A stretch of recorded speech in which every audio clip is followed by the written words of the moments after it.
Good evening, everyone. Welcome to Burn the Corporate Fiction. Sorry, I'm a minute late. Got caught up talking with my dad here, but we were having a good laugh about an old Monty Python skit. We'll probably bring it up later because it's very fitting, apropos to the subject. But I hope everybody's doing great tonight. Obviously, you see we have Sovereign Soul. He usually joins me on my streams. How are you doing tonight, Sovereign? I'm doing fantastic, man. On this stationary level topographical plane, breathing in this beautiful contained atmosphere. I was going to say it's rising, but I don't want to get you started. I don't think it's rising. It's ridiculous. There's some people out there got some fucked up ideas in their heads, man, for real. Yeah. Perhaps we'll talk about that as like a post-subject topic. But it's good to see everybody in here. I've seen a few the usual people that are early. We've got 2 Sis on the Rumble side. Good to see you. Said she was listening to the last stream coming back from the Rocky Mountains. That's pretty cool, man. You know, because I listen to streams when I'm working or driving, and it's pretty cool to think that, you know, I'm able to give somebody knowledge while they're doing something unpleasant, like driving 8 hours, because I'm sure that was tiring. That's awful. Eldon Bean, good to see you, man. Mr. Super Sidewinder, he says present. Death to Tyrants, good to see you, man. I'm gonna get back to that email that Steve had sent me shortly. So we've got Julio in Rem. Good to see you guys. Julio's always here, and Rem's here most of the time as well. Stacy Jones, good to see you. We have myself. Apparently, I commented as well. Unindoctor Ryan-ated, right? Good to see you, man. Yeah, so, and Horse Sheet. Good to see you guys. I'm glad you guys are here. Those are the first comers. So tonight, of course, we're gonna start talking about the only thing that really any truther channel should ever be talking about, because things are getting wild, but things are getting good, right? So we've a new auditor's born every day, multiple new True Earth people are born every day. I mean, people are waking up exponentially more quickly. And so now we're getting to the point where we're going to reach a critical mass of awakening before too long. And what we need to start focusing on now is what is the solution once we have the people to do it. And I've said it many times on my show. My dad said it on his last show, or maybe it was the show before that, I don't remember, but it's lawful non-compliance. Lawful, we don't have to go and grab gun. Well, we might have to get to that point, but as of right now, because our original systems of law and everything are still in place, they're just vacant. They're just not being used. The offices and the systems, they're not being used, but they're still there, and they're the foundation of how they've created this commercial law system. Is rooted ultimately in common law, because that is the form of law we had originally, all the way up until the early 1900s. I'll show you guys that. Michigan judges actually, it's called the Michigan Judicature Act, and they actually talk about taking away common law. They're like, yeah, we're trying to get rid of this common law shit. Well, here's the issue with that. Common law is for living people, okay? There is only one law, because really when common law was formed, the idea of a non-living person coming to court wasn't really a thing. They didn't really have to deal with that. Wait, is a fucking zombie going to come to court? I'm going to have to prosecute a zombie? Oh, because you're a dead dude, we have to come up with this whole... No. But they created this big world of pretend. We're going to get into how they created this world of pretend. And that world of pretend is considered dead in law, right? And since you're participating in it, whether you know or not, and you're not actually living when you're in the courtroom, you represent a widely held fixed investment trust company, right? You don't have access to common law under that standing. You're indentured. So common law, I'm going to explain to you guys what common law. Uh-oh. Looks like we lost Ryan for a couple of minutes. I don't know what happened to him. I have no control over the channel either. So we'll just keep everybody occupied here until he returns. I don't know what happened. He must have clicked the wrong button. There's something. Nope, there's Angela. Well, that was weird. There he is. He's back. He's back. That was real. They must not like what I'm saying, right? So I'm going to explain to you guys what law is, right? What common law is. what common law rights, when you say civil rights, you'll hear people, and I hate when I hear auditors say this, I say, you're violating my civil rights. Actually, no, they're not, since you just call them civil rights. Civil rights are privileges granted by the government. In fact, citizen is a form of slave. Yep. You can't be a free citizen. That's not a fucking thing. So if you say free citizen or you say civil rights or any of these things, you're talking about stuff that was given to you and can be taken away by temporal powers, right? But fortunately for us, there were actually way more intelligent people in the past than there are today, much more intelligent than even myself or my father, I would say. I mean, these people were brilliant who came up with the concept and were philosophers of natural law. So the way I want to open this is with the understanding, right, that what is the very foundation of society is justice. Okay, and what is justice? If you look at the goddess Justia is holding a pair of scales, right? Not that we subscribe to the pagan concept of justice or whatever, but it's all the pagan gods and goddesses. They just embody a archetypal concept, right? That's universal. And justice is an archetypal concept. It can be summed up as karma. It's the balancing of the scales. When the scales are thrown off balance, if you do something good, you do something bad, the universal law of nature is to recompense those scales, is to balance those scales, right? So that's the very foundation of society. You can't have business. You can't have society. You can't have any form of society without justice. There has to be rules. There has to be laws. There has to be a fair, a system of fair play to ensure fair play because of the inherent wickedness of mankind. That is, I'm not saying mankind is wicked, but I'm saying that we're composed, we're of a dual nature. We're composed of both light and dark. And, people who aren't aware of that tend to give into their dark side considerably more. And then when you couple that with intelligence and money, you end up where we are today, where they're fully given over to the dark side, the Satan or Ahriman or whatever you want to call that being. That is the ultimate negative polarity. And so justice is the foundation of society. So when you had like Christian or godly society, and that's another thing that not everybody's going to like, but all law is biblical. And if you go back even to the 1100s, 1200s, it was clergy from the church who were administering law. And this is nothing new. Congress opens with prayer. Nobody thinks about that. Congress still opens with prayer. Do you see what I'm saying? So a congressional session opens with prayer. The last one, remember the last one though? No, what happened? I don't even know. The guy, he did their prayer, and at the end of it, they were all about this inclusiveness and everything, right? And he said, "Amen," and a woman. So yeah, in the last one, they gave a big middle finger. I was like, "What the fuck was that, man?" That's pretty much indicative of their attitude at this point in time. Anyways, but they still did a prayer, right? So whatever. My point is it's all biblical, right? So you have. So when it comes to the idea of creating law, and I feel that man has always recognized God's law. I think that's innate. That's how we were made. When you're 4 years old and you punch a kid or you steal their toy or something like that when you're a little kid, and you feel bad when they cry, and you feel bad because God's law is already written on your heart, or whatever you want to call it, creator, whatever. It's already written on your heart. Okay.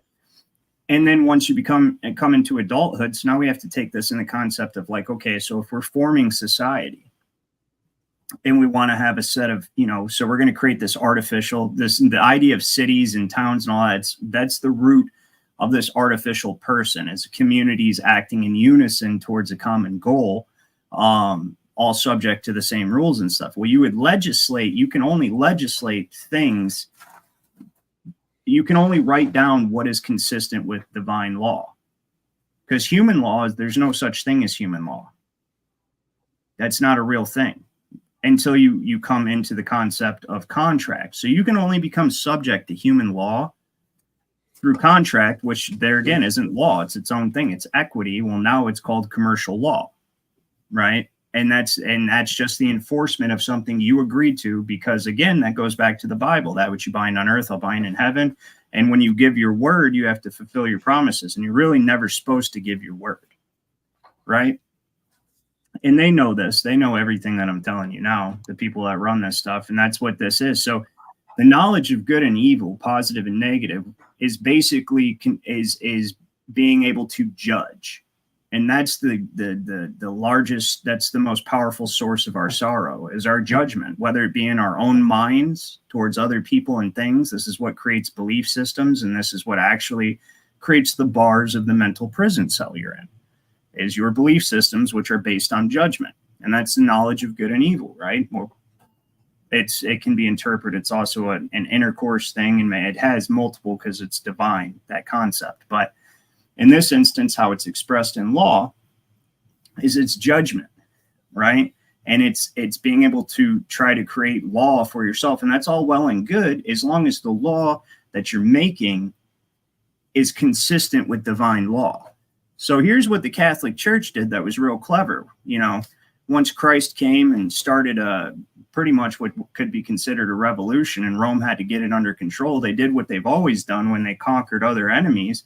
They absorbed their pantheon. Well, in this case, there is no pantheon, and they've seen how powerful it was, and they absorbed it and turned it into an empire based on faith and religion and stuff. They had the key now. This right here will reach people who hear it, bring them, under our control if we harness it and use it. Well, when you read the Bible, or what became the Bible, if you have access to the manuscripts, then you're going to realize they can't make up anything that's outside of it, right? So what did they do? What did the Catholic Church do?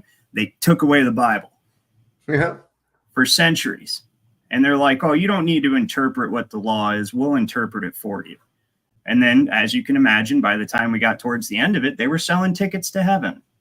Well, they were called indulgences. Like, we're going to give you one. We can sell you get out of hell free cards. Come buy them from us. And people were buying them, right? So then you get to the Protestant Reformation. Well, even prior to the Protestant Reformation, people were getting tired of it, especially the way they were abusing the system of law. Because make no mistake, in like England and all these European countries during the 12 and 1300s, 1100s, the church was the law, right? Because when you really break it down, the same way you can't separate money and law, you can't separate law and right and wrong, or you can't separate religion, or let's say spirituality or faith, and right and wrong, because the spirituality, the spirit, determines what is right or wrong, right? And do you understand what I'm saying? You can't separate those things. So how could you have a law, an atheist system of law, which is what communism is? Communism, the very first thing that has to happen before communism can take effect is they have to destroy any kind of religion or spirituality. They have to get rid of it. And communist, I mean, look what they're doing in China. You can only buy a Chinese Communist Party approved Bible, and it's edited. What kind of shit is that? Well, it's edited against anything that might show you that they don't have authority over you. Right. There's only one judge, one supreme ruler, one authoritarian, one creator of law. Okay. And it's not human. No. Period. It's not a human being. Right. So here's the thing, right? So now you have people who are getting sick of this. They created the Magna Carta. The Magna Carta created the concept of common law. Like, the only laws as a free person that I can be subject to, the Magna Carta can be summed up in this, and the documents and philosophers that came after it, their ideology can be summed up as this. Everything I just said, there is no one who has the authority to subject me to any kind of servitude or which taxes. That's a form of servitude. They're taking your labor, your life energy from you. They claim that they have right to your labor. That's a form of slavery. So especially income tax, where they take it right out. Now, a tax on something you buy, that's proper tax system, because you can just factor that into the price of the product. And it's like, okay, well, if you don't want to pay that tax, don't buy that fucking product, right? And that's fair, because now you have a choice. But when they reach in and they take your money, and don't get me wrong, this government could be well funded just fine off the proper tax system, right? but they don't. They reach in and they take your money. What gives them the authority to do that? Well, see, that's where they got clever. The dark side got clever. And they figured out that if they can get you to agree to it, then they can do it. And it doesn't violate God's law, because that's one of your natural rights, is the right to contract. It's even in the Bible that what you bind on earth, I'll bind in heaven. What you loose on earth, I'll loose in heaven, right? It's even in the Bible. So that's what they've done now. Is now the reason why this is only snowballing, or appears to be snowballing, because I'll tell you something else that's snowballing. It's people waking up. That's snowballing. All right. Something's happening spiritually in the aether, like in the just the vibratory frequency of this realm is picking up, and more people are waking up. Like I said earlier, new auditor every day, new true earther every day. There's just every day more and more people are waking up to this stuff, and some of them are taking it hard, and some of them are actually emboldened by it, as I was, even though I struggled with it for a long time. But it's like, I knew that this wasn't what life is supposed to be. I knew there was something more to this. This could not possibly be what life is. It's just this 9-to-5 grind of wage slavery, right? And so here's the solution. That long preamble introduction. The solution is lawful non-compliance. Everything that they do to you is based on a contract that they presume you to have agreed to. So as soon as that cop walks up to your driver's window, he's presuming, even though he doesn't know that there's any difference, it's still a presumption, because there is another option. He's been taught to presume that you're under that United States citizenship contract. He's presuming that, right? He's presuming that you're under commercial law jurisdiction. There's not even a common law court in this country anymore. And they intentionally took them away. That's why they can do nothing to you when you properly challenge jurisdiction. Ask them if it's a court of record. We'll get into that. But I'm going to let my dad add to that if he wants, real quick, because I've been rambling for a little while. No, man, we need to stop. Just stop. That's all. Peaceful non-compliance, right? So everybody's all, oh God, I hope this idiot or that idiot gets to be the fucking ruler or whatever. It's like, it don't matter. Your vote don't count no fucking way, right? So they're going to do what they want to do anyhow. That's how it's going to, and you're just agreeing to go along with it, playing their game. Just disregard them. Realize that there's nobody has a higher claim over your life and your property than you do. That's all. Only if you agree to it. So, well, like, they have us all just quit. Yeah, they have us all participating in an illusion. This is something, that's what a legal fiction is, the very concept of a city or a township, and that's how it started, right? So here under common law, they exploited common law pretty much using the capitalist system, which I don't disagree with necessarily, but I do think that, like, if we're gonna, because that's what law is actually for. The law should be intended to make sure something like this doesn't happen, where the video I'm about to show you, only 10% of the people in this country own 90% of the stocks on Wall Street, right? It's a monopolization. There should be things that make sure that that doesn't happen, because then they can control every industry, and they don't necessarily need governments to force you to do what they want. As we just seen over the last few years, they can use your job and the places you shop and government buildings and all this stuff, right? They don't need them to make you do it. They can make you do it by necessity, because they control everything you need to live, which is what we were talking about on my last show. But you're participating in a domesticated cat that's had its claws removed, man. You don't know how to fucking survive. They don't want you to know how to survive. They want you to need them. So what they do is like a little kid. Here's a little kid, right? He cries because he hears a monster outside his window, and he sees a monster out there all the time. And mommy and daddy come in there, and mommy comforts the kid, and daddy goes and makes sure there's no monsters around and put the kid back to bed. And this happens quite often. And then one day the kid is rummaging around, and he finds a monster mask in his dad's closet and realizes that it's his dad is the one that's acting like a monster and scaring him, so that he'll call for them and need them, and they can come in and do their little role, and you'll be dependent on them. See? Your own government does the same thing to you. You have more to fear from your own government than you do from any foreign entity at all. You have way more to fear from your own government. Governments 100%. are responsible for more deaths of their own people than any foreign entity. Absolutely. And that's the whole thing, is these people, their government should always be a utility. So here's the thing, so we're in this fallen world where it's, I mean, if you want to call it fallen, it's actually, it works like a perfectly designed machine, with the exception of the exception of the decisions we make. And actually, even the decisions we make end up working out if we understand the lessons from the negative karma that happens. But we live in a world of positive and negative. And this is the whole thing, is, governments are necessary to a degree until everybody's on the same page where we can all live in universal peace. But while we have other nations that are still under communist control and stuff like that, and this is the mindset that well, of course, there wasn't communism back there, but there were monarchs that definitely would love to take us over if we all just said, yep, we're all free now and we don't have a government. They'd have fucking raced to their ships to come over here. Oh, you mean you don't have a military hierarchy or anything to defend yourself? You guys are all just living in peace, doing your own thing and farming and stuff like that? Yeah, we'll be to see in a minute. That's what would have happened. Did they actually forget how we got rid of our own government to begin with? Yes, that's the whole thing right there. No, see, they didn't. They didn't forget, because the Articles of Confederation were impenetrable. So what I'm getting at is this: is that you have the same option, whether it be a foreign government wanting to tell you what the fuck to do, or whether you have your own government telling you what the fuck to do. You still have the same option.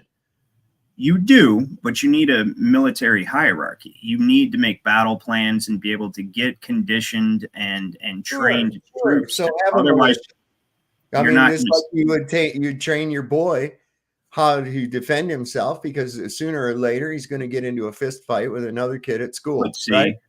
without some sort of civil structure like a government to regulate that militia, you could end up under a military government. Because you could have a cooperative network. That's one thing. Absolutely, have a cooperative. That's essentially what they set up, and they put it all in the smallest centers of power, like the community, the town you live in. Like whoever was the constable or sheriff or whatever they ended up calling them, depending on which period of time you're looking at.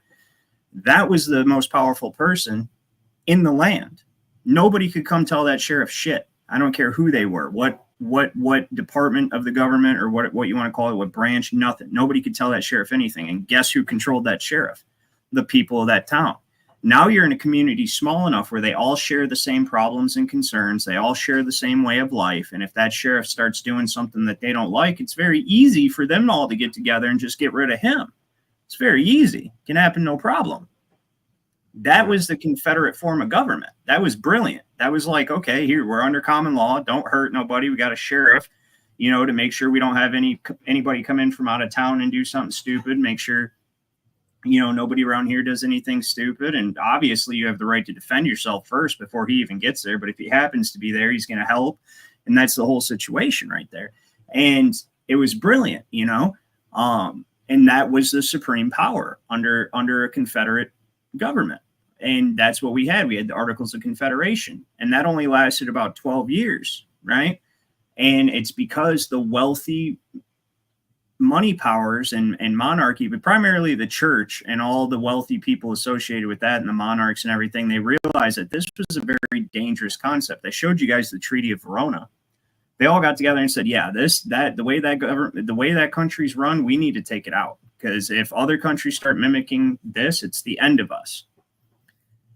And that's what caused James Monroe to create the Monroe Doctrine, which said if you guys even start any kind of skirmish, conquest, anything over on this side of the world, we're going to take it as an act of war, and we're going to be fighting. Like, you guys stay the fuck across the Atlantic. You do what you do over there. We're going to do what we do over here.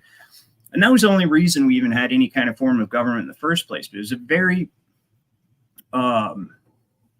It was a government that was designed, and it was brilliant. It was designed to be easy for small communities to have the authority.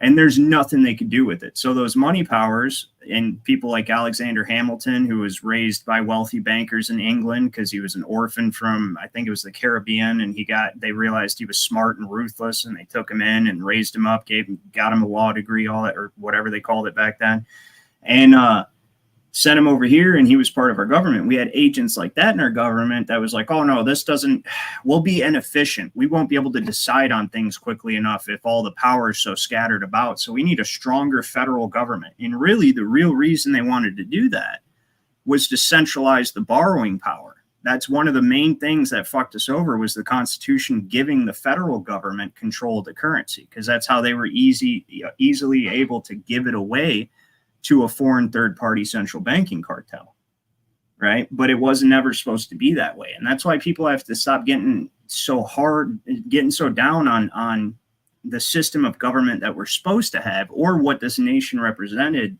to begin with.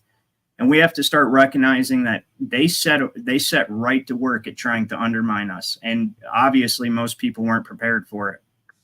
So when they ratified the Constitution, this is a fact anybody can look up, they did it behind closed doors with armed sentries outside, because most people disapproved of changing the Articles of Confederation. They wanted to make sure nobody knew what was being discussed. And then they've hurried up and rushed the ratification process through all the states, and it entirely replaced our form of government. And the two chinks in that, well, there's actually several, as it expressed itself, like giving them Congress control over uniform laws regarding bankruptcy. That's what our trust indenture, that's what the revenue code is, or the ability to create courts for special purposes. That's what every court in this country is, an Article 1 congressional court. It's not a judicial court, because there's no law in this country. It's all equity. It's all the enforcement of contracts. But the most important thing was our currency, and that's what they attacked first. They needed to take control of our currency, and we can look through the past and see the patriots that thwarted them, which was something I was going to bring up to you, Dad, because you're talking about they're going to do what they want to do anyways. But believe it or not, there's powerful people that don't want the same object that we see being played out, and I'll give you an example. After the Napoleonic Wars, right, they had that Congress in Vienna, right? And that was where the Rothschilds tried the world government for the first time. They tried it, right? And everybody agreed to it except for one czar, one ruler. It was the Tsar of Russia, Tsar Nicholas of Russia. And it had to be a unanimous vote. And he caused that vote to fail. And Russia has historically opposed these people. I don't think Putin is a friend. I think Putin works for the Rothschilds just like everybody else. But the people of Russia. Well, the whole thing, that's what I've been trying to say, is this entire thing is nothing more than a big show. I mean, you're getting all this. We get all this through our daily propaganda outlets, regardless of the flavor that it's seasoned with. This is where we get our information from. We know that it's 100% shit that's given to us for propaganda purposes, right? Even up to and including what we know and think we know about other nations and what's going on in their nations. It's all going to be a propaganda whitewash with the seasoning that you're looking for based on your phylum that they've created for you. That's basically all we've really got. The real thing is the whole thing is a show. It's like the whole control establishment sitting back there behind the scenes going, okay, now let's do this. All right. So we got this little fake assassination drama going on over here. We can get the people going on that, and about the deep state and the Secret Service is down on Trump or trying to get him killed and blah, blah, blah. And we'll throw some breadcrumbs out here about the CIA and this Crooks kid and shit. Let them have fun with that. And meanwhile, what we'll do too is then now we're going to put Kamala up there and let's have her do this, that, and the other. And look, the whole thing is just a fucking orchestrated, scripted reality show. But it's not completely the controlled. Goes on the way it's going to be planned to go on. Well, that's what I'm trying to say, though, is it's not completely controlled. Often they have dissenters from within their ranks who just don't care anymore if they get killed. And that's actually how we get a lot of our information. they speak out. And on top of that, I don't know if there are now. Well, there definitely are now. They're killing people in third world countries all the time who don't go. Look at what happened over the last 4 years with there was a couple, or at least one for sure, African ruler that refused to comply with the plan that they were rolling out, and they assassinated him. So, and that's the whole thing, is like, it's not completely controlled. What we see is completely controlled if it's a mainstream organization, but there's still avenues like this, like Rumble, like, I mean, not so much YouTube really, but yeah, you can still get a lot of truth on YouTube. I mean, I don't get my videos struck down very often, so, but I know what not to say. But on Rumble, great source, BitChute, and then you got to put your ear to the ground to see what people are actually thinking, and people are at their fucking limit with these people, and they know it. And that's the thing, that is the uncontrolled variable that they can never control. They can control what they see, because only a small percentage of the entire population control the entirety of the media. I mean, it's only like 3 corporations that own all the channels on cable. You look at BlackRock owns fucking everything. Everything all goes back up to BlackRock, except for a few, so small businesses. Again, there's nothing they can do to completely eradicate that stuff, and people are getting fed up. So they can try to placate us with things, but the reality of it is, the last 4 years didn't go the way that they wanted it to, or thought it was going to, based on their AI algorithms and telling them their percentage of way. It didn't go that way. And so now they're trying to figure out, what can we do now? That's where you have the cyber polygon and all this stuff. There is always hope. And like I said, Tsar Nicholas voted against the one world government. That's actually what created the story of Anastasia that everybody knows from a kid, the Disney movie or whatever, when you were a kid. That was the Rothschilds and the banking system making good on their promise to eradicate his bloodline. And they did. And that was what the entire Bolshevik revolution was about, was creating this new form of government, which is the form of government they want. It was actually called Bolsheviki, right? But nobody would ever go for that except for some Russians, because that was a Russian concept of basically their welfare state. They're people that would be liberals at that time, or not liberal, because that's a misused term. Let's just say Democrats at that time. Right, where you're just so far gone. Like, don't get me wrong, Republicans just the right wing of the same bird. But we all have to admit that liberals are just fucking crazy, right? Like, well, what we call liberals are actually Democrats, that they're so far gone in their insane ideologies of controlling how I address you and all this stuff. Like, I don't have access to objective reality or my own my ability to say facts. It's crazy shit. But the Bolshevikis, they actually went over there, had a meeting with Lenin at the time, right? And they decided to call the new system of government communism, because it was something that they could take worldwide.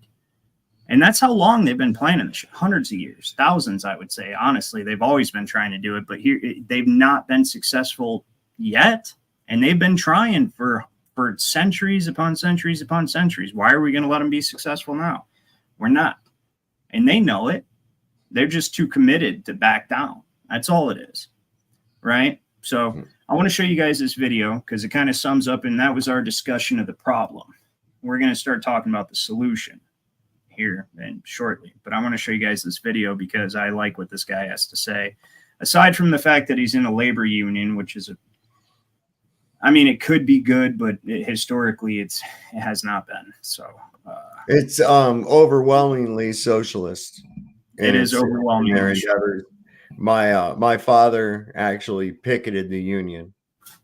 He did. He stood out there. He was on the front page of the it was called the Pontiac Press then. It's known as the Oakland Press now, I guess. And he was on the front page of that, and he was standing outside of UAW headquarters there in Pontiac with a sign that said UAW cheats its members. And he didn't like the fact that he had to pay union dues and be in the union in order to work in the shop, and that his union dues were being used to support a candidate that was a total antithesis of his ideals. Yeah, in other words, a Democrat. They use the same. Yeah, Grandpa was a staunch Republican, which is cool. But they back when Republicans were actually a little bit better, not much, but a little bit. anyways, that's what they did, though, to sell the idea of unions to people, was like, oh, this is going to be a safeguard against corporate monopolization and takeover, worker abuse. Because, I mean, here's the reality of it. When you look into stories of how these early corporations in like the late 1800s and early 1900s, like mining corporations and stuff like that, I mean, there was some miners. So they did this one thing. So they used to, with prison, once they did the second 13th Amendment, which is not the real one, but it's still one everybody would have agreed to, because there should be no slavery. Well, there's one clause in that amendment, and it says, unless you're convicted of a crime, right? And so they passed this 13th Amendment. Yay, all the slaves are free and all this stuff, right? Like there is no slavery in this country. Well, sure there are. They ramped up the police force, right? And now they're convicting everybody of crimes. And the great thing for them, now not just black people are slaves, white people are slaves too, or anybody they can arrest and throw. And then the prison started doing something called convict leasing. I'm telling you guys, this is real. They did it all the way up into the early 1900s. They still do it. They just changed the name. I mean, you've got factories like MSI, Michigan State Industries, run by prisoners, and they make like blankets and all sorts of other shit, right? And they just go in there, they get paid like $1 something a day. And I've seen road gangs before. Right. That's what I'm saying. So this is convict leasing. And the prisons, on top of the prison bonds that the investors invest in, and the normal court bonds while you're going into, the proceeding, all the bonds and securities that are generated there, all these investors buy and capitalize on and stuff. And then they get to sell your ass while you're locked up, because now you're a slave. Well, I mean, you were already a slave, but now you have a decrease in your privileges and you're even more of a slave. And they leased these convicts out to corporations like mining corporations, farmers, whatever, right? Well, there was, I think it was in Kentucky or Tennessee, I can't remember, and you guys will have to look it up. But when they started doing that, this one mining company fired all their workers and hired a bunch of prisoners from the local prison, because that worked for them. Instead of paying these people an actual livable wage, just pay them like a penny a day or whatever it was, right? Like a minuscule amount, because that's how prison workers are paid. And we can get all our work done for a fraction of the cost. Fired all their workers, right, or most of them, and hired these convicts. They engaged in convict leasing. Don't you know that those miners took that town over and held that company hostage? I shit you not. Look it up. That's the power we have. And then guess what they stopped doing? Convict leasing. So, that's the power. Well, we had a sheriff here that got in a lot of trouble. He had inmates from the jail doing work on his house and shit, and building a deck and all kinds of other fucking shit, man. Yeah, exactly. It's because prisoners are that's all the 13th Amendment did. It didn't abolish slavery. It gave rise to the modern law enforcement system. Same thing 14th Amendment did. And then it made everybody liable to be slaves for arbitrary legislation. So now you can be a slave. So look at the tandem that those two amendments work in. 13th Amendment abolished slavery unless you're convicted of a crime. And then the 14th Amendment made it so that down the road, after the bankruptcy, they could turn everybody into a 14th Amendment citizen. Then you'll be a criminal for jaywalking. Wow. You'll be a criminal for just any kind of contractual violation of trust. So now you don't even have to commit an actual crime and hurt people. Because honestly, you go rape or hurt somebody or whatever, right? I'm not going to feel bad if you have to go work in a fucking mine. I don't care, dude. You did that to yourself. Fine. But now with the 14th Amendment, you can go to prison for child support, which actually, honestly, is, you should support your children. So that's one that's kind of hard to argue against, but it's still a product of commercial law, contract law. And then, well, not necessarily, because in the original Michigan statutes, they also had like enforcement of child support, and I should look into more how they enforce that. But it seems like under common law, you could be enforced. They're right there, overstepping the fucking bounds. Where does the state have a role in domestic affairs? No, see, and the state has a role in domestic affairs in this instance, and I can explain to you, because I thought about that once I found out that was actually in common law. When you don't take care of your child, it's a detriment to society. whether it's a detriment to society in the aspect of now society pays for it, like once you have a welfare state instituted by the communist Roosevelt, or whether or not your child becomes a criminal or does whatever what it has to do to survive. It's going to be a detriment to the state when you don't take care of your child. So I can see the common law argument for that. You know what I mean? I can see that. Just take care of that. They used to just take care of that. I've heard tales about, like, back in the day around here, guy was drinking and laying out of work and not taking care of his family and shit like that. And the other guys just got together and had a fucking talk with the guy, you know? And he shaped his shit up. That's how they done it, man. You're gonna shape up, or we're gonna kick your goddamn ass again. So you need to lay off the bottle and get your lazy ass on to work. That's how you do it.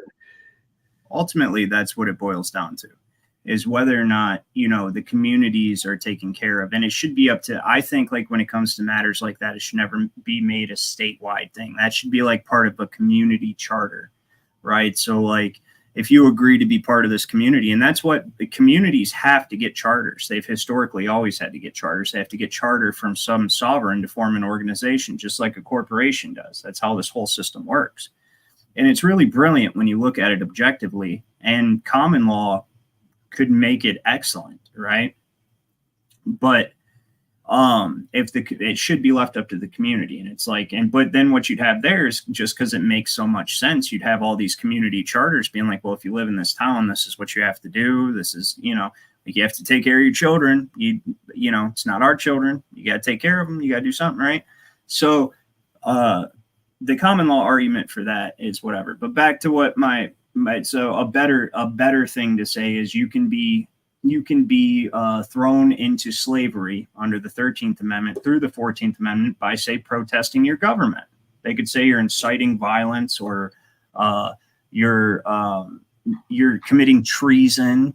It's like stuff like they tried to say on you know, January, the famous January, because we're on YouTube. I'm not going to, but everybody knows what I'm talking about. Like, they try to say you're committing treason. No, they're not. The hell are you talking about? They're definitely not, right? I mean, and then you get into more technicalities of the law, like, well, that was a foreign state that they were doing it in. So yeah, sure, maybe in that state, but like, ultimately, if they prosecute those people for doing that, they should get the fuck out of our states, because that's what that is, the equivalent. They occupied your territory. How's it feel? How does that feel? You know what I mean? But anyway, watch this real quick. Is that it? Or is this it? Yeah, this is it.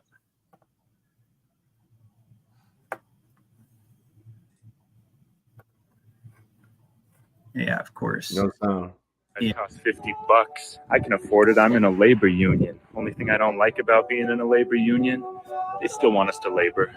All to enrich the soft-handed shareholders. Hey, did you know that 90% of the U.S. stock market's only owned by 10% of Americans? That's the real welfare state. You don't gain extreme wealth by working hard. You get it by exploiting the hard work of other people. They leech off of our toil and blood and use our tax money to bomb innocent people in other countries. And the only way to fix it, in my opinion, is to just stop. Put down our tools, close our laptops, and just stop helping them aid in our ruin. Sit with each other at public parks, talk and listen to what one another has to say. Until then, I gotta keep doing jobs for assholes like them up there. But our job is to take care of each other. That's our job. That's our real job. Are we all just gonna sit on our microplastic-filled nuts? Yeah, so you guys could catch the first statement. Yeah, that's good. He wasn't wrong. He's not wrong. That's our job. That's what communities are, you know. But here's the whole thing: is what they've done is they've divided us so much, and we don't really realize why we're called united. Why our communities are supposed to be united is because we're unconquerable. Every single constitution, I don't care what state you live in. It says all power is in the people. The corporation is a dead thing. It's just paperwork. It only exists in your mind and on paper. It's a fantasy. The only place it gets its lifeblood from is for you to bring it into our reality by either working for it or obeying it. That's it. That's the whole concept behind government. You manifest this into our reality by believing it's real. Yep. Governo mentis. Right. Control of the mind, man. You're in a state, whether you're in a state of euphoria, a state of hysteria, whatever kind of state, it's a state. It's a mental state. Listen, it could be positive if you're in control of your mind. You have internal monarchy and you're educated in law, right? It could be great. Government is supposed to work for you. It's supposed to be there for you to do that, but it's not supposed to do the things. It's not supposed to take care of you. It's not supposed to protect you domestically. Okay. And you're supposed to protect yourself if you want to be free.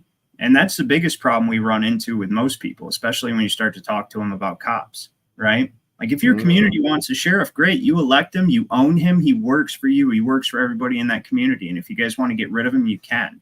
Sheriffs can have a great, great use in a society where they operate in their proper capacity. You know, if I leave town, right, and I've got to go out of town for business or whatever, like I did a few weeks back, I know that there's somebody there and he's deputized other peoples. We've given him an office, right? And we are all peoples, not persons, not individuals, but people is both the singular and plural. That's an interesting conversation we're going to get into in a little bit. But a person is a persona.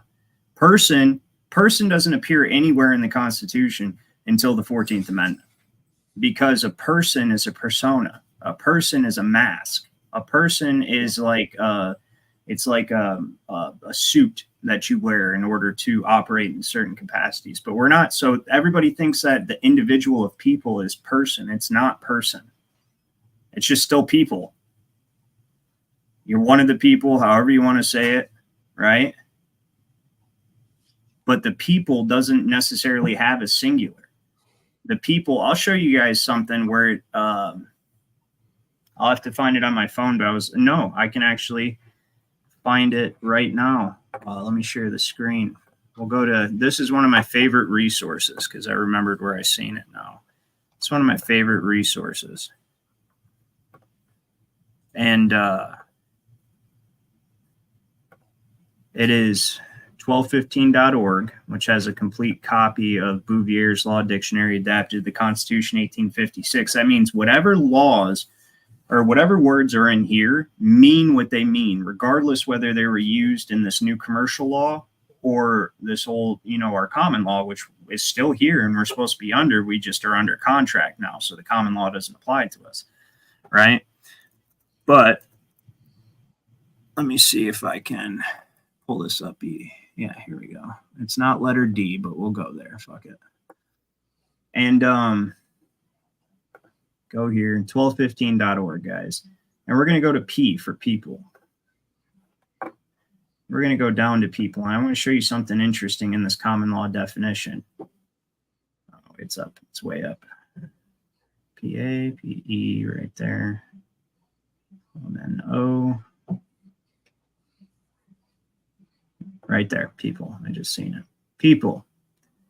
Okay. The first definition is a state as the people of the state of New York, a nation in its collective and political capacity. Now check this out. Look at the second definition. The word people occurs in a policy of insurance. Okay. The insurer insures against detainments of all kings, princes, and people. So people have the same power as kings and princes. And we're each a part of that. We're joint tenants in a sovereignty, as John Jay, Supreme Court Justice John Jay, from way back in 1780 something or 1795, whatever. Look up when John Jay is famous, right? He's one of the founders. And he said that we're joint tenants in sovereignty, that we're sovereigns without subjects. So the only difference between people and kings and princes is that kings and princes are sovereigns with subjects, and people are sovereigns without subjects. And what that actually means is that you're in a free society, so you cannot be detained. The only thing that you can be detained for is if it's a contract that you agreed to, and that's part of natural law. But if you're one of the people and not a person, not a 14th Amendment person, you can't be detained. You see what do you get that out of that? Do you understand how I arrived at that conclusion?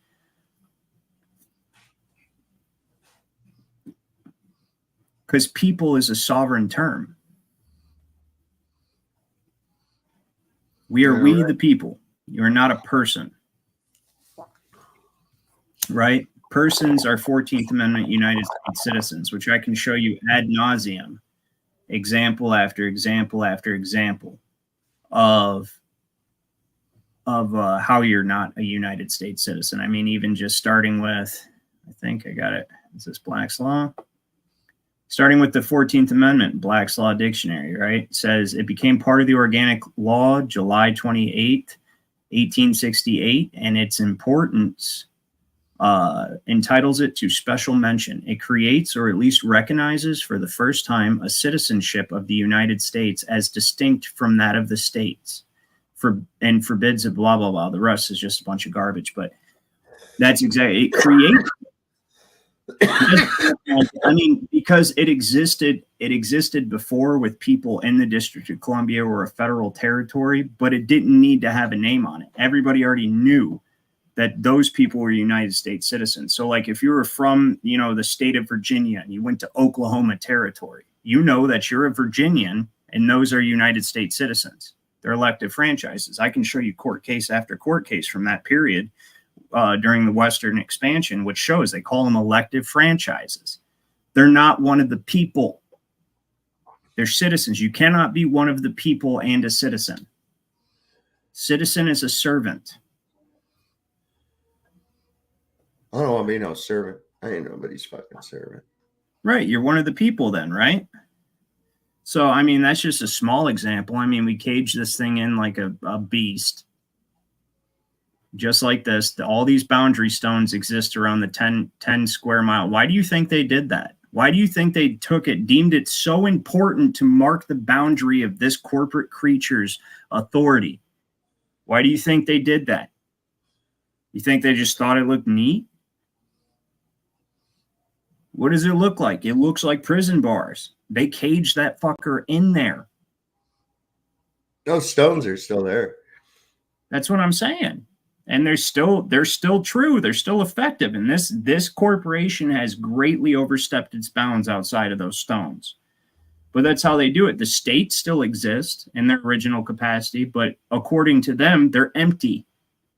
They only house citizens of this corporation. They don't have inhabitants anymore. They only have citizens of this corporation. So how did they do that? How did they incentivize everybody into getting into that, right? I'll show you. This is a pretty cool article. Let's see if I can find it real quick. You just tell people it's good for them and for their safety. That's all you have to do. Experts agree. Yeah, experts agree. No, there's one article I had pulled up and I'm trying to find it because it was really cool. And it's not like an authoritative source because it's a WordPress, which is where I get all my leads. But what he's saying is exactly accurate. So anybody who doubts it, I can provide you with plenty of resource material to prove that this is exactly right in the Buck Act. Whoops. What the fuck? What's going on here? How'd that happen? What? Really? They don't want me to show that, do they? So is it going to pull up this? Yeah, it pulls that up. What about this now? Oh, that's dirty. Are you seeing this? Yeah, man. It pulls up everything except for this one tab. What? That's amazing. You know what? Let's try this. Select all. Copy. And we'll go to a new tab. And we'll see if they do that shit again. They're liable to boot me off. Because they really don't want you guys knowing this stuff, apparently. But I'll be right back if that happens. There we go. That makes zero sense. Why? Like, I wasn't going to be smart enough to do that in the first place. Like, what the fuck? Anyways, great document. They really go into detail exactly about the details of the Buck Act, and they obviously prepared a better way to explain it than I have at this point, because I guess I just came across this and I was like, yeah, that's exactly right. I'll just use that.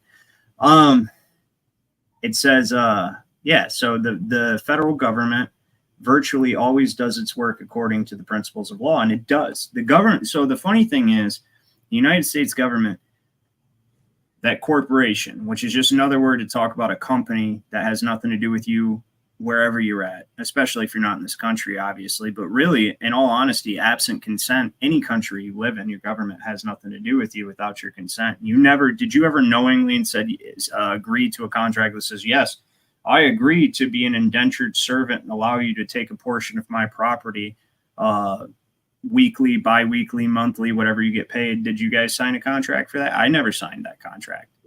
No, because your parents did. Your parents signed you over because their parents did, and their parents did. And nobody knew any better, because it's easy to get mad at the former generations, because, it's like, well, fuck, now I got to unfuck myself, right? But you can't get mad at them, because they had traumatized people. So you have to realize, between 1900 and 1950, people went through World War I, right? They went through the Spanish flu. They went through the Great Depression, and they went through World War II. Think about all that trauma. Can you imagine living from 1900 to 1950, what the shit you would have seen? Can you imagine it? Well, I mean, when you see it in, the historic newsreels and things like that, we're assuming not everybody was actually experiencing it, other than what they were getting from, their local propaganda, wherever they were getting it from, whether it be the newspaper, the newsreels, or anything else like that. Yeah, they did, like when they were rationing and doing that kind of thing in the war and stuff. That was interesting, but not much different than a lot of the things we'll be telling stories about. Yeah, remember when they used to make us walk down certain directions in the aisles and wear masks and shit like that. So I think it's proportional. I think, I've experienced as much shit since 1965 to now as I think anybody from 1900 to 2000 did. I would have to say. I wouldn't agree with that yet. If you make it another few, 30, 40 years. Well, I mean, take a look. I just came right out of the Kennedy assassination, right into Vietnam, right into the turbulent era of the Iranian hostage crisis that we had going on. And I mean, the whole thing, all of that, I remember it was going all through it. How did it really affect me, other than what I was given information wise? I don't think really a whole lot. Sure it did. It did affect you. It would have to affect you. On a psychological. Yeah, and that's what I'm talking about. That's why I say it's because, and also I look at it too. It's like I believed it. I believed it. I was believing that what I was being told was actually what was going on. Well, here's the thing. Now I'm like, no. You're bringing exactly my point, though, is they psychologically traumatize the society when they want to institute major subversive change like this, right? So, in fact, the era you're talking about, the era you were a child, is when they switched us over to commercial law. That's why you had all of that. You see what I'm saying? Like the Korean War, just post World War II, was actually a UN peacekeeping function of the newly established UN. That was their beta test to see if they could send American people to go die. Yeah, if they could send American people to go die as an international governing body, could they order somebody from one country to go or several countries to go die in something that has we have no personal investment in?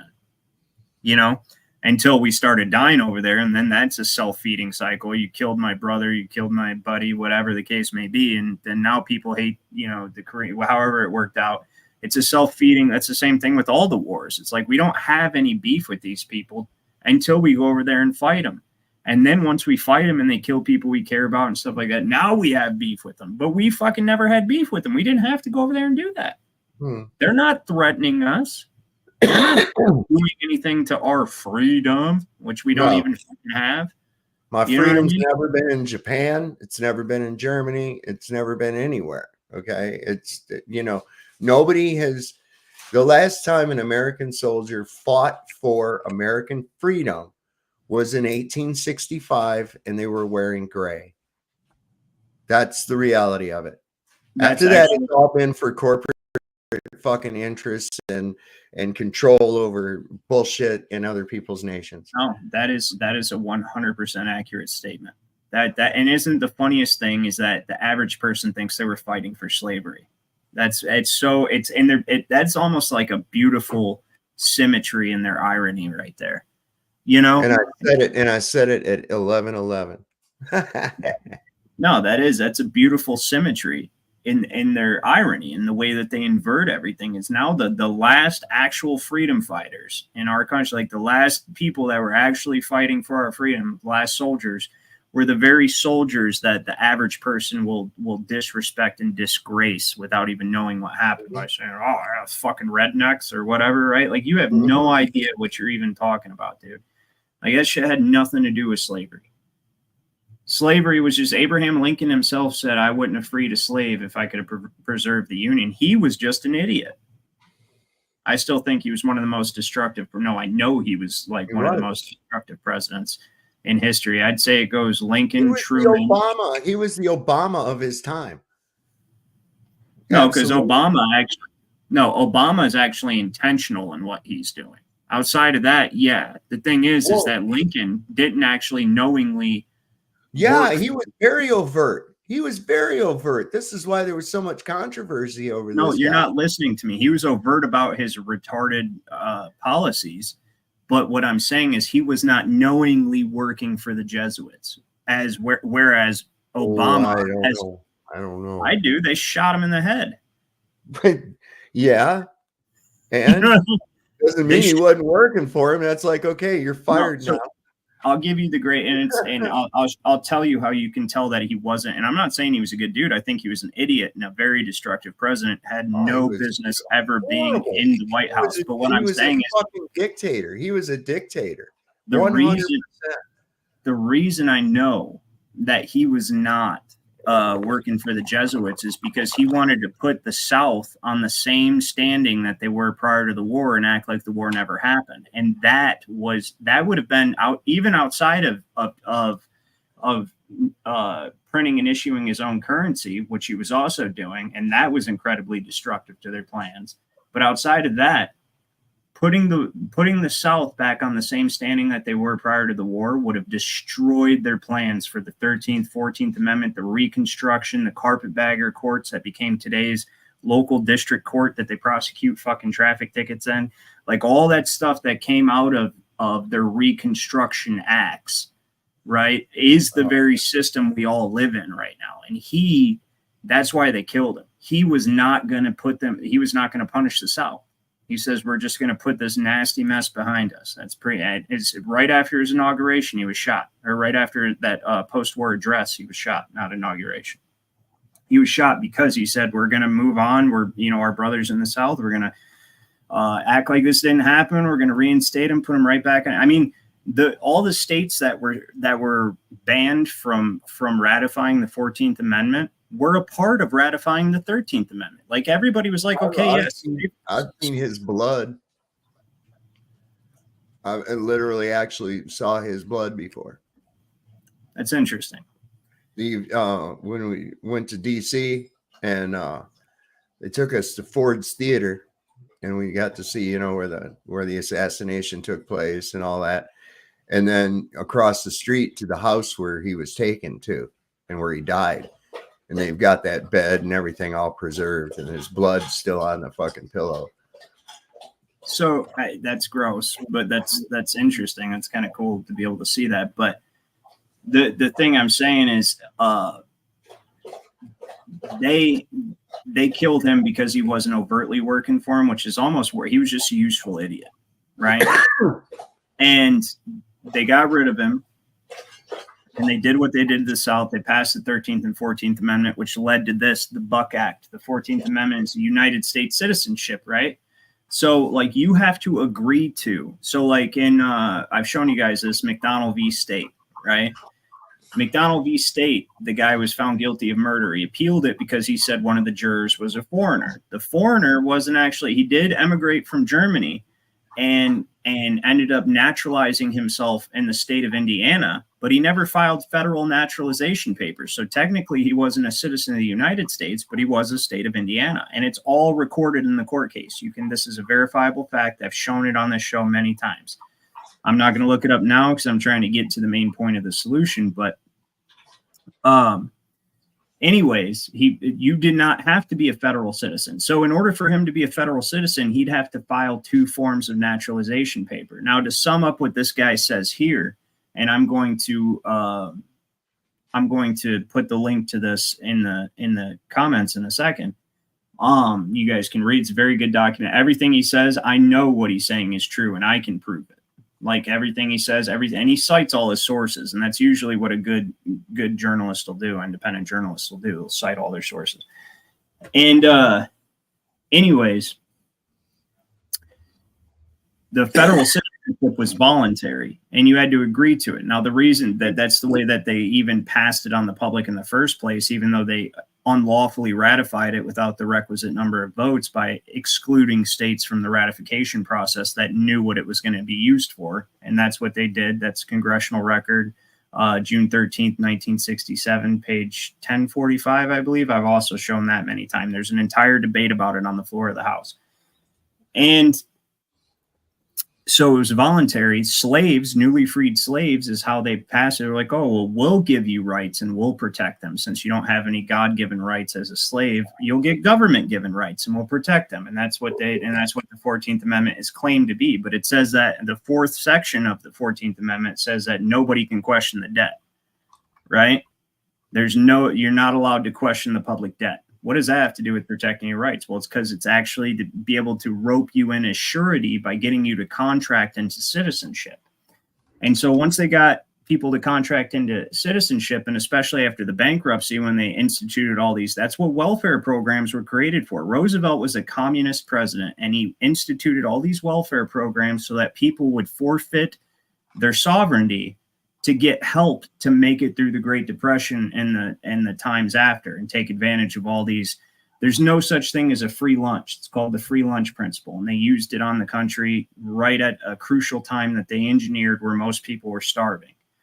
And then no such thing as a free lunch. And then they made it a matter of course to sign up for the citizenship, right? Well, how they got the states to go along with it says, hey, we're about to extract all this life energy. I'm going to sum it up in layman's terms. We're about to extract all this life energy out of the people in your states, and we want you to be a part of it.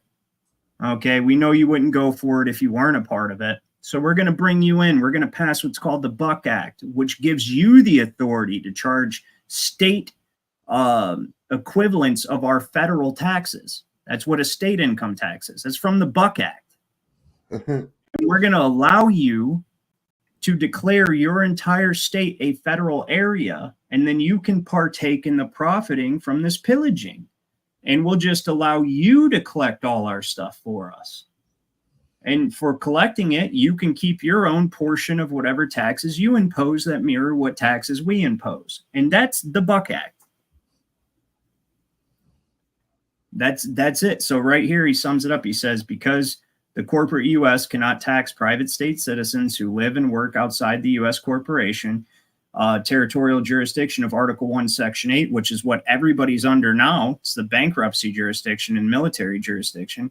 Clause 17, which is what I showed you guys, Ryan Michael Thor, it's what he cited. That's the jurisdiction we're all under. Is Article 1, Section 8, Clause 17, right? Or Article 4, Section 3, Clause 2 in the U.S. Constitution. It says in 1940, the corporate U.S. Congress passed the Buck Act. And it says Section 110E of the Buck Act, any department of corporate U.S. is authorized to create a federal area for the imposition of said public salary tax act, which is imposed as for USCS Section 111. The rest of the corporate U.S. tax law is found in the Internal Revenue Code. And all of this is part of a trust indenture that is from the mortgage of your property rights, March 9th, 1933, Congressional Record, page 83, second paragraph. They admit that the money represents a mortgage on your property rights. So that's what happened is they turned the currency. We don't have money.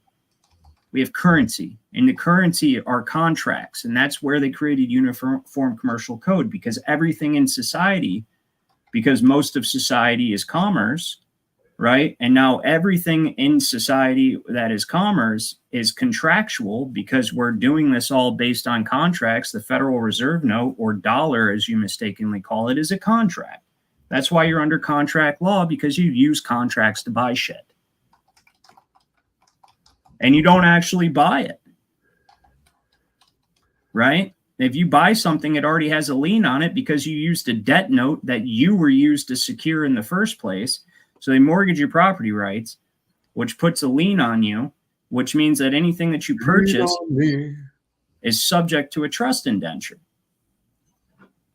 And that trust indenture means, one, you're an indentured servant, and two, you're subject to the arbitrary legislation of the people who control the trust, which is Congress, on behalf of the investors. And that's all our whole court system is. So once you learn all this stuff, let me show you guys this one last thing, and we're going to open up for discussion, and I'll even put a link to come up if you guys want. As long as you're not on any kind of bullshit, you can come up and we'll discuss it. I'm going to show you one last thing real quick before we have discussion about this. You can't be a wiener. You can't be a wiener if you're going to come up.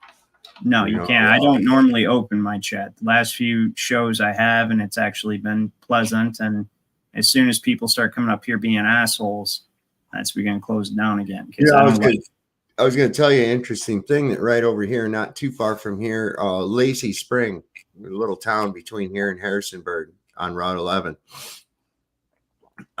That's where Abraham Lincoln's father was from. And really? when Sheridan came through here and burned the valley, he spared most of Lacey Spring because it was all good old Abe's cousins and uncles and shit. Interesting. Yeah. But interesting too was Reverend Lacey, nepotism. Lacey Spring. He's the one who gave Stonewall Jackson information on a little pass that went through the Massanutten forest, so he could cut off the Union and shit too. So that was an interesting thing too. Let me put this link in the comment for everybody real quick. Because I'm sure you guys are going to want, and this is exactly right, but he doesn't give the underlying historical context or the reason they would do this. I just gave that to you in my long-winded introduction to this document. I'm telling you why the Buck Act was passed. It was to allow the states to be complicit in this human trafficking system that they've created, where they sell your bonds and various securities that they generate off of causing you financial and personal injury by arresting you or ticketing you or whatever. It's a big securities market. That's all it is. It's all the court system is the same. The SEC controls the court system. Securities and Exchange Commission controls the court system. Well, actually, a lot of these securities, because they're the most important securities and the whole reason the entire system was set up in the first place, are actually not subject to the SEC. But my point is that, and that in itself is just shows you intentionality behind why they set the system up. It's to pillage your life energy, use you to generate their own commercial paper by using you as security. You know what I'm saying? I generated this ticket and I've got him to back it. Where is he at? He's in the jail. I got him. I got his corpus. He's going to get out on some paper. We're going to generate securities from his probation too. And you guys will get to buy that as well. You know what I mean? That's what the system is. And it's like, okay, he's going to pay $1,000 in court fines. We'll sell them to you for $400 or $500. How's that sound? And then these investors buy them. It doesn't cost the court anything. That's $400 and $500 complete profit because they just printed them and said you were guilty of doing some random commercial act that is fucking retarded. Like, oh, he was fucking driving without a license. Oh, he didn't pay you for permission to travel. That's what he did. That's how he injured you, you non-living monstrous fucker. That's what he did. And then it's like, oh yeah, so he's going to do a year. I've met somebody who did a year in the county for driving on a suspended license. And all the securities that are generated from that, the bond, going to the trial when he says, yeah, so we're going to give you a $5,000 bond or 10%. Right? That means that they've generated a security where they have enough confidence that you're going to show up and go through the proceedings that they'll only force you to cover 10% of it, or it only requires 10% backing to sell it.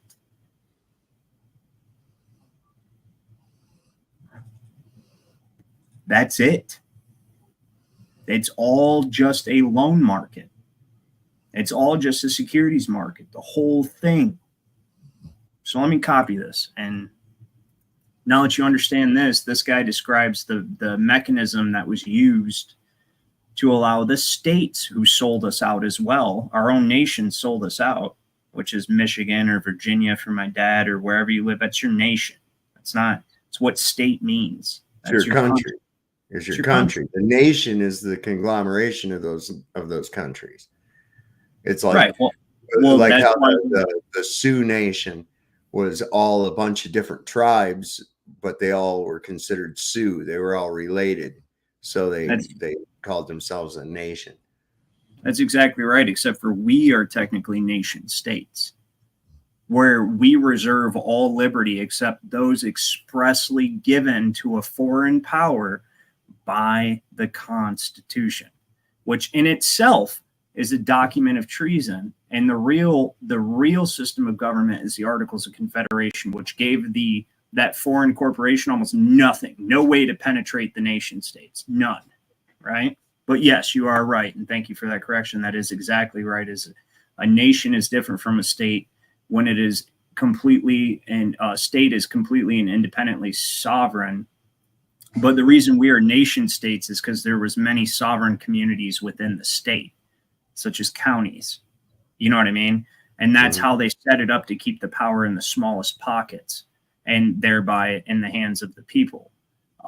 But yeah, so I don't remember if I hit copy, but I'm pretty sure I did. I'll hit it again, put it in here and paste it. And then I want to show you guys why the motor vehicle code is the front line of this fight. It's the front line, right? So we're going to go over here to this article. And it doesn't want me to show this one either. All right, cool. So hold on. We're going to do our little trick from before.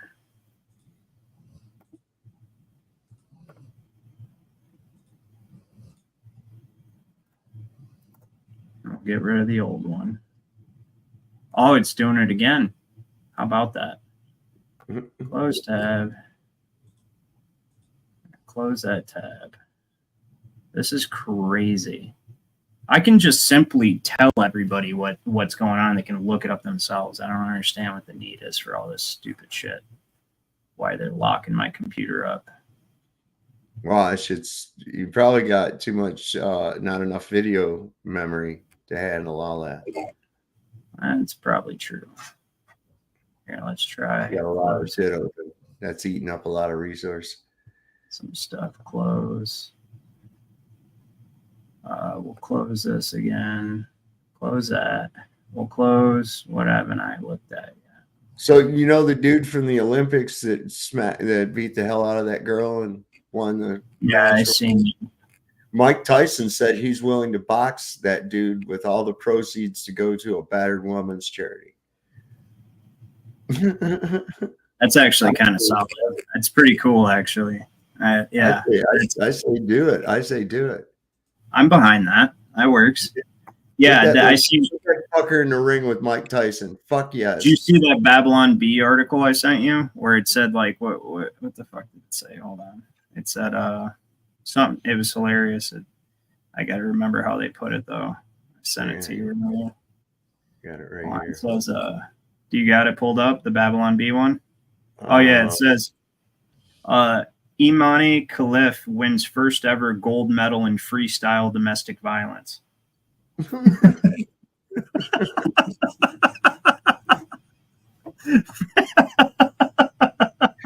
Yeah, this is it. I mean, Right it's here. it's terrible, but that's what satire is. When you can take of like something everybody knows it's ridiculous, and This is it right here. I got it. Hold on.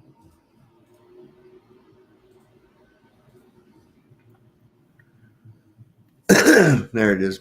just for the sake of a little levity in the middle of our serious talk here. Yeah, that's pretty funny, Babylon B. It's hilarious. I love it, man. I love it. Yeah, it's pretty good. Anyway, this is what they're doing now, which anybody who already knows what the plan is and knows what they've been doing with vehicles knows this was the plan. And AI, mind you. Let me show you guys something about that. But future Fords might detect speeding and report you to the cops.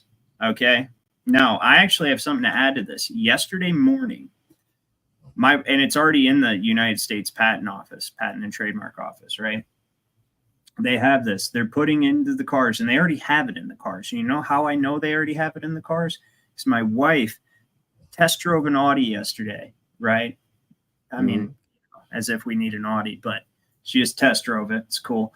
And when she got on the highway and started speeding a little bit, as everybody does, especially in Michigan, when the speed limit's 70, it means there's no speed limit. That's what that means. So.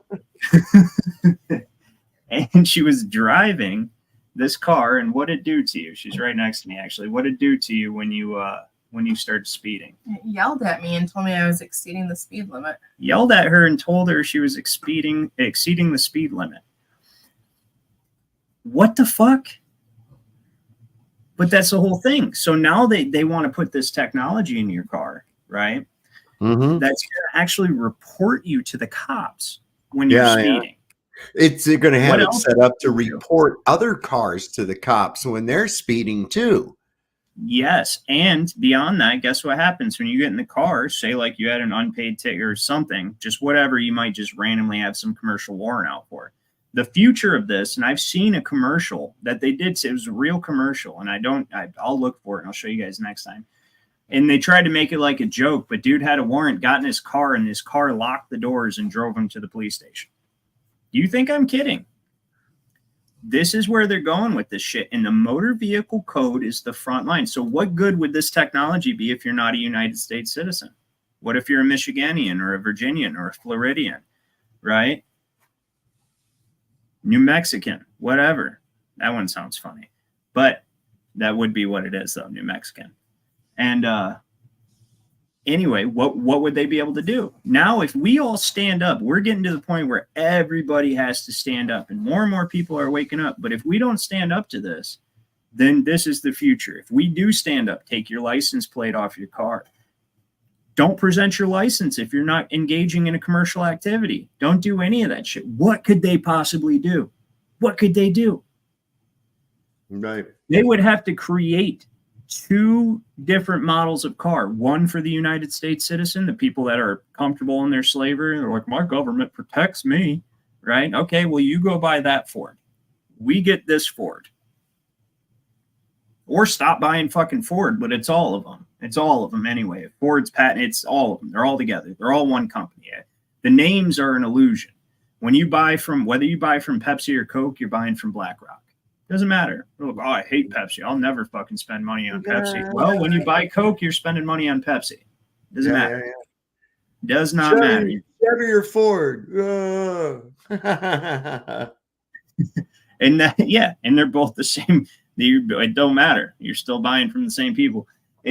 And that's because they know that's why they're behind the scenes. They're not bringing any attention to this. They're monopolizing all the corporations because they know that the most powerful way we can express our opinion and vote is with our money. Well, with our debt slave tickets that they give us because we don't have money, but it's still they want them. So, as long as they want them, that's how we can vote. They want them because other people have been brainwashed into wanting them, and that's just how it works. And I guarantee you a lot of these people, even on the higher ups that work at these car companies, have no idea about the stuff I'm teaching you guys. They're furthering their own enslavement. They have no idea. But then some of them, some key people, have a huge one. But look at this shit. Ford is trying to patent a way for its cars to report speeding drivers to the police. A patent application from the automaker titled Systems and Methods for Detecting Speeding Violations, which was published by the USPTO July 18th, 2024. Right? So they just did this shit. But see, here's the thing. Why'd my wife just drive a car that yelled at her for speeding? You think that this isn't already a latent capability in all the vehicles? Of course it is. I would be willing to say that vehicles they've manufactured up to 7 years back already have everything that they plan to introduce into the market. Yeah. But they just it's basically on standby mode. Well, apparently the Audi my wife drove, it wasn't. It was going to, dude, you know how quickly I would return a car that yelled at me for speeding? I already can't stand a car that yells at me about my seatbelt every time. And my wife, she's like, I want you to wear a seatbelt because I don't want nothing to happen to you. I'm like, I appreciate that. And it is smart to just wear a seatbelt. I mean, that's how they get you, because like it makes sense. But sometimes I don't fucking want to put on my seatbelt. And that's what I tell my wife. And I'm like, every time the car yells at me for not wearing my seatbelt, I feel like the government and the car manufacturers are colluding to be my parent. And you know what? I've said that for years. You can ask my wife. You can ask anybody. I've said that every time I hear a seatbelt. I'm like, yeah, the car manufacturer and the government are colluding to be your parent. And now I have proof. Boom. Listen, my phone popped on the little, I don't know, that little voice activated search deal or whatever came on and said, what can I help you find? And I just went, oh, fuck you. And it went, please don't speak to me like that. Yeah. Oh, what the hell? They'll just pop on whenever, dude. And I mean, it said, please don't speak to me like that. I'm like, what the fuck? You're a robot. Shut up. Yeah, they're programmed to say that, though. Siri does the same thing. And Siri always just pops in. And so one time I asked Siri, I said, are you always listening to me? And she's like, what'd she say? She said some kind of lawyery term where she was like, I only respond to you when you speak to me directly. And I said, no, are you always listening to me? And she kept dodging the question. I can't remember. If you have an iPhone, and I'm going to get rid of this motherfucker. I don't even know why I wouldn't have one. I wouldn't have one. The name of it right off turned me away because I was like as in eyeball phone. Right. It's all seeing. Yeah, I get it. But it's a mockery. I thought Steve Jobs was a douchebag. So because that's another thing is the all-seeing eye isn't inherently an evil symbol. It's a symbol of the divinity. The all-seeing eye is how do I explain it? It's the observer in the seat of consciousness. God's always looking through you. You know what I mean? But the way that it's being inverted and becoming a technocratic symbol for global surveillance is yet another inversion of an ancient mystical symbol, occult, holy. I mean, they're all the same because that's the whole thing. What they've done is they've taken the knowledge of who we are and what we're capable of, and they've kept it for themselves and subsequently reset and then brainwashed humanity into not knowing who they are, where they are, what they're capable of, and the nature of the universe and how it works. And now the society we live in is the product of them capitalizing on the fact that only they have the knowledge. They have astrology's real. It's 100% real. They do everything, all their trade swaps, sales, the laws they pass, the false flags they decide to do. Everything's done according to astrology because they want that astrological climate that's going to be best to make it work. Gematria is real. That's their secret language. They know about the power of numbers, that numbers are actually archetypes. They're not just math. They represent their symbols. Numbers are symbols. Numbers are expressed in symbols, right? And symbols don't express numbers, numbers don't express symbols. Symbols express numbers. And those numbers all have a frequency and energy. And it's a very real thing, the single digits anyways. And then they compound it and keep it hidden from you once you get into double, triple, all that stuff. But it's like all these things, just like words, just like letters, everything else, they all symbolize the process of creation in the world that we live in and the way it works. And they keep that knowledge for themselves and they hide it from us. And then they put out propaganda to make you think it's like some hokey pokey new age. It's not new age. The whole concept of new age is ridiculous. This is old shit. This is old age. This is what's always been here. Right? It's not a new world order. It's an old world order. It's what has been empowered and overthrown, empowered again and overthrown. And it's a constant struggle between light and dark. That's what it is, you know? So, like, for instance, if we want to get into some theoretical discussion on, I'm going to put a link to the panel if you guys want to come up and join me and my father here, but we're going to get into something I showed my dad before the show, and even he thought it was interesting, which is always cool when that happens. So no thanks, Fox. In fact, I'm going to get you, I don't even want you linked to my computer right now. All right, get out of here. All right, so check this out. We're going to open this up. And then we're going to pause it, present it.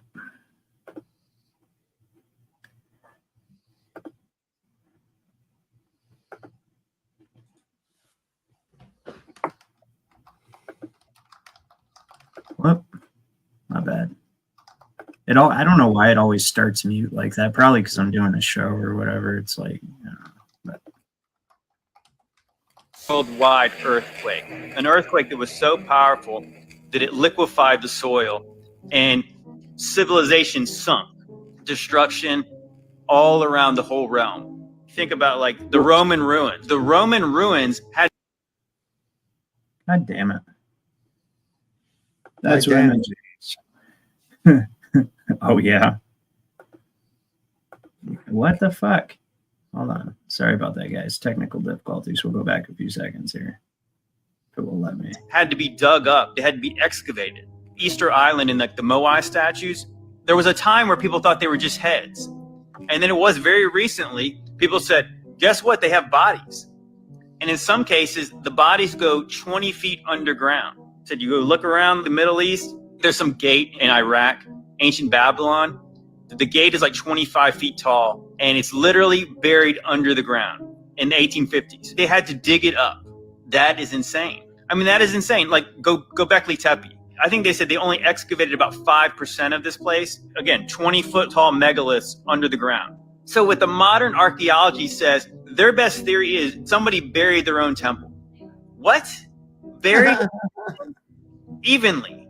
Like, it's literally completely under the ground. It's not like a pyramid where people could actually cover up stuff and then there would still be a mound. It's like even across the world. Who does that? No one. Never. Why? Then you go to modern cities. And I think this is when it gets the craziest, is there's stuff buried around modern cities. Evidence that basements are like halfway under the street. They're basements, but they're really not basements because there's windows that are kind of at ground level and sometimes slightly below ground level. And then sometimes they brick them up. Sometimes the street goes up with the building. Like the windows literally disappear as the street goes up. That's weird. There's underground parts of every major city around the United States. Underground Atlanta, underground Portland, underground Sacramento, underground Seattle. All these West Coast cities with undergrounds, highly suspect. They seriously have built their cities upon older cities. What we're told is the people before us were more primitive than us. Obviously, they don't have the advanced excavating equipment and all that stuff. And yet it was very common back in the day to build things underground. Wouldn't it be harder to do that without all the heavy equipment we have now? But we don't do that now for some reason. When if you think you're more advanced than the previous civilization, well, it'd be likely that you could do the same things, except you could do it faster and cheaper because you have better equipment, right? You got better tools. But they don't do that. So I think that's what leads us to believe that we are on the other side We're on the wrong side of the peak of civilization. Hey, Kaika. The mud flood is actually a worldwide earthquake, an earthquake that was. That's fucking crazy, man. You know, it could be like one huge earthquake, like he says, or a series of earthquakes, which I'm more inclined to believe. I think that there has been some geographical changes. Something happened in the last 500 years that has completely changed the way everything is. I mean, we look at some of these old maps and shits that show areas of Africa that are now the Sahara Desert that were, you know, rich with flora and fauna. We see what's now icy Antarctica was once depicted with, again, flora and fauna, and not with ice. So I don't know, man. The Great Lakes not showing up until like well after the 1600s. I don't know. Some pretty crazy shit going on. What's up, Jeebus Crisp and Sarah? Sarah. Flappy pappy wank wank. So I was thinking really hard about what Ryan was saying about everyone standing up and Oh shit, my mic was muted the whole time I was trying to talk. My bad. Wanted to welcome you guys, but my dad did that, so continue. I would strongly suggest before anyone tries anything ballsy, such as telling the cop, you know, like, here's my problem. I've stood on this for around 7 years now. Okay, so is Sarah. We typically don't like to put license plates on our car. That's basically contracting with the BMV, and we don't wish to do that. I've lost licenses. I've spent almost $1,000 trying to get them back and going through the hoops. Then once I get them back, I get pulled over for some BS traffic ticket. Something happens, and I end up losing it again, and I got to spend a ton of money to get it back. So we got sick of this. And why do you keep spending a bunch of money to get it back? If they took my fucking license, fuck them. Because here's the thing. What you're saying, I respect what you're saying. On me. I understand the hardship that you can go through. Let me explain something to you in the equivalent of what you're saying.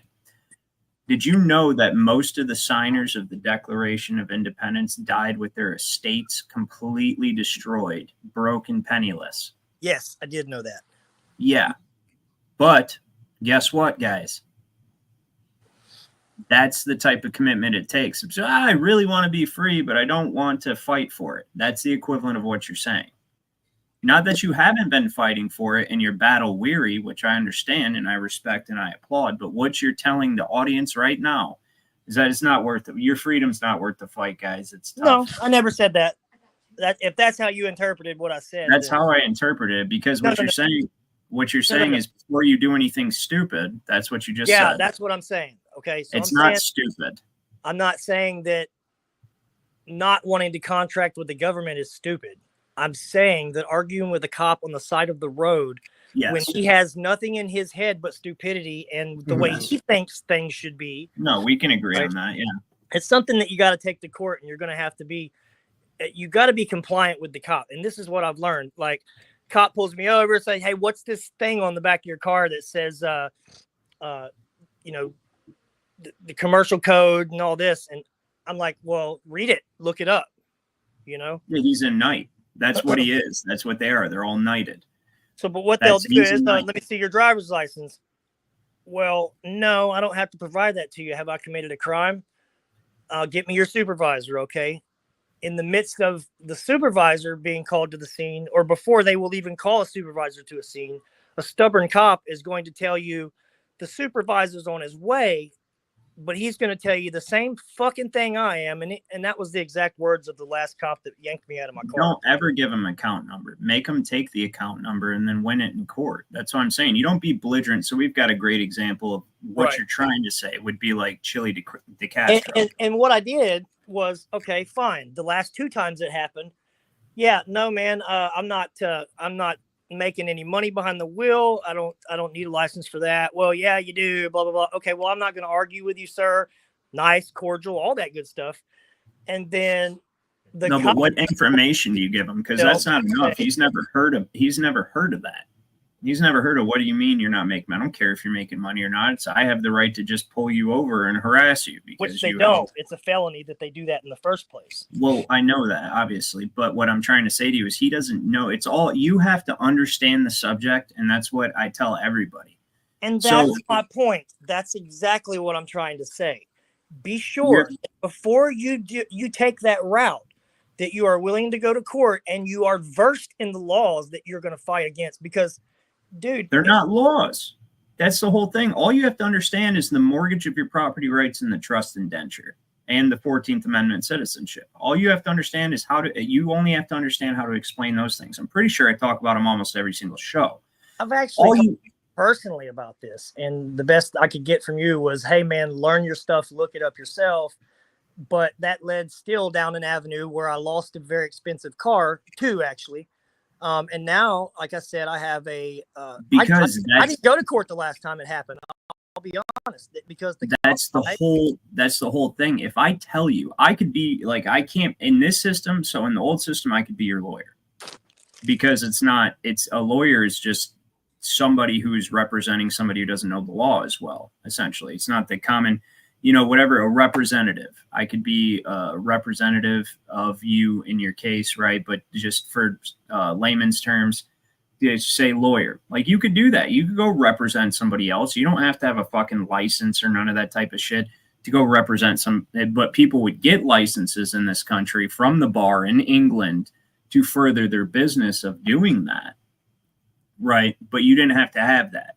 Now there's nothing I can do for you. We did have a lengthy discussion. I tried to explain it to you and you just kept arguing with me. And so I'm like, look, you just have to look into it. This is how you argue it. And at the end of arguing with you about anything. At the end of the day, I don't think it's pretty hard to imagine you arguing with me, I'm sure.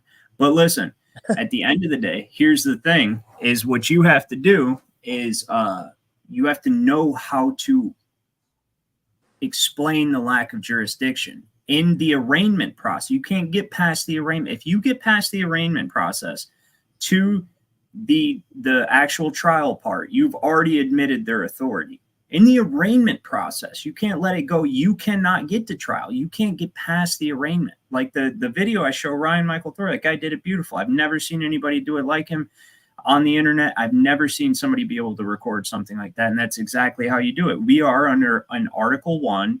Is that the video where the guy just kept asking the judge questions and didn't give the judge? Yes, you never make statements. Don't tell him. You never. So like, even when a cop pulls you over, don't make statements. Be like, can I see your license? Well, what makes you think I have to have one? Well, that's because it's what the motor vehicle, or that's the law. Say, is it a law? Well, yeah, the motor vehicle code says, well, no, it's a code. That's not a law. Statutes and codes are not laws, right? Well, those are code where it says that a private carrier is not a commercial driver. I mean, we can show you that, but right. But it still didn't save me from losing my vehicle. No, because they auctioned it off. I saw someone else driving it about 4 months ago. They're fostering an environment in the police departments because, we're just now picking all this stuff up, right? And they have fostered a culture in the police departments, but you want to ask them all those questions while recorded, because that's what's going to help you in the court. When you ask them all these questions, you ask the cop questions, and then once you get to court, you have that video, and you can say, I asked the officer the same thing. I have the video evidence, and so you are under an obligation, according to your oath, to uphold the Constitution. You have to tell me the nature and cause of the charges against me and what jurisdiction I'm under. You have to. And guess what? Here's the thing. Most of the time that will work, but because we are militarily occupied by a hostile foreign corporation It's never always going to work. But guess what? That's what I try to point out to people. Did the Confederate soldiers know they were going to win the war? No, but they knew they weren't going to keep living like they were. Did the colonists know they were going to win the war? Did the people who drafted the formal declaration, declared themselves to be free of any sovereign authority, right? Did they know they were going to win the war? No. But you know what? They knew they weren't going to keep living like this. And it's when you get to a place of, I would rather die than be a slave. That's how you be free.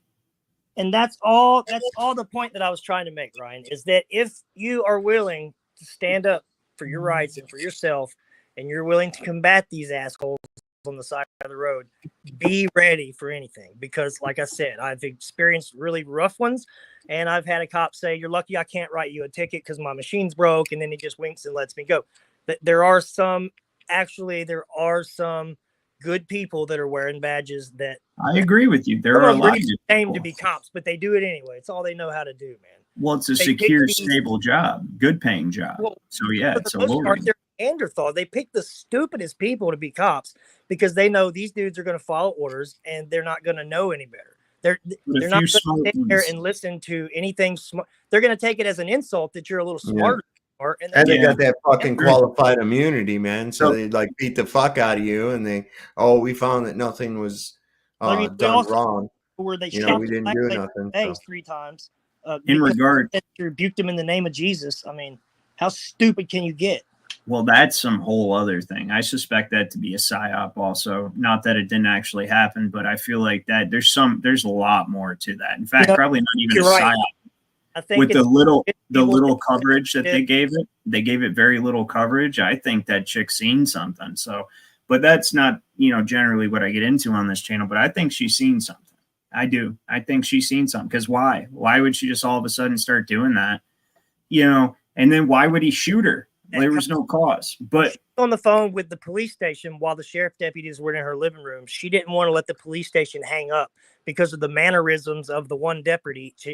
He was being nice and cordial vocally to her, but she sensed something in that man that made her feel uncomfortable around him. That's why she was fumbling and stalling, and she was nervous. There's a lot more to that entire story for sure, and maybe I'll look into that. But what I'm saying, first of all, as far as our interactions in the past, I try to tell you, and I'll tell every viewer, every subscriber the same thing. I can't put my brain into your head. I can tell you where to look, and I can tell you what's going on.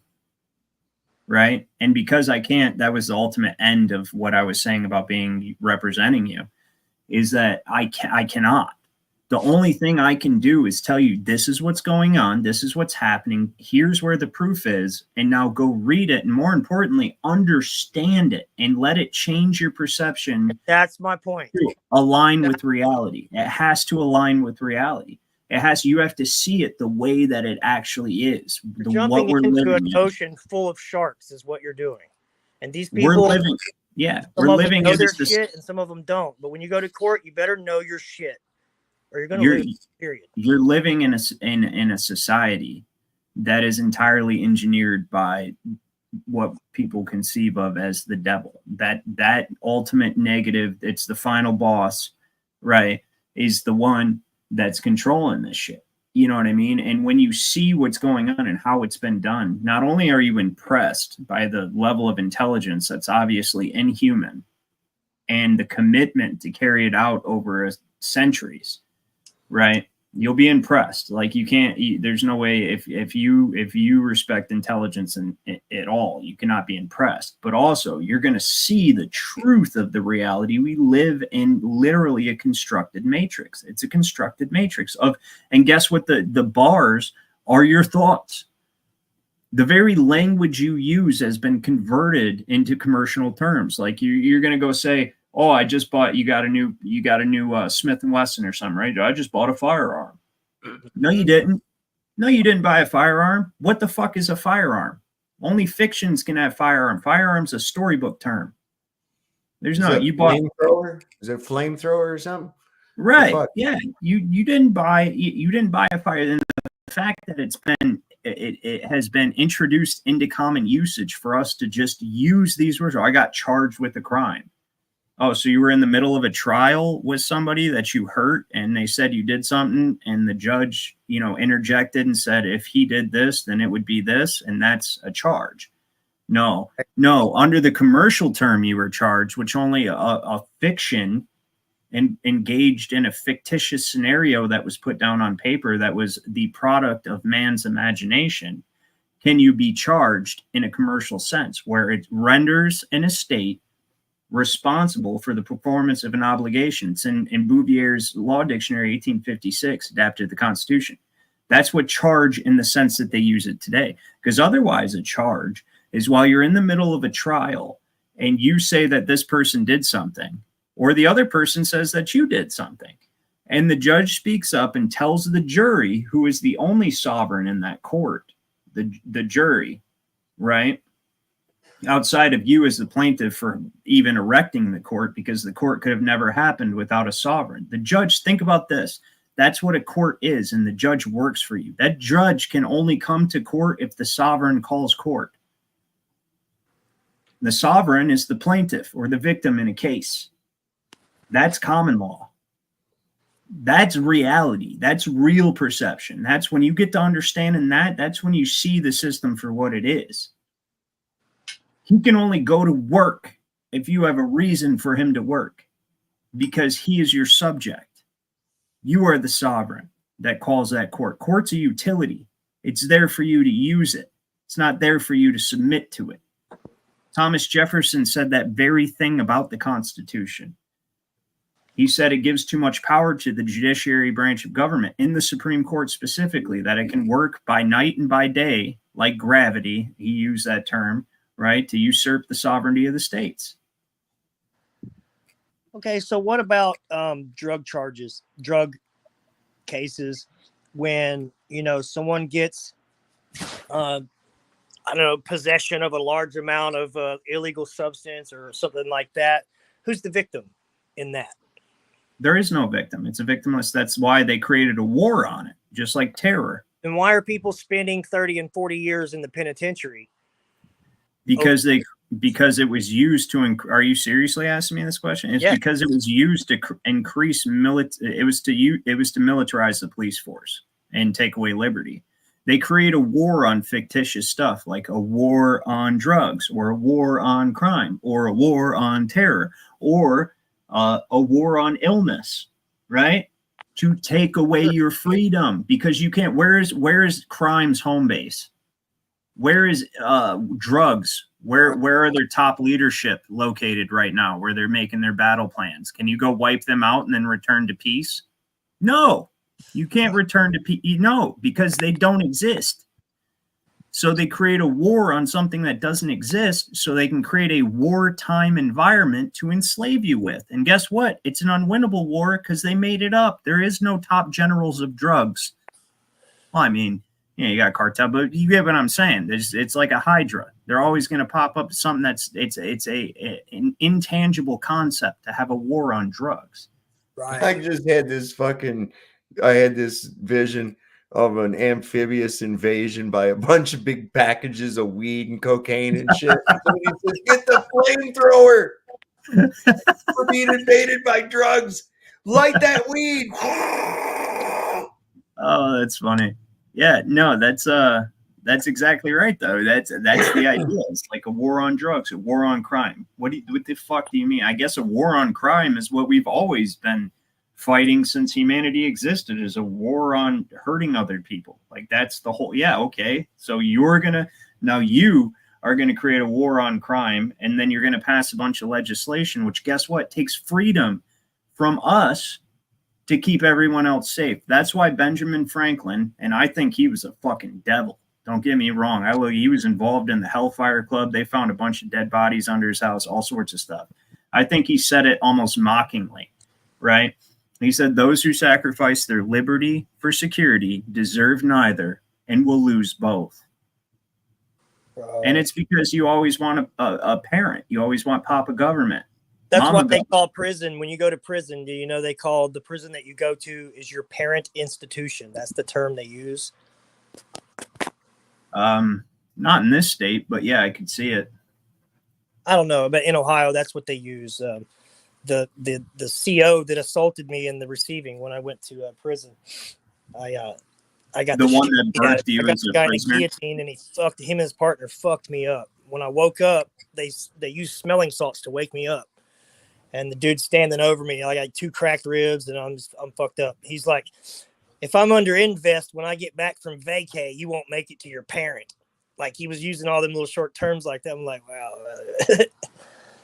So, yeah. No, parent institution's actually a fascinating statement. I guess, you know what, being as Ohio does that, every state uses a reflection. Ohio might just be the most honest, but I mean, that gives you an insight into the law under their commercial law and ultimately common law that they use to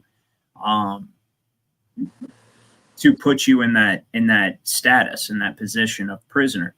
So parent, it would be the one that birthed you into this new world that you're now go to. Yeah. And what they try to do is they try to send you back to that same institution because that's the one that you're familiar with, and pretty much. And if you don't, then they'll eventually kick you back to that, and they call it your parent institution.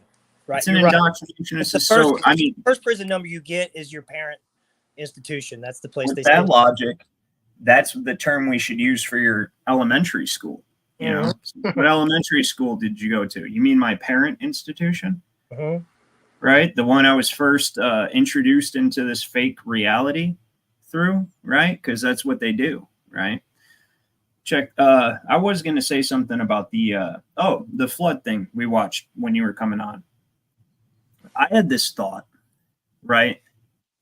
And I think it's like the big open secret. And people can say what they want about me. I'm not a Bible thumper. I promote the Bible, but you have to know how to read it and what you're reading. And I don't think everybody does. But I will say this is I do know that it's true and that it's real. And I think that the actual facts and circumstances of the Bible and even what's taken metaphorically and allegorically are all true. I think it's true on so many levels that it's a multi-dimensional object that takes the form of dead letter in our dimension, but is actually some kind of tesseract that we live in, right? And which ties into other aspects of what's going on in the world as well, like Mandela and stuff. But I'm not going to get into that tonight. But what I will say is that the Bible talks about a flood for 40 days and 40 nights. How do we actually know when that happened? And what would that do to the ground? The ground would immediately soak up all the water to capacity, right? It would soak up all the water to capacity, turn it into straight liquid mush. Well, it's not out to forget that it didn't just rain. It said it brought forth the waters from above and from below. Exactly. That would be a mud flood. If you really think about it, mud flood, just another term for the flood. Listen, when I went, first time I saw the Grand Canyon, the first thing I thought was millions of years my ass. This happened rapidly. What if that shit only happened since around 1600? Because I look at the systems of law. So here's one thing, and I stand by this. Law can never be divided from finance and history, nor can it be divided from spirituality, because law incorporates everything in society. The main points of society, which are going to be your business, right? And your morality, which is dependent upon your spiritual understanding. And of course, atheists tell us about their morality all the time. We see it with drag queen story hour. So you see what happens when somebody has no spiritual understanding and they get to deem something moral. You get the most fucked up things that you've ever seen in your life. But with that being said, you can never separate law and history. So if you want to know the real history, and this is what I've thought ever since I've ever heard about the mud flood thing in the first place, the Tartaria thing, or whatever you want to call it. And I've never given full credence to it because I feel like it's a psychological operation in many ways that they know we're going to find out and they're trying to get ahead of it, right? But I look at the law. The law will never lie about history, okay? And we have the Magna Carta. We actually have the Magna Carta in this country because our common law is based on English common law, which was which was because when we first formed as a country, the very first decisions on a case on points of law under common law weren't based on law on cases in this country. And they still sometimes use English law, just not common law, to determine things. And that's the whole thing, is law is one massive all-encompassing body. That's why every country has a constitution. Every country's in debt slavery right now. They used it as a blueprint to carry out the same system of nationalistic programming and then subsequent debt enslavement to take out every nation around the world. But we all have essentially the same template of a system. And the United States was the best template because we don't have a monarch or a dictator or any kind of like installed bloodline ruler that can take back, you see, and that's what makes us the greatest light. But it always tells you what was going on in history because the laws reflect the events in history. So say you have an historical attack or something like that, there are going to be lawful byproducts of that event in history. And that's the nature of law. You go back to the Magna Carta. And the Magna Carta created an office of sovereign. And what kind of position were the nobles and the people in at that time to be able to hold the king hostage and force him to sign it, even though he wanted to sell them out to the Vatican, not Vatican, papacy, because there was no Vatican, but we just call it the Vatican now because that's what's there. But it's the papacy.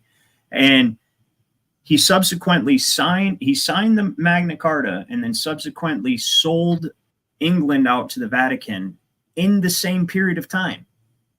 He was forced to sign the Magna Carta. So that seems like a takeover to me. And that seems like a battle between people who actually had a large degree of sovereignty. So the situation prior to selling them out to the Vatican in England was the king sat in the office of sovereign. It was an office that was beholden to the people. And they, again, as we see in constitutions and all this around the world from old, that they recognized in that even monarchy that all the power was derived from the consent of the governed. It's like there was all of a sudden this realization that, hey, wait a minute, we're the government. This is an artificial construct that has no power without us being the battery to power it. Whether we work for it directly as like a knight or a constable or a tax collector or whatever, like it couldn't work without us. None of this is all just the idea, right? And so we are actually the power of it. Question, Ryan. Are you what? Have you done a stream about like Washington D.C. and the layout? And I know we've talked about it a few times and stuff, but have you done that stream yet? I've spoken on it. Like where they do the inauguration between the two symbolic buildings and the phallus of Osiris and the dome of Isis and all that stuff. Yeah, well, actually, they never did that till Reagan. But yeah. Anyway, go ahead. And I know most, I'm not saying Freemasons are horrible or nothing like that, but there is a lot of witchcraft behind that, behind their rituals and the stuff they do. Here's the thing. It's all the face group names, and this is another divide and conquer technique that works beautifully because you're going to blame one group, and even the Jews are included in this. You're going to blame one group or the other group or whatever, but that's not the truth. The truth is it was called the Alumbrado originally, which Ignatius of Loyola was a member of.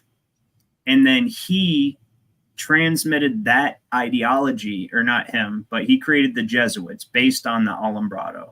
And then down the road, a little bit later, you have Adam Weishaupt, who was a professor of canon law. Now, people downplay that position, but you have to understand that the church, as far as commercial, maritime, but they control the Holy See, the sea.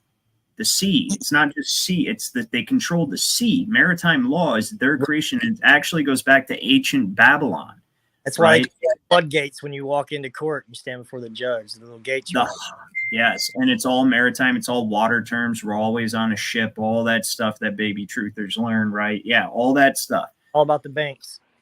Right. Well, the banks, actually, the Rothschilds are the guardians of the papal treasure.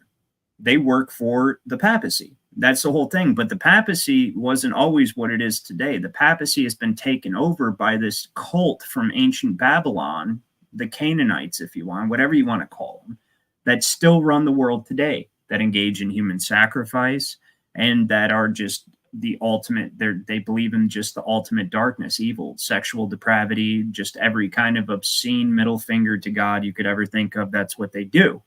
And these people are still in power. The families, the most wealthy, powerful families that you never hear in the news, right? Like Massimo, Orsini, Medici, like all these people, right?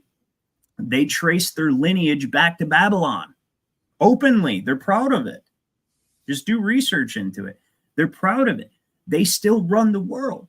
And so there's this inner group of these select few people that they found secret societies. The reason ancient teachings were kept secret is because people cannot learn them until they're ready to understand them. Like if you tell somebody that good and evil are just two opposite ends of an archetypal principle, it's going to, an uninitiated or unlearned person is going to think that it's okay to just go commit evil because there's no different from good. It's just all, well, we see the reflection of that profane understanding of it in society where people are like, morality is just a human creation. It's a subjective term. I mean, you think it's immoral that I rape this, whoever or whatever, right? But I don't see any problem with it. And so, I mean, it's fine then, because like, what is morality? Only godless people can ever come up with that. But secret societies were originally intended to keep like even Jesus teaches in the Bible. He says you give milk to babes, right?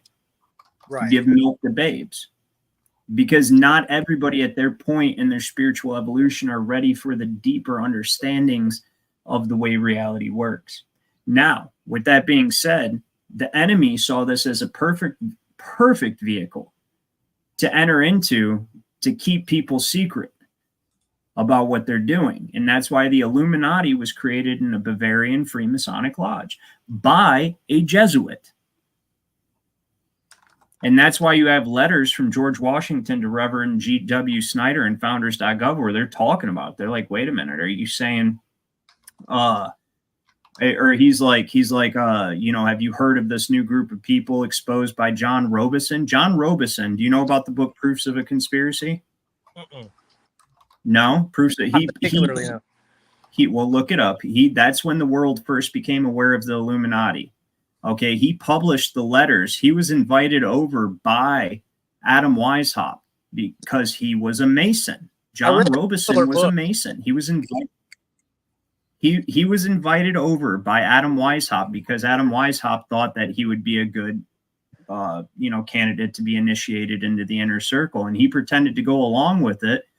Weishaupt gave him a copy of his plans and his correspondence and stuff to study over, and Robeson came back and published it. And that's the only reason why the world knows what the Illuminati is today, is because a Mason exposed it. So what I'm saying is you can't, and it's the same thing, and I try to keep it in mind with Jewish people and everything, you can't just throw a blanket term, because the truth is this inner corporation, this super secret group of people that we can see in the Bilderberg, and even not everybody there knows what's going on, because they always have some people that to kind of give plausible deniability. CFR, it's a huge Jesuit institution. That's what controls our country. Hillary Clinton has outright said it, and that's an Illuminati organization, right? But they still have some people that are invited one year that have no idea what's going on. They don't get invited back. So they always have that aspect of inviting people that aren't a part of the actual plan and then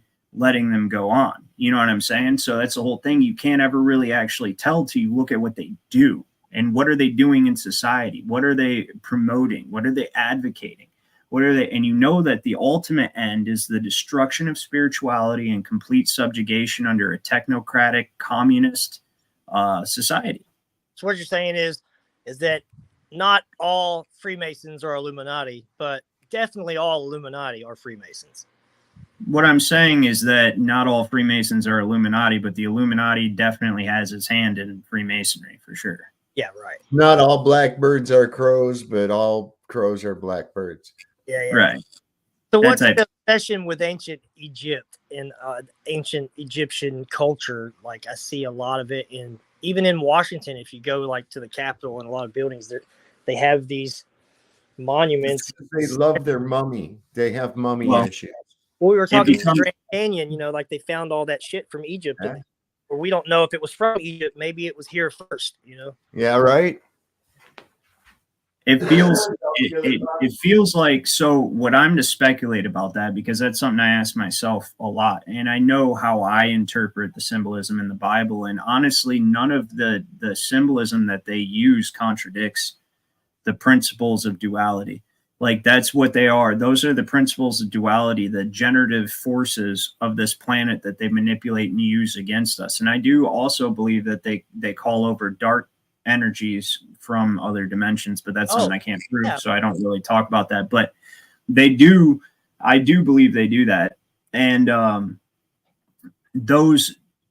that's part of a system of control and so the same symbols that they're putting up right in our faces is something we once understood when we were a prosperous and unified society. Ryan, I'm sure they do it. I'm not only just speculating. I'm sure they do it, because when they inaugurate the president, they do the ritual. They're trying to invoke. They didn't start that until Reagan. And Reagan was the one who let the Catholic Church back into the country. He reopened diplomatic relations with the Pope. We suspended them. Walt Disney were like best pals. And They suspended diplomatic relations. We did, after they killed Kennedy. And we know they killed Kennedy. We know for a fact they killed Kennedy. There's no question about it. And that's why we stopped any kind of the papacy. We caught the guy who killed Kennedy not Kennedy, I'm sorry, but Kennedy, they definitely killed Kennedy. I meant to say Lincoln, after Lincoln. My bad. Those two are so closely connected in my mind. But because they were both killed by the church, and they were both killed and very interestingly symbolic, like you've seen the whole thing where Kennedy was killed in a Ford, right? And was killed in a Lincoln, and dude, there's too many all that shit. Yeah, the too many coincidences. And they were both killed by the church because they stood up to the church. But we actually know, we can't prove that the church killed Kennedy, but we did prove that the church killed Lincoln. And it's because John Surratt. So there's no way you can know that, Ryan, that all these things were so intricately intertwined, these coincidences that we. What are you saying? We don't know that? We definitely do. We know that they are, but there's no way they would have known that. So you're not. You're too busy talking over me and to listen. I'm trying to tell you, they did know, because we suspended diplomatic. It's in the history. We suspended diplomatic relations with the Pope, because he's a political leader, not just a religious leader. We suspended diplomatic relations with the Pope because we caught John Surratt, who was one of the conspirators. And it wasn't just a plan to kill Lincoln. It was a plan to kill Lincoln, William Seward, Ulysses S. Grant, and Andrew Johnson, the entire top people in the government. It was a plan to kill all of them. And Grant left town the day his assassin was coming, right? Left town to visit a sick friend. And I think he was probably in on it anyway. And then William Seward, the Secretary of State, his assassin actually came to his house and stabbed him a bunch of times. But you never learn about that in school. He survived, though. But he got stabbed to shit. The Secretary of State, they don't teach you about that. Like when Lincoln got assassinated, it was actually a much bigger plot. And the Secretary of State got stabbed a bunch of times. And it was all because the entire Civil War was fomented by the Jesuits. Lincoln even outright said it. Charles Chiniquy, one of his former defendants, who he got off from an accusation from the Jesuits of rape that the Jesuits set up, he got that guy off, and Charles Chiniquy wrote a whole book about it, right? And then, so William Seward got stabbed, Grant left town, and then Andrew Johnson's assassin chickened out, and Lincoln was shot by John Wilkes Booth. And here's the thing, is that they ended up investigating. They found out, oh shit, Dad got kicked out. Hold on a second. They found out that They found out that the whole plan was concocted inside of the house of this lady named Mary Surratt, who is a devout Catholic, and her son John Surratt was a direct complicit co-conspirator in carrying out these attacks. And John Wilkes Booth, and I forget the name of the other guy that stabbed Seward, but he fled. So they arrested all of them, but John Surratt fled. He fled into Canada, into a Catholic-controlled town, and hid inside of one of the parishes there. And then that parish smuggled him to Rome, where he was actually hired into the Vatican's, or not, it wasn't the Vatican then, papacy's private army, right? So he was hired into the Pope's private army.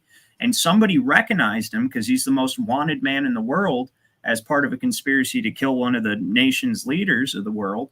And they turned him in. He got sent back here. So he was actually caught in the Pope's army and arrested and brought back here and stood trial. And they stacked the jury with Catholics, and it hung the jury, and he got off.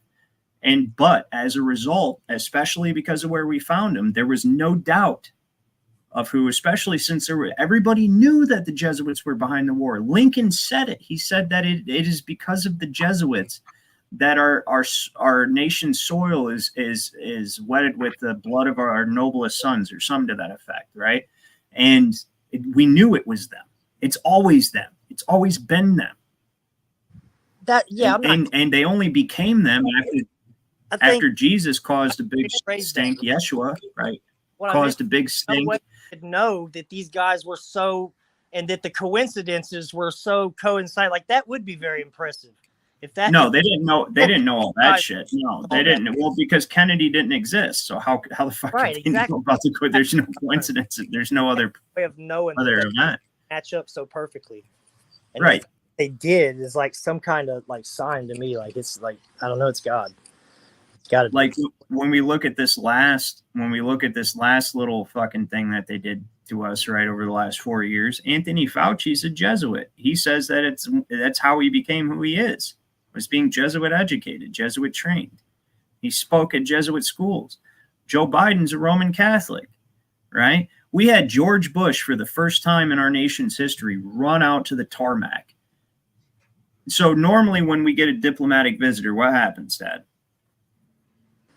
Well, they send a car out there. They meet him out. They meet him out there at the tarmac. I don't know in what context, like when they land and shit, or what do you mean? No. So prior to that situation, yeah, when they first get here, they meet our leader. It's etiquette that they're supposed to meet our leader in our capital well, actually our servant, to look at that properly, but the head servant at the Capitol in the Oval Office. George Bush rushed out to the tarmac to meet the Pope getting off the plane. Shook his hand. All that stuff, right? Like totally acquiesced to him, like totally bowed to him. That's what they all do when they're around the Pope. Why do you think Biden kept going over to see the fucking Pope? He had the same black eye as the Pope too, didn't he? Yeah. That's because that whatever's in control of that institution that is immensely powerful, that probably has the keys of understanding of, everything in the Bible. Like they know exactly how everything works. And somehow evil people have taken control of it. And not somehow, it's been a methodic progression over many centuries. I mean, look at how many popes have been assassinated. They get in, they realize they're told what's going on, what the plan is, and they're like, no, and I'm the Pope, right? Well, that don't matter because they'll kill you. He had Joe in there, called him in there and said, Joe, you've got to stop sniffing the children. It's looking bad for you to be sniffing the children. Why don't you get some more things like I have here in my house? Lots of naked baby penis statues everywhere, all around me, blowing trumpets. Huh. Hold on. What do we got going on over here in the chat? I just want to see this. They said, somebody says, I thought Trump was Jesuit schooled also. He was. Dirty carpenter. But he converted over to Judaism too. Don't get me started on Trump, guys. The people that are supporting this guy, I mean, there's facts that are already set there for you to see. There's case law. There's so much shit that implicates this dude with. Well, here's I'm the not even gonna thing. say the pedo shit. There's other shit too. You know what I mean? Yeah, Straight up, Epstein was a great guy, and it's even said that he likes beautiful women as much as I do, and a little on the younger side. Like, it's on black and white. He said it. They quoted him. Like, Have you ever read the 48 Laws of Power? no, I haven't.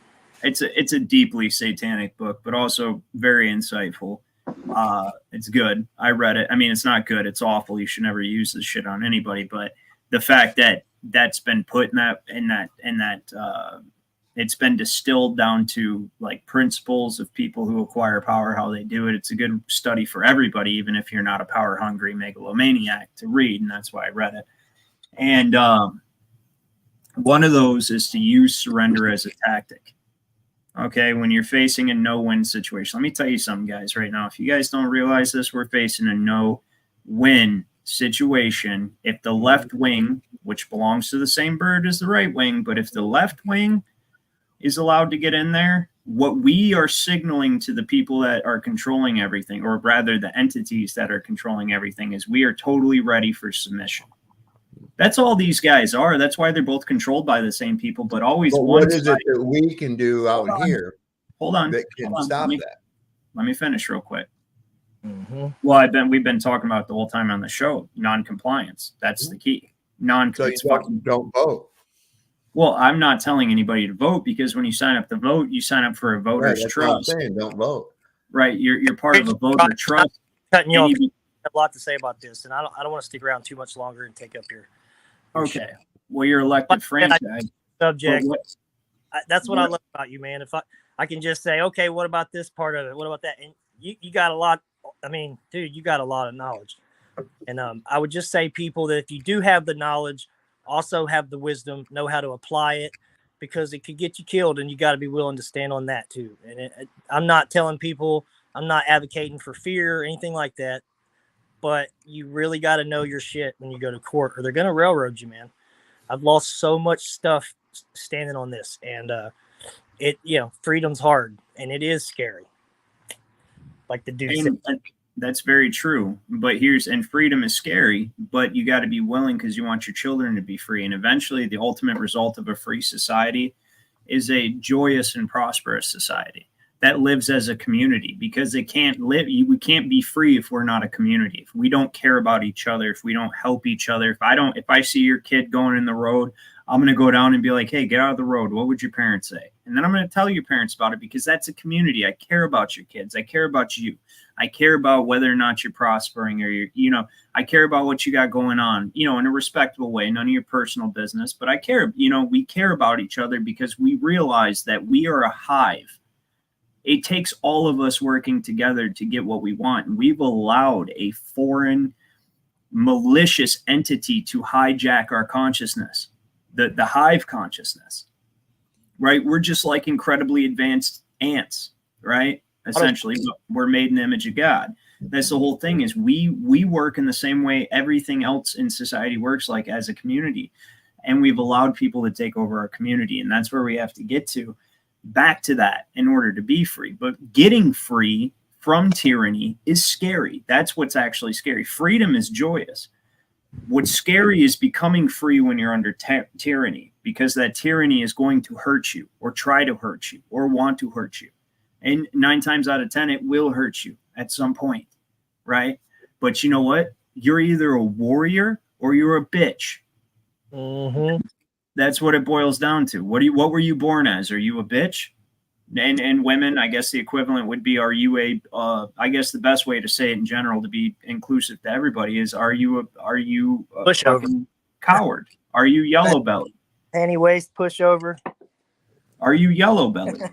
Do you know what I mean? Like, and it, courage and anger. Courage is not lack of fear. Courage is willing to do what needs to be done despite the fear you have.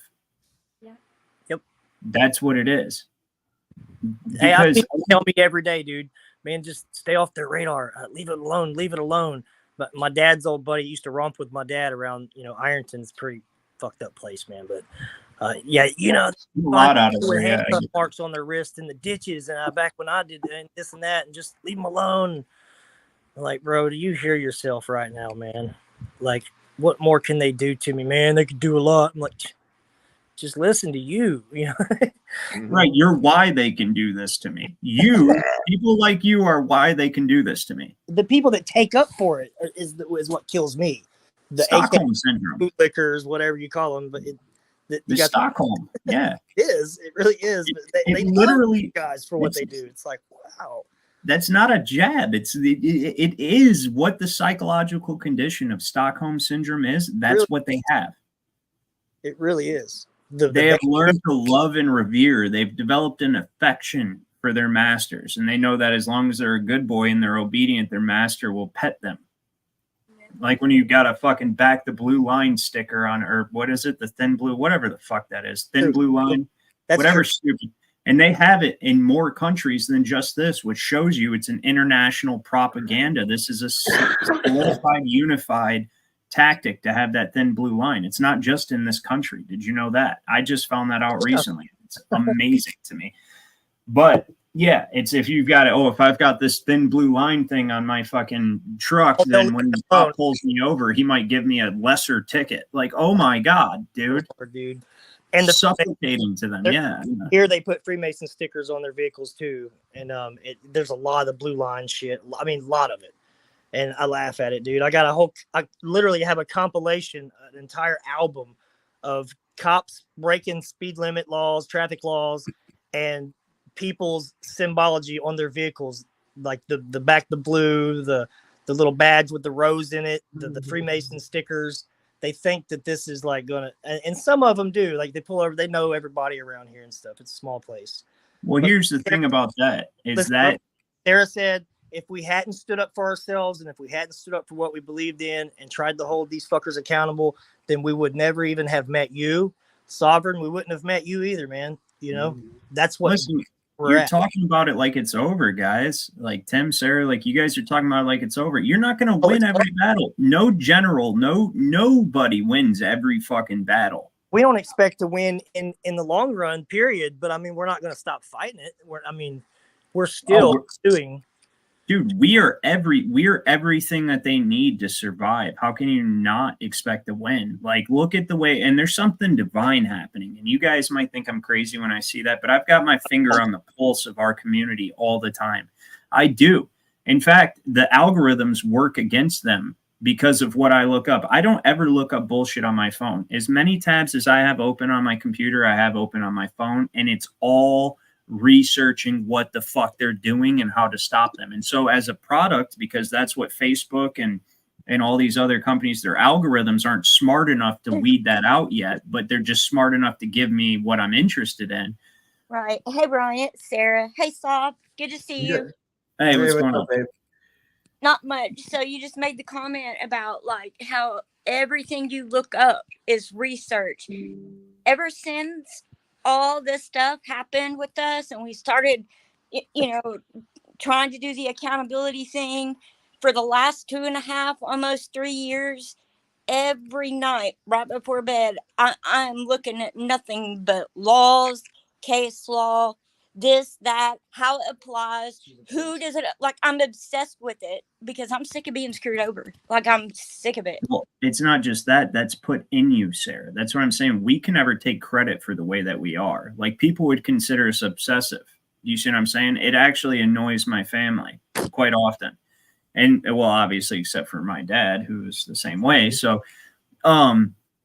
but it annoys my like wife and stuff sometimes, like it gets in the way, but that you didn't put that in you. You didn't make you, none of the people in the audience that are interested in this, that are watching this and that are learning, devoting time, telling people about this, I think you didn't make you this way.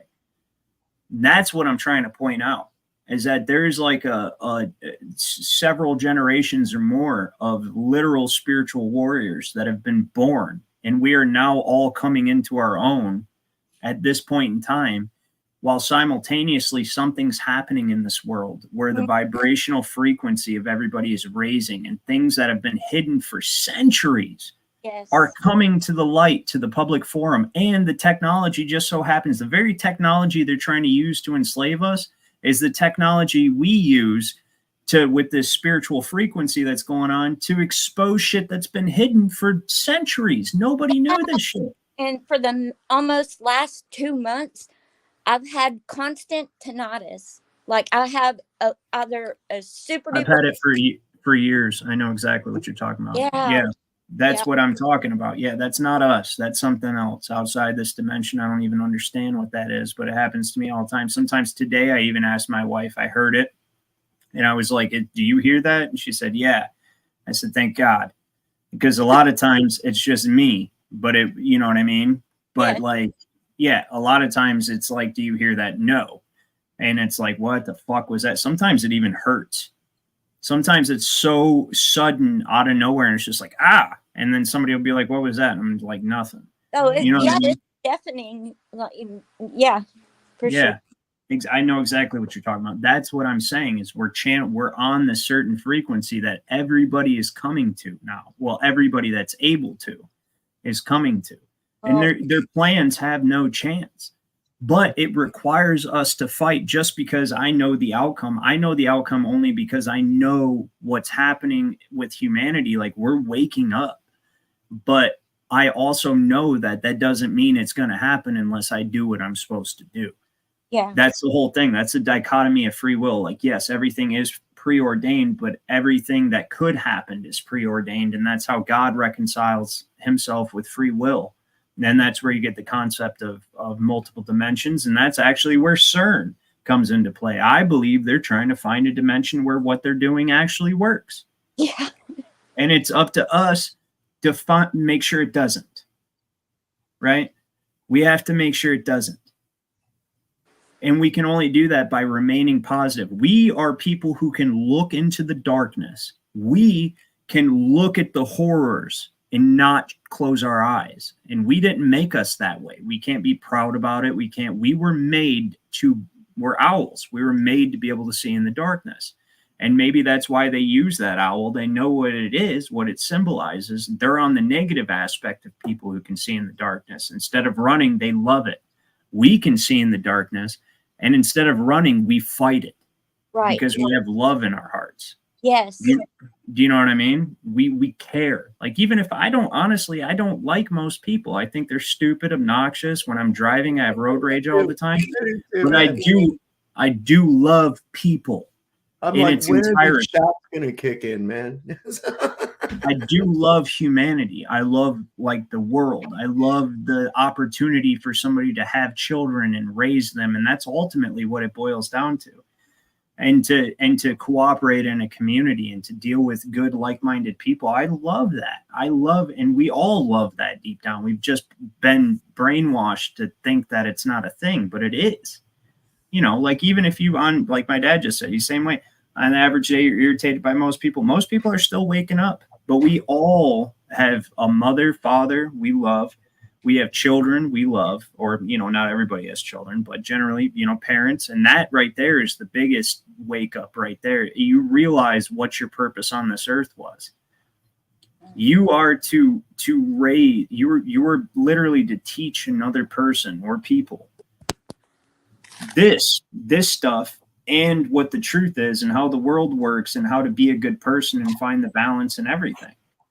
Yeah. You know what I mean?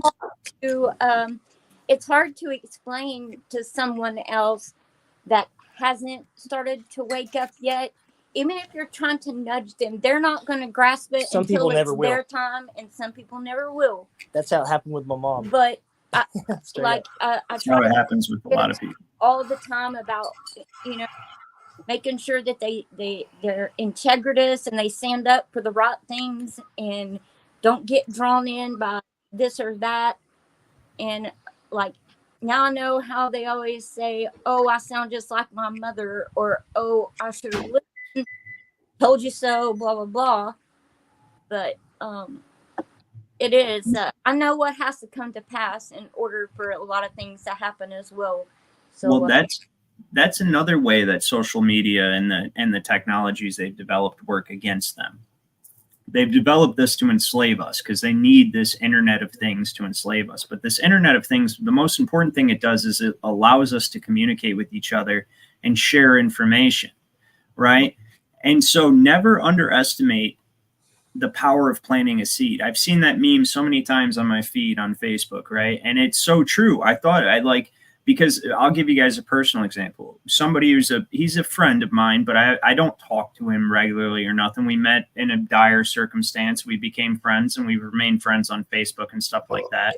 Now, people don't generally react. I mean, of course, my dad and Leanne and you know, these people that I know are awake and friends I've made in the truth community, they all react to my posts. But like your normal people that are on there, they won't always react to your post, or they'll never react to your post. But it doesn't mean they don't see it. They see it and it makes them think. They just don't know what to say or how to react to it. And so the one person that I'm talking about,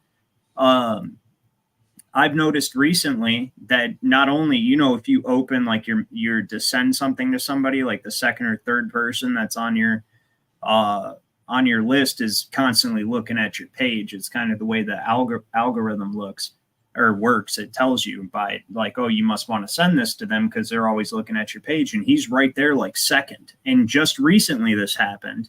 And he's posting stuff that shows me that he's waking up. And I believe it's directly because of the stuff I post that he's forced to look at on his feed all the time that makes him think about it, even if he doesn't want to, because he has the potential of waking up. And now he's starting to post like really baby truther stuff. Like we're talking like infant, you know, like still on breast milk infant baby. But it is a huge step.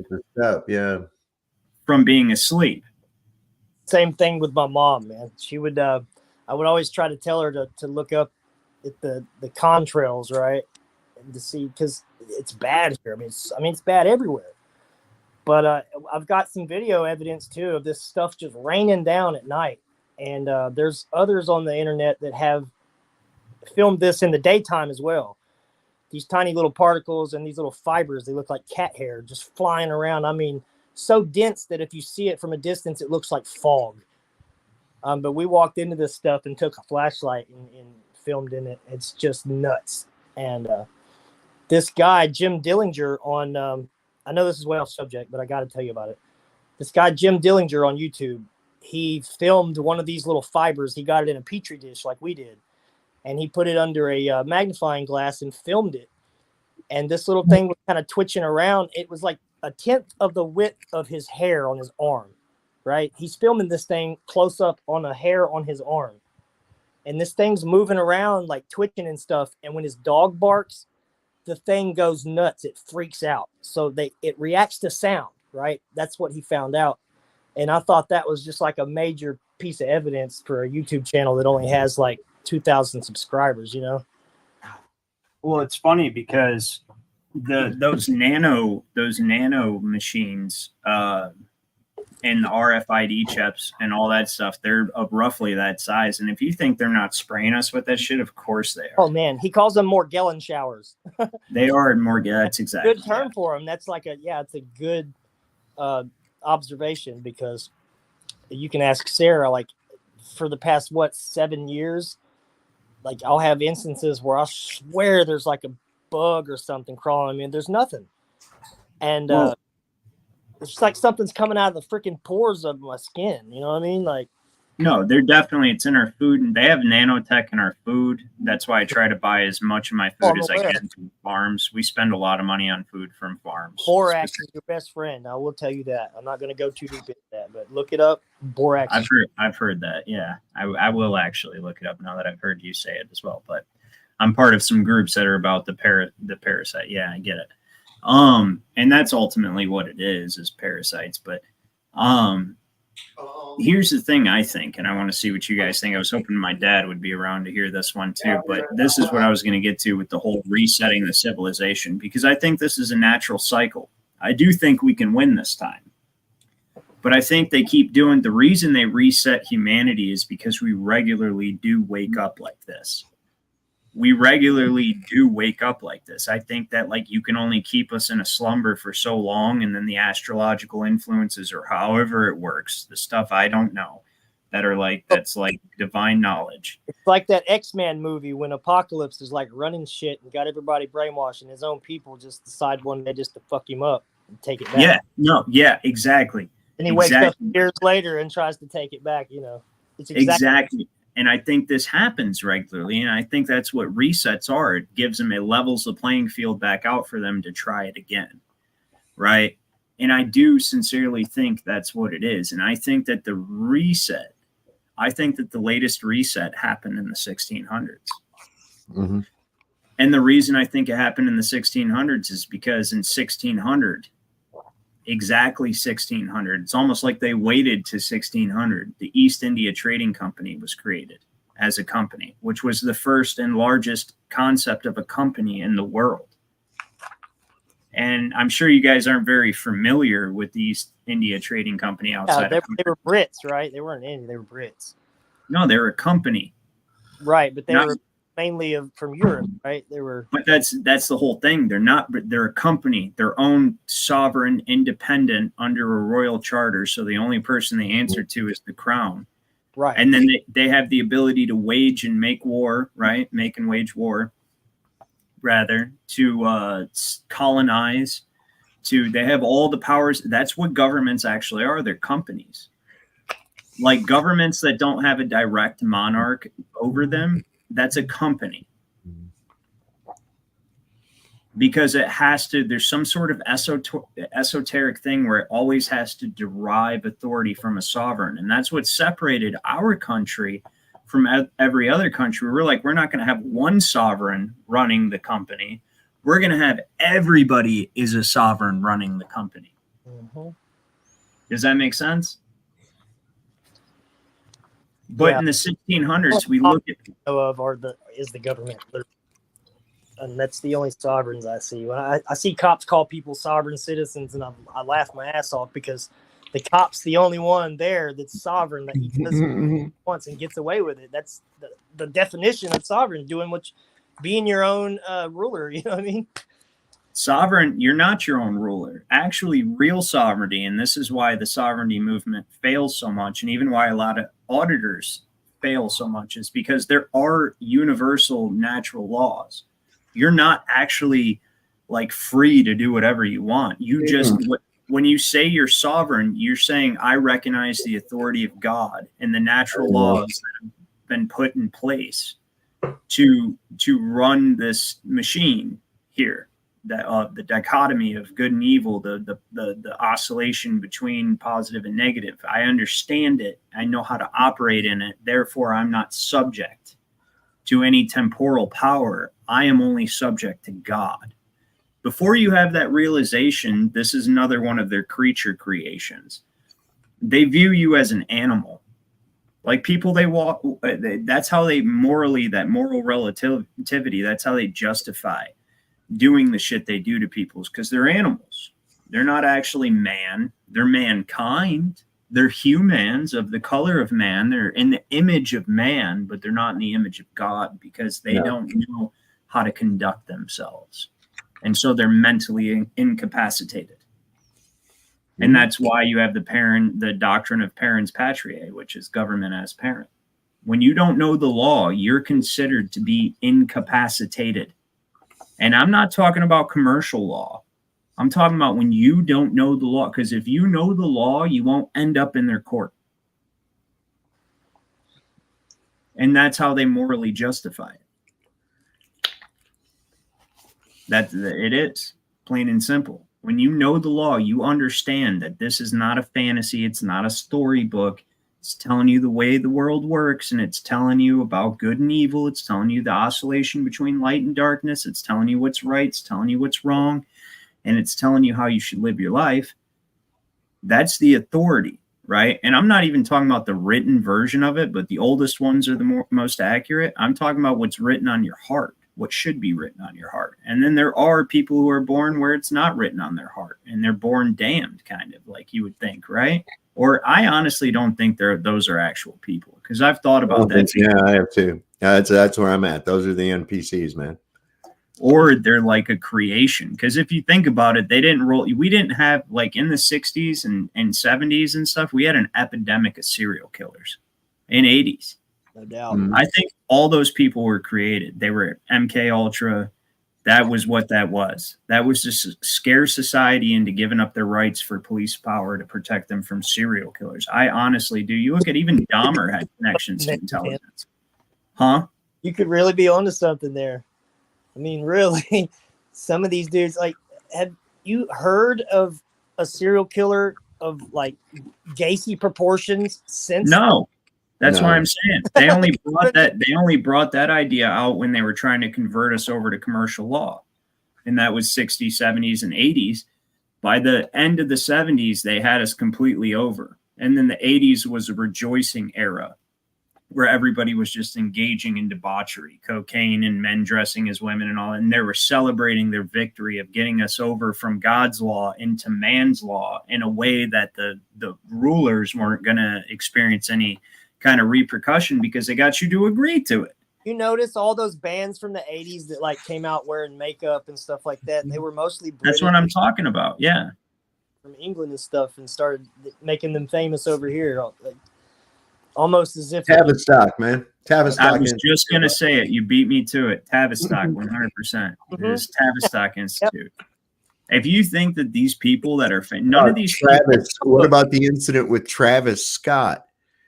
Which sounds a lot like Tavistock, where those people died and they just kept the thing going and they were carrying these people dying out of the fucking thing. You're talking about the one where to get into the concert, you had to walk through the mouth of Moloch? You had to walk. Yeah. Yeah, that one. His name sounds a lot like Tavistock. There was a paint of something like that, and the whole theme was supposed to be, what is it, man? Was it Astro? Yeah, the Astro World thing. Yeah, that was it. Yeah, no, absolutely. And that type of stuff is, that's a great example of what I'm talking about. All these people are, so they give you this organic image and this organic story of like, oh, these people came up, they were raised like this and they wanted to get famous and they went to Hollywood and did this. No, motherfucker. And I'm going to tell you what, I am going to do a show on that because I am finding a lot of stuff about this, and I'm finding companies that are just suspect, like Uruz, right? Uruz is a Nordic rune. It's the second rune in the Futhark, right? Yep. And know my runes. Yeah, me too. Uruz, I'm very interested, and there's a lot of stuff in the Nordic spirituality that is 100%. It's just like a deeper explanation of the Bible, believe it or not, and they've somehow pitted those two things against each other, which is interesting to me. But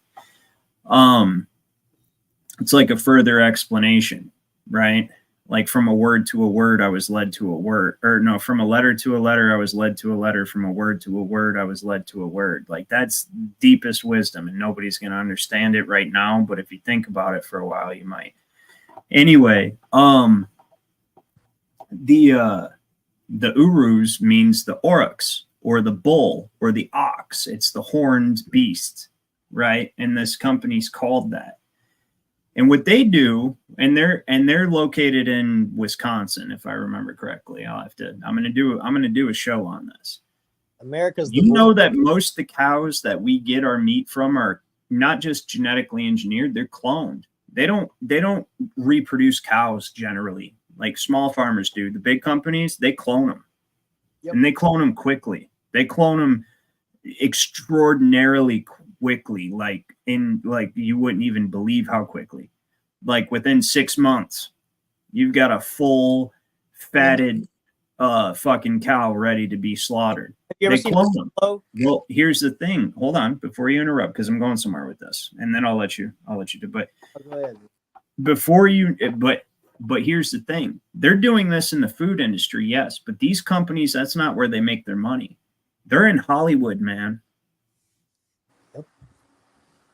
I mean, they're in Hollywood. They're in Washington. Like they're cloning these fucking people.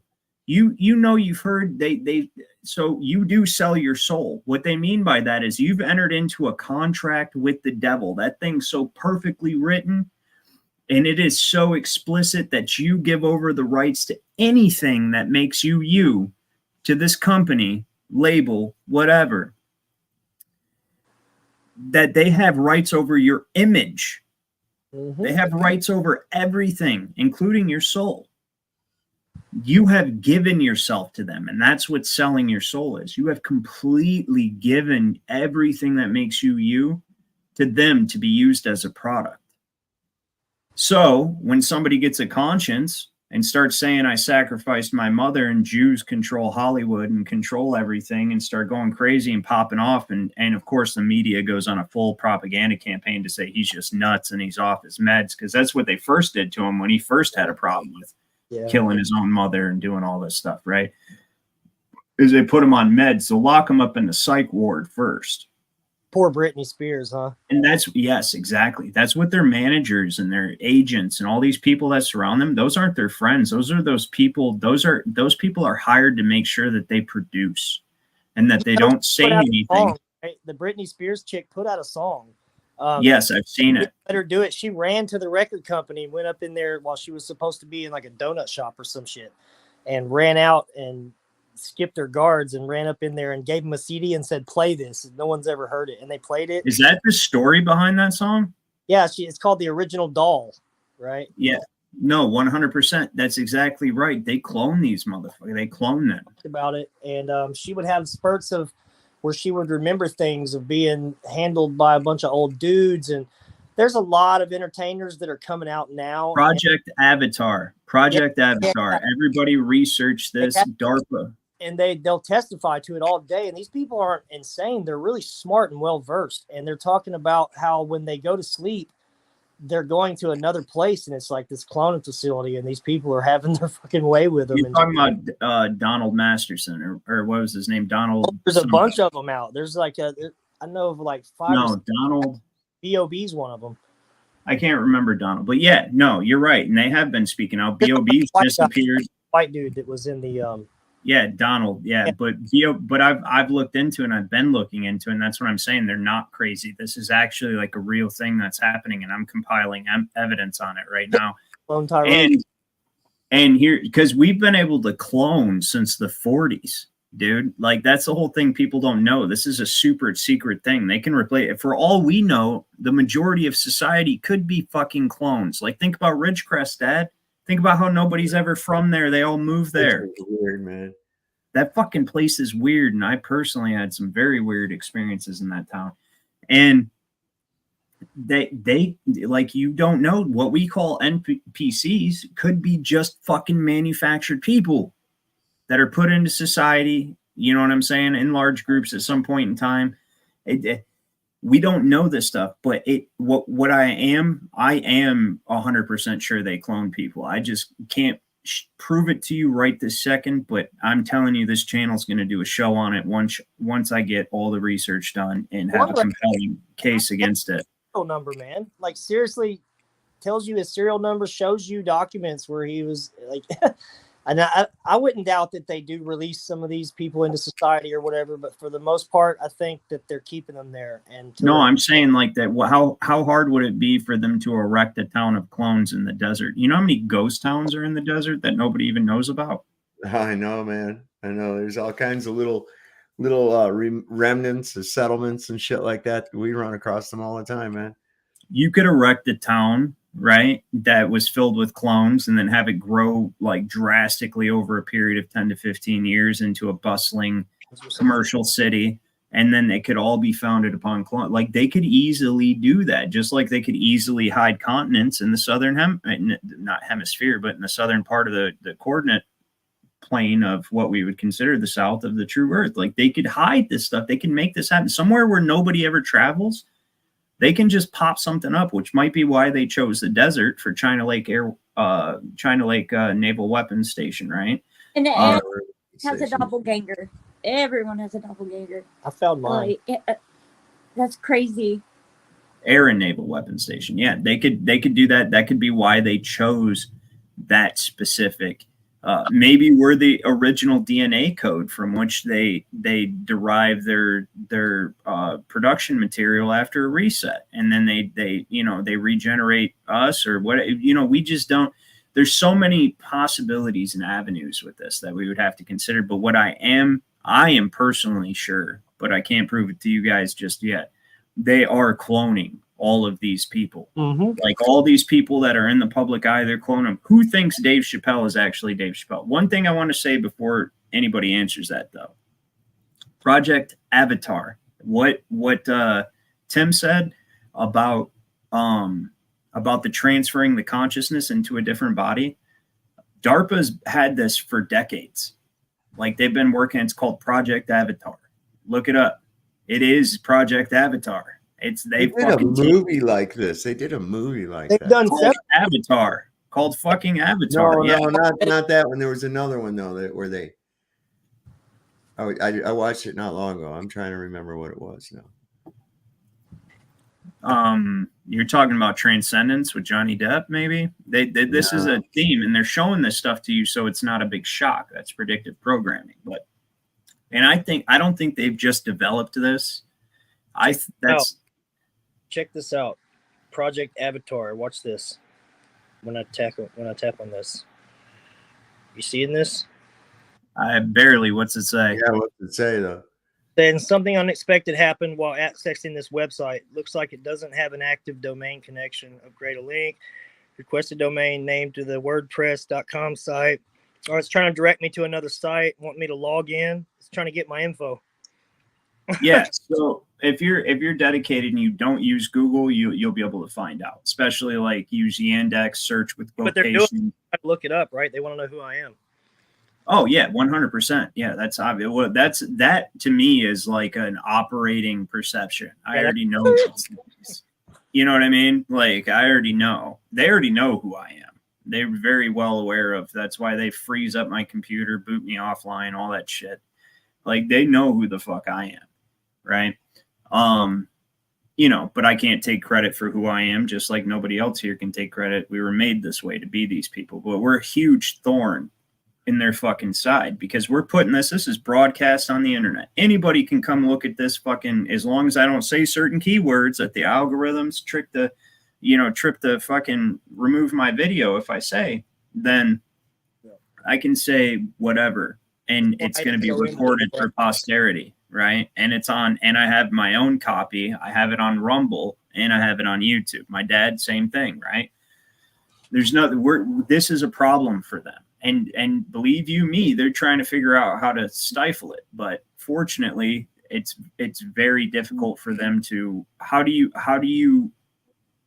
Once you cross the line of saying you can't say something, and they're trying very hard, I think that's the line that like the conservative people, not Republican, just conservative, because that is a mindset. That's you have traditional values when you're conservative. Right? You're smart. You want what's best for society. You want logic, reason, understandable and reasonable outcomes for various problems. And that's conservative. Conservative people, free speech is their line. That's their line. Like you're telling me I have to address you as fucking, you made that word up. That's what, Zer? What the hell is that? Yeah. And then what the hell kind of right do you think that you have? What authority do you derive to tell me I have to refer to you? I have to participate in your fantasy. What is that? Right? Like, can you imagine the inherent narcissism of somebody trying to force you to participate in their fantasy? Yeah, I know. And I'm not doing it. The overinflated sense of self-importance that the way I feel is so important that you have to deny objective reality. You have to deny truth and participate with me in this game of pretend. That's what you have to do in order for me to speak to you. Well, then I don't want to speak to you. Unfortunately, despite what the people who control the eyeballs of society, that being the media, you got to remember, it's like fucking a handful, literally a handful of people control all of the media, whether it be social or television or whatever. Only a handful of people, and they're gonna keep blasting you with it. Like everybody thinks it's cool. You're the weird one. You don't think it's cool. When in reality, because we're so disconnected, we don't realize that everybody around us is going like, "What the fuck is this? What?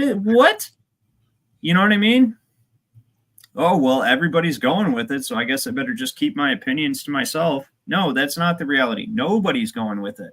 They're representing the views and the ideology of like maybe 0.03% of the entirety of the world population, especially when you get to non-privileged countries where their main priorities are living, making sure their children live and eat and have clothes and a place over their head. This isn't a fucking global movement, worldwide movement, whatever they want to, portray it as. This is an intentional programming campaign, propaganda campaign that Goebbels would be fucking, he'd probably nut himself if he's seen what was actually possible for him to do, like that's what we're living under. This public eyeball is not with any of that stuff. And that's another thing that they dishearten people with. Well, it's everywhere. The world's fucked. No, it's not everywhere. Nobody's going for it. Didn't you say we were having riots in England or something like that? What's going on with that? Oh yeah, England's having problems with their migrants and shit. Yeah, Ireland too. Ireland and it's, of course, this is what I'm being told. I'm not there. I'll have to ask PJ about it next time I'm on Flatsoid. I think that's going to be tomorrow.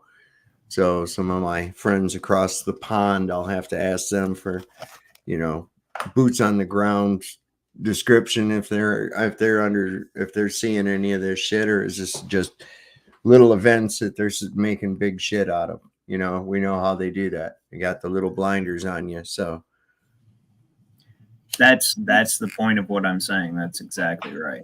It is. The little blinders are your little black mirror portal device that you keep with you, that you always look at for, could be used for great things. I try to use it for great things to wake you guys up and tell you what's going on.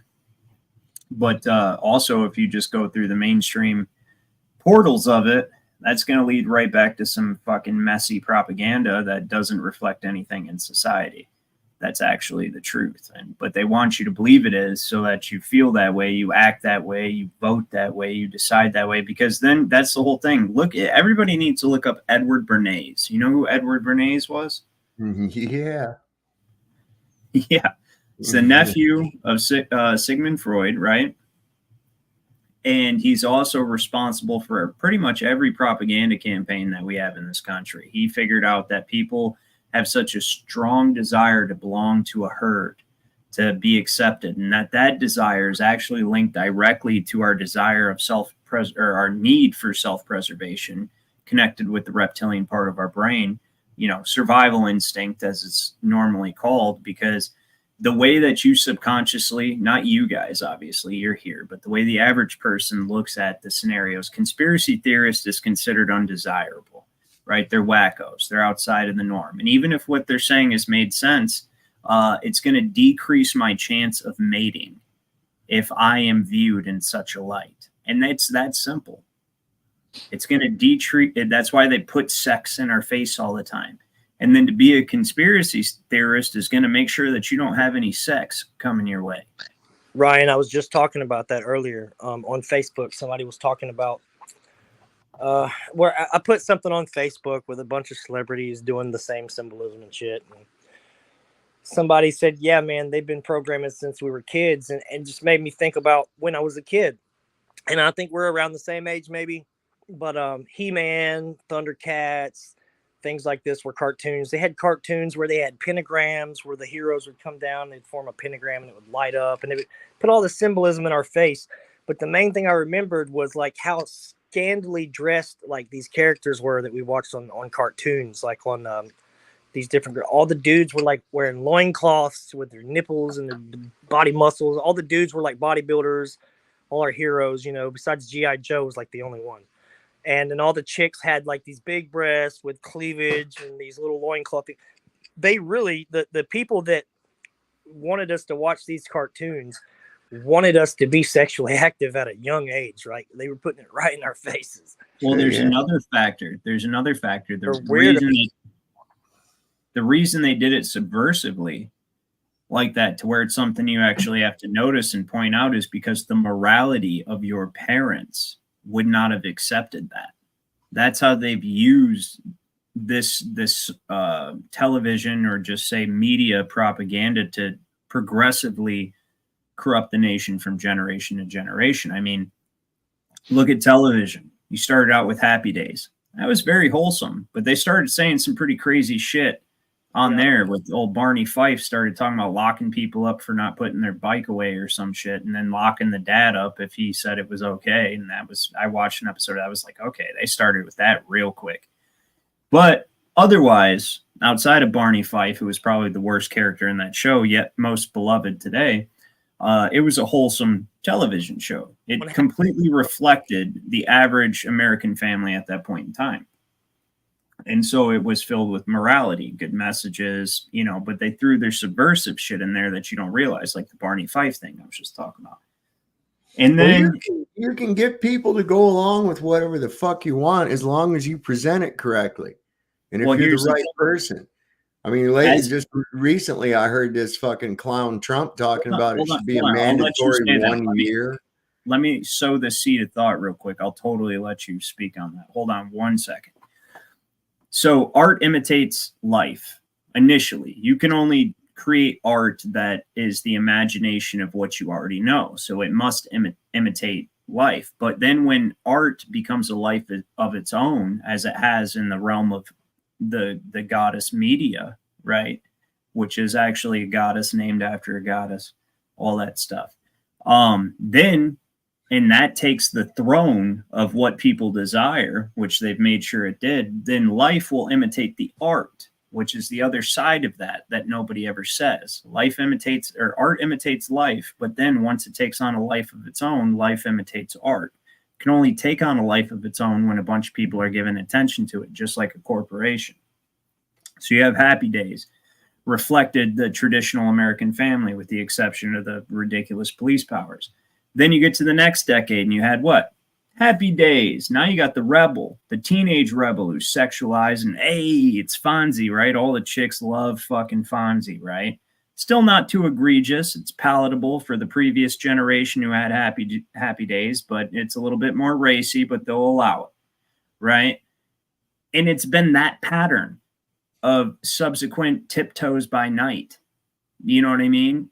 Over decades that they've converted the media we consume, which dictates what we believe, we allow to dictate what we believe life should be like, till you get to today. Well, actually not even today, because now this is an old show, which shows I'm starting to get old, but Modern Family, right? What the fuck is it? They literally don't even hide it. They're just like, the show is called Modern Family. So when you watch this, you're supposed to think this is a modern family. And you got the fucking gay uncles, and you got the kids acting like they're the parents. The dad's a retard. The mom's unhappy. And yeah, that's the portrait of the American family, huh?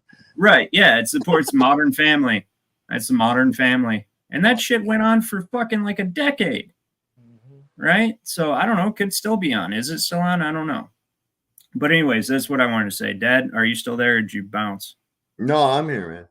All right, go ahead and say what you want to say. I totally fucking forgot what it was. About I fucking knew it. I fucking knew that was a long ass time ago, man. I find the root of interruption is the lack of, you're not going to be able to remember what you want to say, so you want to say it in the moment. And I think that's why everybody interrupts everybody. And that's probably anybody with Tourette's will completely. Yeah, it was a real short point, and I don't remember what it was. It was something about people in Trump and who idolize Trump and programming and stuff like that we were talking about, and television primarily in the aspect that they present to people. Talking about Barney Fife, Sovereign. Barney Fife we were talking about, and the cops. Oh yeah, in this thing when they start getting this idea of talking about what's the the law and all this shit. And I hear this clown Trump up there talking about wanting to give people a mandatory year in jail for burning or desecrating an American flag. And I'm like, wait a minute. You mean to tell me if I go out to Walmart and buy a fucking Chinese made American flag with my own money, that thing is now my property, and I destroy it, you want to put me in jail for a year? Well, they'll have to put half of Hollywood in jail then, wouldn't they? But what I'm saying is, this is the guy, this is everybody's guy that they like. I mean, it's real easy, Hey, we've got this really crappy food, or you can eat this turd instead. Which would you rather have? And I'm like, I don't want either one of those fucking things. Bring me a steak. It's a giant. Right? Turd sandwich, man. Yeah. I mean, it's just like, come on, y'all. 100%. And I'll agree with you guys to a certain extent, but then when you rise above the dichotomy, because what you are engaging in is a dichotomy. It's either this or that. It's either complete freedom and rebellion, or it's either government. That's what I'm saying. Complete tyranny. And ultimately, one of them.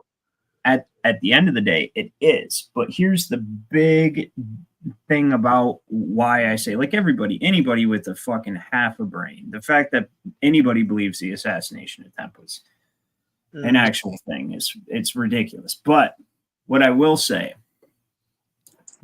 no politician will ever fix our problems. No. But what we have now is we do have a douche and a turd sandwich, right? We do have that. But a douche is potentially beneficial. That's Trump, right? I don't see either one of them is beneficial at all. No, hold on. Both of them are fucking detrimental. That's the Hold point. on, you're interrupting. Hold on. Let me finish my statement. He's not going to fix things. In fact, he's going to further the agenda, but he's not going to further it as aggressively and rapidly as the other wing would. And that's going to buy us the very time we need. Oh, bullshit. To allow, listen, this is going to happen either way. So do you want, like, one of them is going to be in there, and there is a difference between who gets in there. And the only difference, and I'm not supporting either side, but the only, I am in a certain extent, because the difference is one's going to be a rapid decline and destruction of our country, and the other one is going to be laying more intricate fucking detailed traps and plans and stuff because they know that they're not able to take us over. That's kind of what I was getting to earlier. The illusion is that you have anything to fucking do with it. It's out of your hands to begin with. It doesn't have anything to do with you. Let me tell you how we vote now. It doesn't matter. No, no, it does matter. And if you listen to me, how we vote is by the content that we're putting out. That's what's deciding how far they can go right now, is what people are saying, the thought process that people have.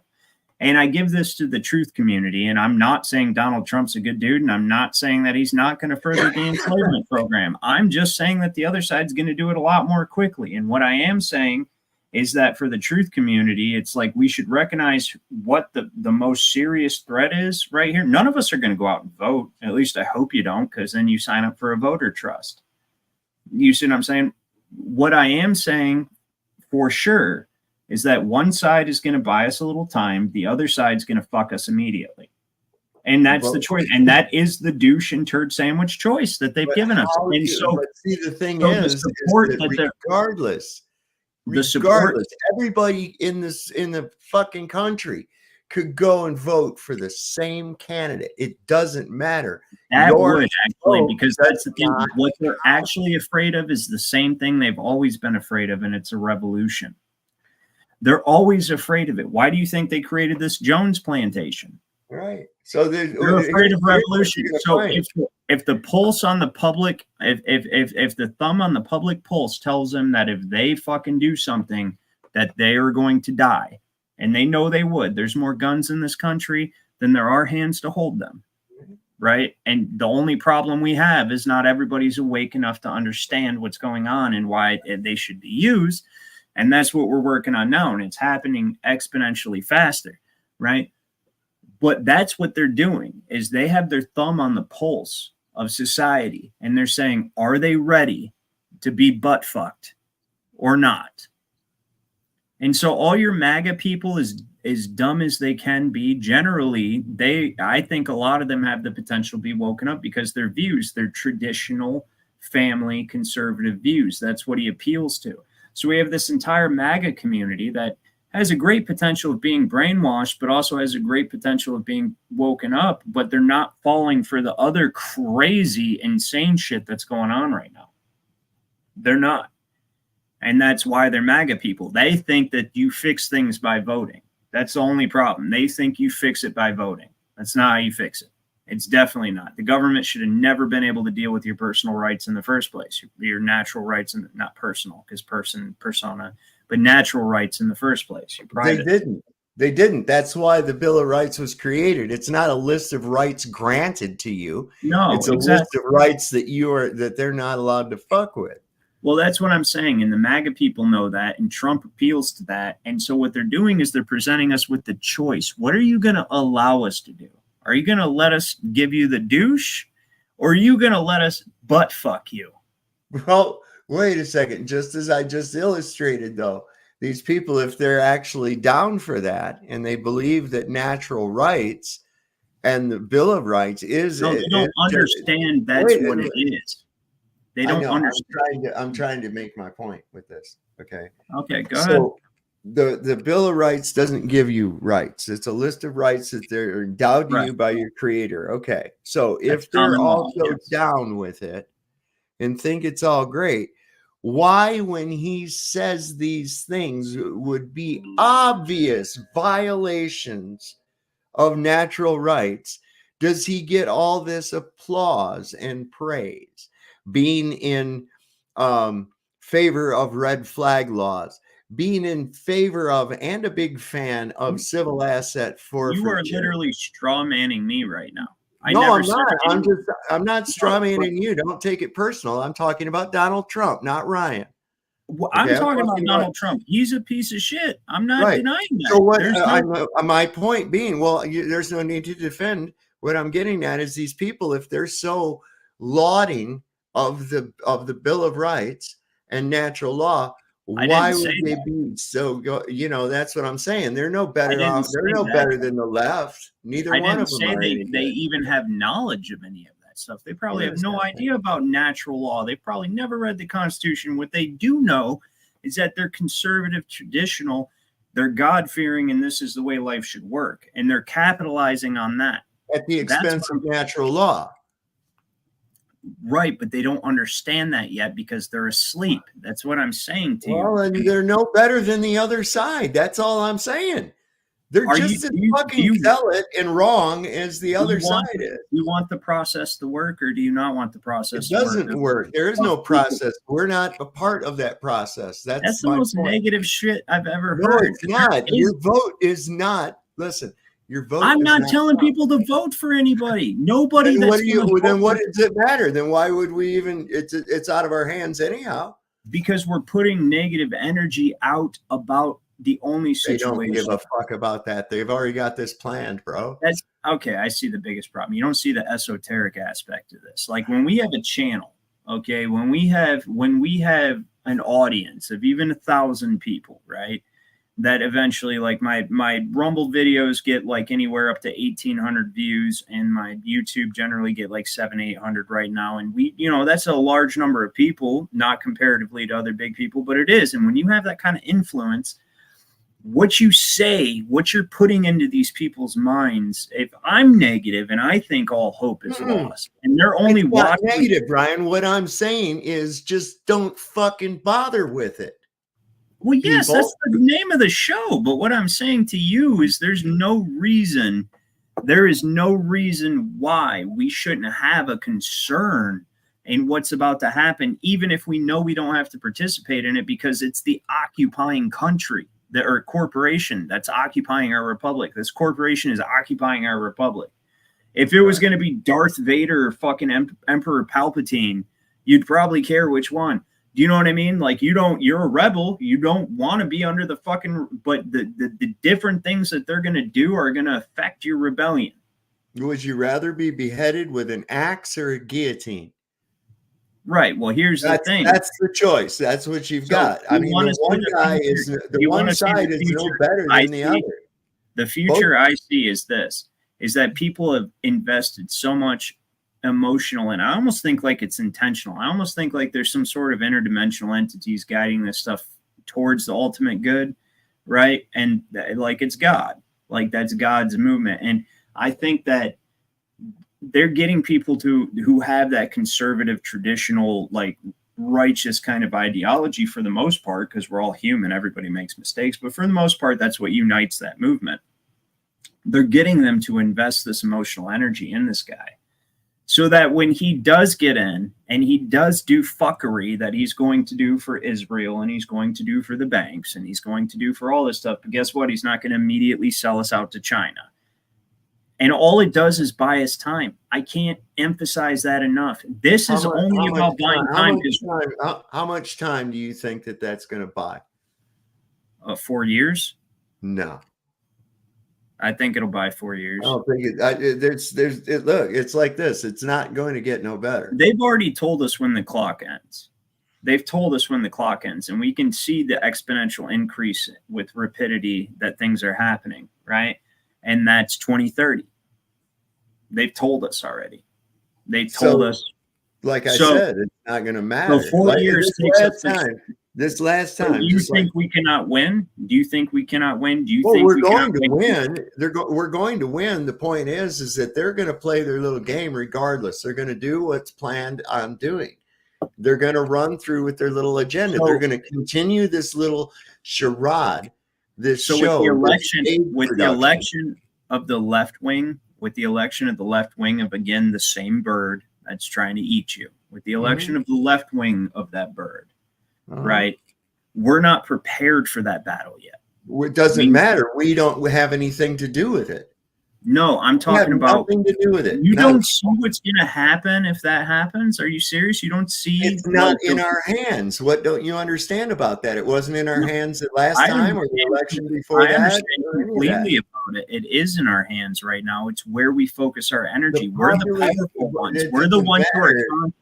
Do you think that the devils that are fucking running the show give a shit what you say? Yes, I do. I think that's why they take down my videos, they censor my Facebook posts, and they fuck up my internet all the time when I'm streaming. I know they care about what I say, and that's what I'm telling you, is that we are the Neos. There isn't just one. We're all the Neos in the Matrix. We see through this shit, and we're actually gaining platform audience. We're not shills, and we actually put this information out there, and it's only going to increase. We're only at 2024. We have till 2030. Look at how much it's increased in the last 4 years. Well, just exponentially. Okay, so the last 4 years ago, all right, I'm just going to point this out. 4 years ago, wouldn't you say that just about most people with any damn sense in their head were able to see that the election was obviously stolen? No, that it was really?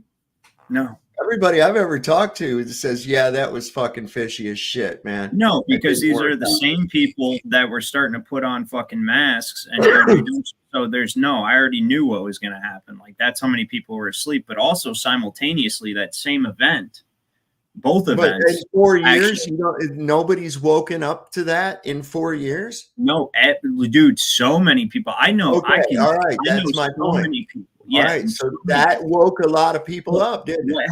What happens when all these that woke a lot of people up, didn't it? Yes. Fuck yeah. Okay, so that woke a lot of people up. So what happens when all these people that are emotionally invested in Trump and he gets in and starts doing, it's going to be like the same effect. That's what we need. They expect it out of you. Let me finish what I'm saying before you keep wanting to jump in and protect it and defend it and counter it. I'm not done. I'm still. No, that's your problem. You think I'm protecting and defending Trump? I'm not. I think he's an asshole. I'm saying to you is it doesn't look people realized after the last election that there was a lot of fucking underhanded skullduggery shit done at the very top levels of the whole fucking thing, right? They should have realized that with the other thing first. Right, but that was pretty evident. It all happened at the same time. I think that they stole it because of what happened when they rolled that out and everybody fell for it. They're like, shit, we can just take this. Because damn, we did not expect that many people. I think it was more of watch us do this and nobody will do shit. Because they just did that and nobody did shit. Yeah, that's what I'm saying to you. But what's happened is it didn't go the way they planned. Right. I'm not back 4 years ago. I'm talking about the progression of 4 years since that event.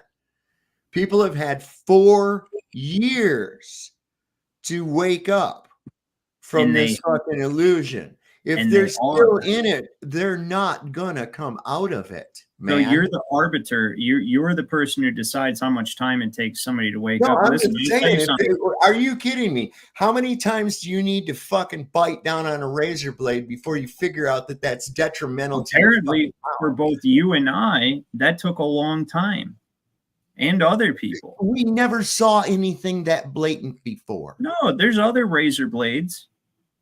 There's all sorts of razor blades. But in what I'm society. saying, that was so blatant, so bizarre. And this whole last 4 years, What I'm saying it's is it- been so bizarre. Listen, if It they works haven't against- woke up by now, they're not going to. Let me Those tell you people something. are going to be fucking brain dead for the rest of their lives. I'm going to put this out here. I know Trump's going to win. I know he's going to expose himself, and I know when he does expose himself, it's I mean, going he's to going cause to be us. selected. It's not about winning; it's selection. Oh We yeah, don't have no, shit yeah, to do whatever with you want to call it, selected. I don't care. He is Not by selected. us. Right? That's why he has the backing of the psychological operations branch of whatever they do. They just did one for him. When have they done that? All they've done is demonize him. So he's going to win. He's going to win. He's going to show himself. That's what they Right? said last time. He's going to show himself for who he is, and all the people that have been emotionally invested in them are going to start looking at us. The alternative. Quick, I really do. You said what? I said I hope it happens that fast. I think that's going to happen. Yeah, I think that's yeah. Um, I think it's going to happen. Sovereign, have you seen? Okay, this is a perfect example of what you're talking about. Have you seen what like the Corey Feldman thing where he was always trying to call out these like pedos in Hollywood and all this shit that He's was a going on? fucking gatekeeping. Now he's in the little fucking pedo himself. limelight doing the stupidest shit, and they're backing him up. Like they're putting him on talk shows, and I mean this dude is cringe as fuck. But he's back in the limelight, and now all of a sudden what is he's not talking about the pedo, all this other shit. No. He just wants the fucking light. Right? And he I ran think his mouth long enough. I think he's probably one too. Getting the money again. I think he's probably one too. Well, here's the thing. No, 100% he is. That's what I'm trying to tell you is they put these puppets are all in the club. But what they do is they have to present you with a choice. And that choice and your decision about that choice, your decision of that choice, right? Or however you want to put that, right? Your decision regarding that choice gives them permission or does not give them permission to do what they want to do. And that's all it's boiling down. I deeply understand the mechanics behind law and how they're able to do what they're doing without repercussion. I just do. I know it. I can see it all the time. I see it in everyday paperwork. You get a receipt from the grocery store because they have to give you something in return for the debt you just gave them. So you're exchanging securities. A receipt is a security. It's a fucking security. You didn't buy anything. You exchanged evidence of debt. I know how the whole thing works. I know why they do it that way. I think they do it that way to escape karma. At Ryan is how do we change it on a smaller level to where it will make I've it been telling you the whole time, motor vehicle. We need everybody. We need everybody to do this. Motor vehicle. Give me your license. That's what it's going to take. Everybody, and it's not going to take everybody. Faith in just everybody. I don't think it takes the Illuminati. Fortunately for us, the Illuminati distilled the amount of people it would take to start a revolution because that's what they did to get power, and it's 3%, and we're getting close. I mean, we're ready, right? We'll stand behind anyone, but it's like people they need this fucking leader, this daddy, to tell them like. I know. You see how it was in Ironton, right? No one stood up. No one came forward. And there were so many stories and fucked up shit. And we knew about a lot of these stories and people that were getting fucked over, right? Nobody wanted to stand up to these fucking cops, to this mayor, chief. And fucking goofy ass Chili came to town. And look how many hundreds of people came out. Like, oh man, listen, I want to hand you this note. I want to see, we had like 50 people get a hold of us. How do I get a hold of this guy? I got a story I want to tell. They're doing this to me. They're doing that to me. There's about 3 people out of those, like the public eye. Right. But the point is there's like 3 people out of those like 300 that actually went the long haul and actually sued them and have active lawsuits now. We're still in the process. Like we're digging up so much shit on these dudes. Sarah's been just like a bookworm, and we've got some major dirt on them. And yeah, it's a little creepy. And I don't want to sound paranoid, but I know for a fact that cops from Ironton, Ohio, are coming to Kentucky in their regular vehicles with their private tags, with their FOP shit, and parking down the street from my house and watching what time I come and what time I go. You see what I'm saying? This is the shit they put you through, dude. They will fucking terrorize you if they won't terrorize me, because I tell you what, they'd have to kill me. They're not going to. Here's the thing. And I would be almost willing to bet that you do. You know what I would do if they were parked down the road from my house with tags? I'd go bring them breakfast. And I'd say, hey, I thought you guys might be hungry. You've been sitting here all fucking night. We've attempted to approach a couple people a couple times. They usually just bounce out really quick. I had this black unmarked SUV. It had Ohio tags on it, but it was a weird like license plate, like a private tag. And they were following Sarah around. She was by herself. And she recorded them, and as soon as she took her phone out, they fucking skipped. I mean, they busted ass. Suffer it. You know why you suffer it? You're doing the right thing, and don't give up on it. When you first came on the show tonight, you sounded like you guys were like, fuck that. No, that's just how you took it. That's not even, you took it. But here's the thing. No, I took the subconscious underlying message of it. Knowledge is good and all, but you got to have wisdom. You got to be able to apply that knowledge, and you have to be ready for this shit, because these dudes are ready for you. They're fucking geared up. They've been ready for years, hundreds. The thing people mistake about wisdom isn't inherently good. It says right in the Bible, be wise as serpents, but harmless as doves, because serpents are wise. Wisdom, King Solomon was wise. He fell out of favor at the end. Like, that's the whole thing. Is wisdom is the understanding of the mechanics of the way things work. Wisdom is knowing what to do with the knowledge. No, wisdom is understanding the mechanics of the way creation works. Right, which is a form of knowledge, but knowledge is, you can have knowledge about, it's just memories you retain. Knowledge isn't actually shit, right? Wisdom and morality go together hand in hand. And here's the thing. I know plenty of doctors that are fucking retarded, right? I know plenty of people with letters after their name, like Neil deGrasse Tyson, perfect example, right? That shit doesn't matter. Knowledge doesn't matter. Wisdom also is a double-edged sword, and that's actually part of the wisdom of wisdom. Wisdom can be used either way, and that's what wisdom is the knowledge of the duality. Let me tell you a quick little story, Ryan, about it. Hold on, let me say this one thing I want to say, because you asked a question. You started the last thing. Write it down if you're not going to remember it, but you asked a question about why does this happen? And I'll tell you why. It's because they removed the father from the household, and that was the very first thing they started doing. Sure, and they've long since done it to the black community, and that's why they do it, right? Like, black people have an inherent power themselves, and they took the father out of their households. Now they're in this like self-repeating cycle of enculturation where they idolize the wrong things, and that's what happens, is because the father, what the father's supposed to do in a household, right? The mother manages the household. The father is the rule maker. And what he does is he lets you know, he teaches you how to be self-sufficient. He knows the problems you're going to encounter in life. The wife is supposed to leave the parents and cleave unto the husband, always be protected, because women are the jewels of our society. They are how our species propagates. They are the most precious thing, and they should always be treated as such. So a mother should never be able to teach a child about the hardships of life, because they should be able to leave the parents who took care of her and cleave unto the husband, just like it says. And then the husband takes care of, protects her from the evils of society, and she can do what she does best: love, care, nurture. Her heart expands, right? That's what the woman's supposed to do. The man is supposed to know and deal with and protect his family against the evils of society. So he teaches his children, right, whether they're girl or boy, how to deal with certain evils. You see what I'm saying? But primarily boys, men, right? You're supposed to know how to deal with these evils of society. And what my dad would just tell me to go in the fucking yard and fight the three dudes that were picking on my handicapped brother. Like, fight, go get your ass whooped, and then I'll whoop your ass when you come back. That's the way. Well, that's wrong, but it's in the same vein of the example. Like, you always defend your family, and so a father's supposed to be the training wheels. He's going to let you ride on his own, and you're not supposed to know he's there.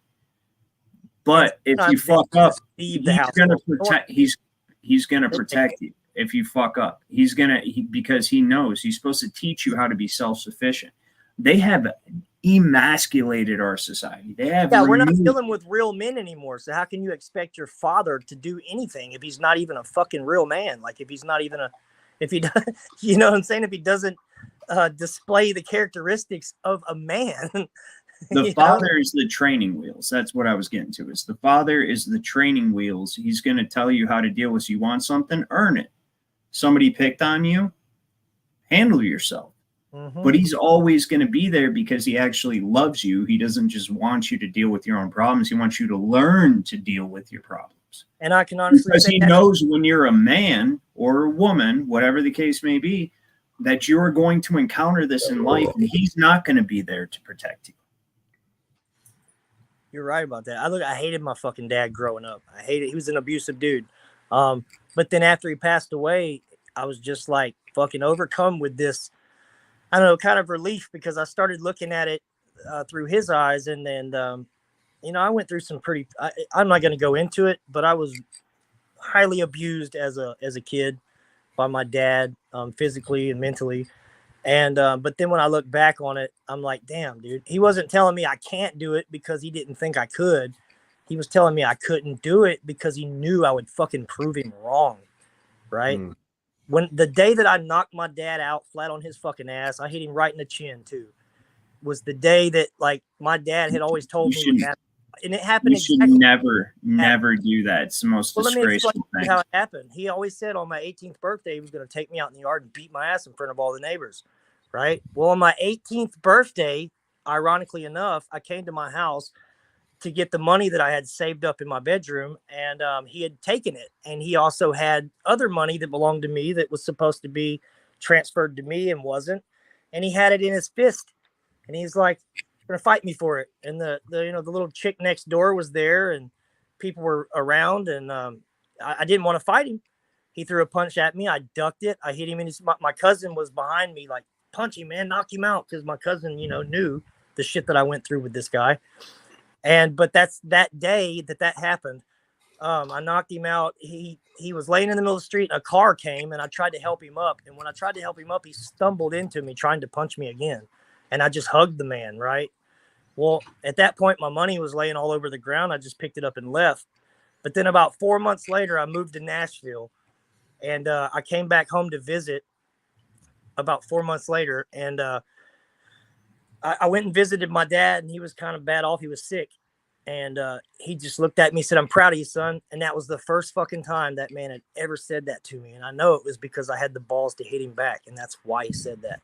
Not only that, because, like, I had a good job. Well, I moved off. I mean, that's an amazingly dysfunctional story. And it's kind of an echo or a ghost of what I'm trying to say. And in his way, he was doing what I'm saying, I guess. But what I'm actually saying is, like, the reason he was so callous and coarse is because he had been so hurt by the society that has been engineered. And never forget that this society has been engineered. It's been engineered so both halves of the marriage work, so that the child is occupationally orphaned and raised by government institutions, whether it be daycare, which is heavily run by the government, or it just be school.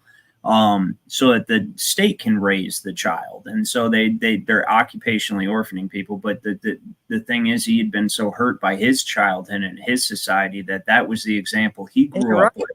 Look, his dad took my grandmother across the freaking Louisiana border and beat the living crap out of her. Right. That's all. Don't say shit like that. But yeah, I get it. Yeah. Like right in front of the Texas cops, dude. And they did nothing about it. He dared them to cross the state line. This is like, it's not even a fucking popular story, but I've heard it a few times from my uncle and my dad and my aunt and stuff. The way, well, what you're pointing out is an evil. The point is, look how different it's become today. Like back then, when he was a kid, his dad took his mom across the state line and beat her up in front of the cops, and they were too scared to cross the state line because they knew he would fuck them up too.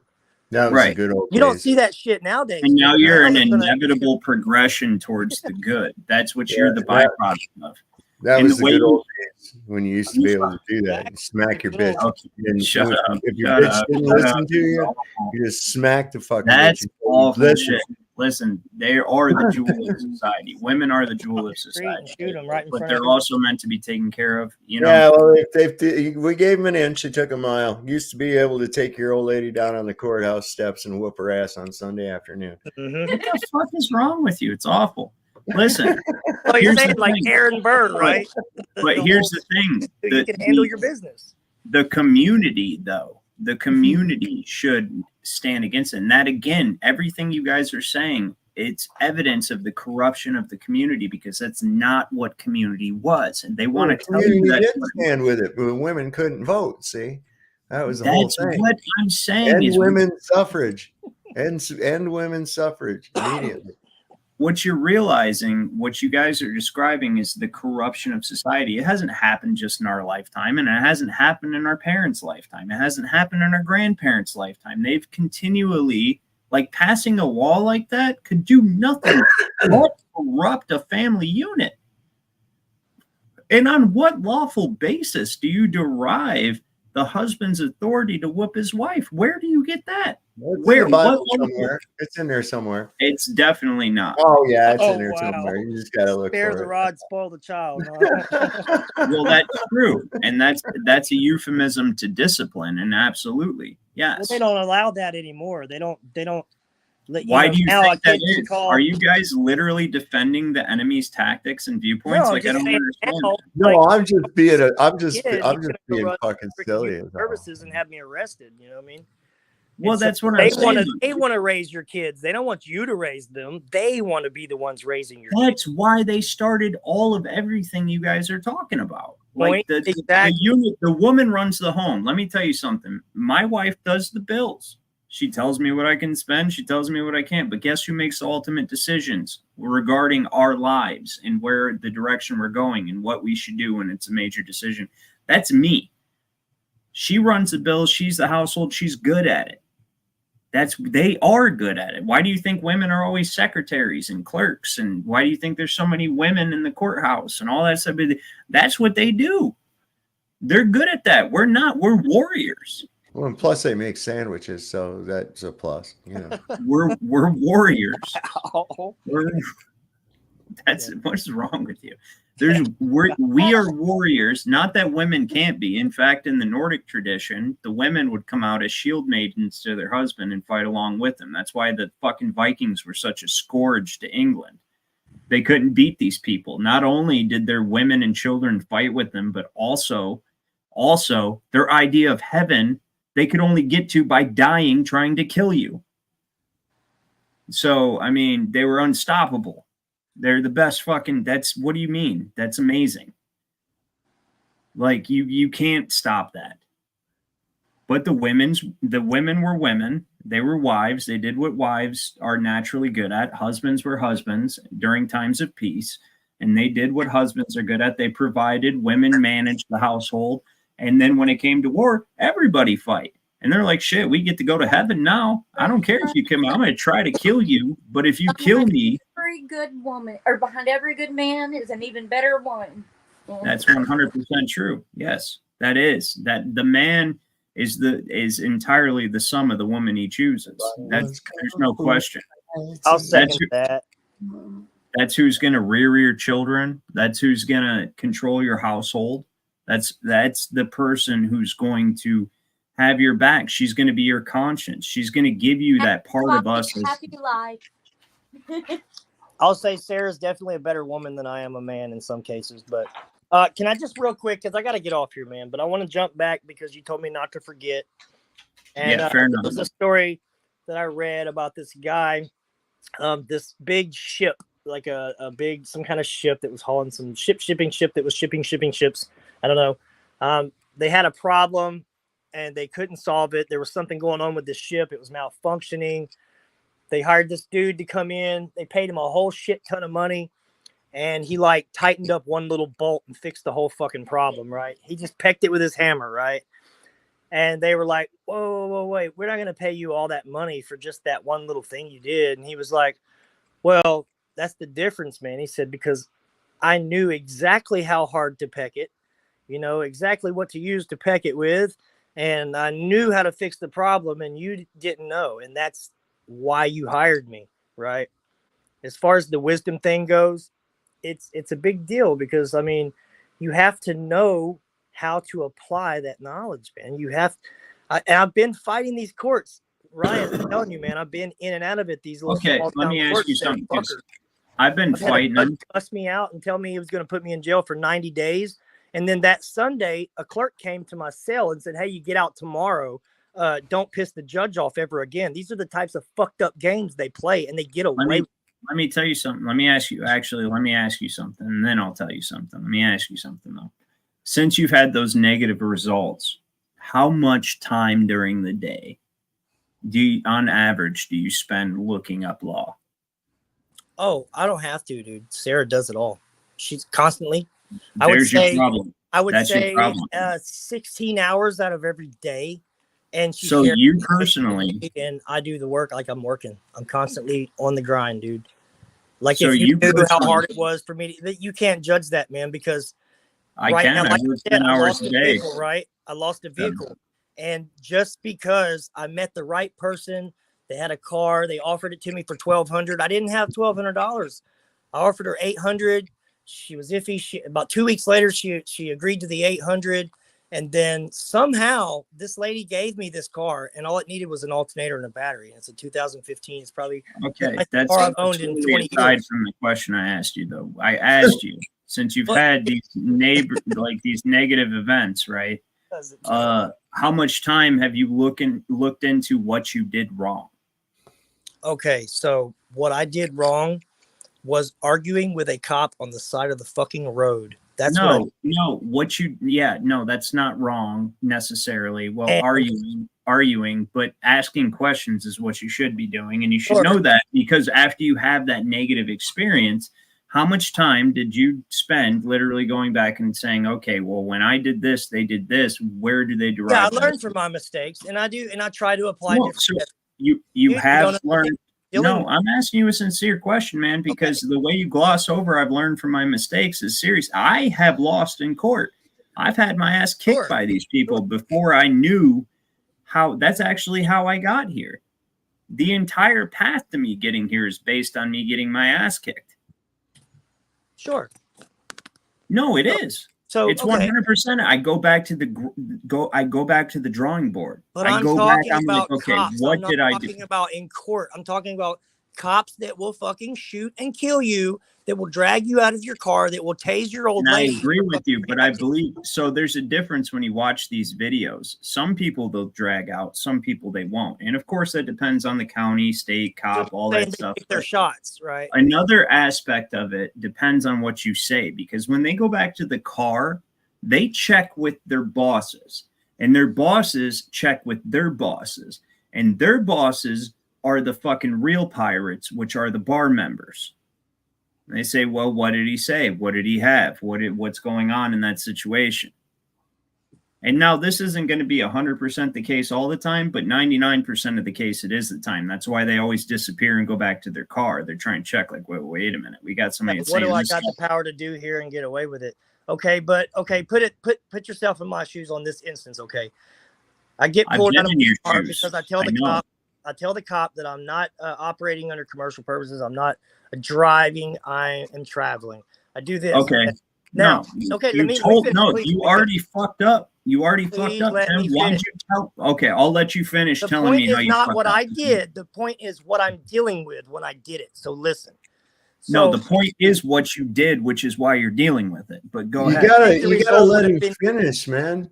Right. I know. Thank you, Dave. But You gotta let him finish what he's saying, then go ahead. He immediately So tells see, me what you're doing is you're taking the first thing I say and you're making that my point, which is not my point. No, it's not your point. You're going it's on a the problem. Based off of what you heard. That's not even the point. Okay, go ahead. Shoot. So the point is, the guy calls his supervisor after he roughs me up, after he drops his gun, all kind of dumb shit. You're dealing with the bottom of the barrel, dude. These dudes aren't smart enough to know any fucking different than to put their hands on it. They're roided up, they're not going to be fired. And here's why. They have a fucking document called a bargaining agreement that is public record that you can look up that says they're being drug tested at a hospital that's been closed for 7 years. And this hasn't changed since that hospital closed. It's been that hospital since that hospital closed. So there's someone on the uppers that know these dudes are all on steroids. They're all loose cannons and they're not willing to handle it. And if you go higher up, it's the same thing. It's somebody else that's just going to justify the bullshit and not going to look into the situation. We've taken it on every level, all the way up to the Attorney General, to the Department of Justice. It's not going to change, and we know this now. So what we're doing is just digging up the, but I'm going to get back to the point. Point is, he calls his supervisor. I'm in the back of a cruiser. The supervisor shows up. He starts spitting tobacco all over the fucking place. He says, where's he at? Oh, he's in there. Well, he can fucking sit there for a while. This is the demeanor of his supervisor. You're preaching the choir. 6 months later, this supervisor gets busted for possession of meth and fentanyl and domestic violence, and he's a steroided, freaked out fuck. Guess what they do? They slap him on his fucking actually wrist. a sovereign citizen, but go ahead. Yeah. Yeah, he was. Sure. They're all sovereign citizens, dude. No, because they are citizens, yet they are sovereign when it comes to us. So that is where But the point is oxymoron that you're lies. dealing with stupidity. You can't do that. No. You can't So- fight fire with fire and be stupid towards someone who's already stupid that's not going to understand it. He's going to No. think you're a sovereign citizen. He's going to label you that, and they fucking despise the shit. You have Now to that- fucking read up and take it to court, just like you said. No, okay. It is You like think I I said. don't look I into was these trying to tell too? the reason I stopped you is because I wanted you to take note of your first problem. I stopped you at the first point when everybody got on me because I wanted you to notice what your first problem was right there at the first, so you could be cognizant of what actually started the first problem. That's why I interrupted you. I didn't interrupt you because I'm going to forget what I'm And going to listen, say. just so you know, before you say it, I know the mistakes that I made. What did you make? What was the mistake? The Please first share. thing I That did I'm interested. talk to the fucking cop, period. No, that wasn't the mistake you made. That was the mistake I made. No, it wasn't. And that's a mistake for citizens, not for somebody who knows the truth. The first mistake you said, or the first mistake you made, now that you're finished venting, and I'm glad you vented. You need to be able to do that. That's good. Yes, they are pieces of shit. They are generally stupid. They hire people based on stupidity, like just smart enough to follow orders, stupid enough to rough people up and do I dumb believe shit. they are the fucking minions of Satan that the Bible does talk about, And that are that's true. giving freedom to wreak havoc and mayhem and rape and pillage. They are That's, getting that's dominion over that, and they're allowed to do it. I believe that is That's where true. we're at. So your first mistake, and the very most crucial mistake that made the difference in what happened to you, was you made a claim. Sure. Don't Yeah. fucking make claims. If you make a claim, you have to prove it. If you make a fucking claim, you have to prove it. It's the same tactic in debates. The best people at debates do not make claims. They ask questions. Because you can only ask questions when you know the truth. You know the only answer that the person can arrive at honestly is the truth. Is the answer you're looking for, right? People who lie make statements. They make claims. That's a liar's tactic. People who are in the truth, they ask questions that they know the answer will be the truth, or it's going to be a lie. But either way, you put that entire burden on them. Are you going to tell the truth? You're going to lie. And if you do tell the truth, you're going to prove my point. If you lie, I can prove you're lying. No, I don't think that asking the cop that pulled me over that day questions and having him ask me questions and me answer him with more questions and on in circle, I don't think It's not a circle. prevented It's not a him circle. from- Let him do. I agree with you. Let him do what he's going to do. Right. But it would not Okay. have prevented him from yanking me out of that car and doing what he did. He'd been wanting to do that for years. It probably wouldn't have, and I'll agree with you. But the asking the questions are going to make a difference in the higher courts. In the courts. Because I you get- didn't make claims, and those claims or those questions transfer from one court to another. I just asked him, of what authority do you think that I need a license to travel? Crypt Rick Ryan asked you a really good question in the chat. Okay, so a claim is saying I am not subject to commercial law. I am not engaging in commerce. I am traveling. No, you don't ask none of that. You know that already. Why do you have to, what you do is you ask him, like, does he know that? on what authority do you think I need to provide you with this? That's how law works. That is how law works. When you are in dispute, you are in dishonor. When you ask questions, you're just trying to figure out what's going on, and you're still in honor. That's the whole thing. On what authority do you think that I need permission to travel, for instance? And so, Right. well, it's the Like, law. I did a Is it- crime, is- and the cop Is says, it? "Oh, you No, committed a no, crime." not that. Okay. Listen to what I'm about to say to you. I'm going to tell you how you say, on what authority do you think I need permission to travel? And you say, well, it's a law. Is it a law? Well, yeah, it's the law. It's a such and such code. What law is code? it? What code Is it? No. Is a code a law? Because codes and statutes, it's been upheld by the Supreme Court that they're not laws. Okay? It's not common law, which is our law, right? It's a whole different type of, it's commercial, it's contract. You have to agree to be part of it. So statutes came into existence with commercial, with like town charters and city charters. So if you agree to be a citizen of a city like New York or something like that, then the city can issue ordinances and statutes, but those ordinances and statutes must conform with common law in the Constitution. But that's the whole thing. They made everybody forget common law. Common law is the foundation of everything in this country. Right. And most people think they're born into this agreement, that it's already a set in stone thing. But now listen, when you ask the cop, hold on, but I'll let you say what you got to say, but I'm trying to finish a point. So when you ask the cop, what authority do you derive? Well, it's the law. They ruled it. And then you ask him, do you know, right? Instead of telling him, did you know that the motor vehicle code is part of a revenue code that belongs to a trust indenture resulting from the mortgage of a property right, from the property rights of a certain class of citizens created by the 14th Amendment? Did you know that? And I swear to Bob, I tried to ask him that exact question. I swear, if you watch the video I'm talking about, Sovereign, you know the one I'm talking about. I literally started off with, did you know? And Sarah said, shut, don't say nothing to him. And he started talking and it just blew out of proportion. But I literally tried to ask him that question. Okay, so that's fair. But here's the thing. Did you make the claim first or ask the question first? I made the claim first. Exactly. That's the problem. But and here's the thing.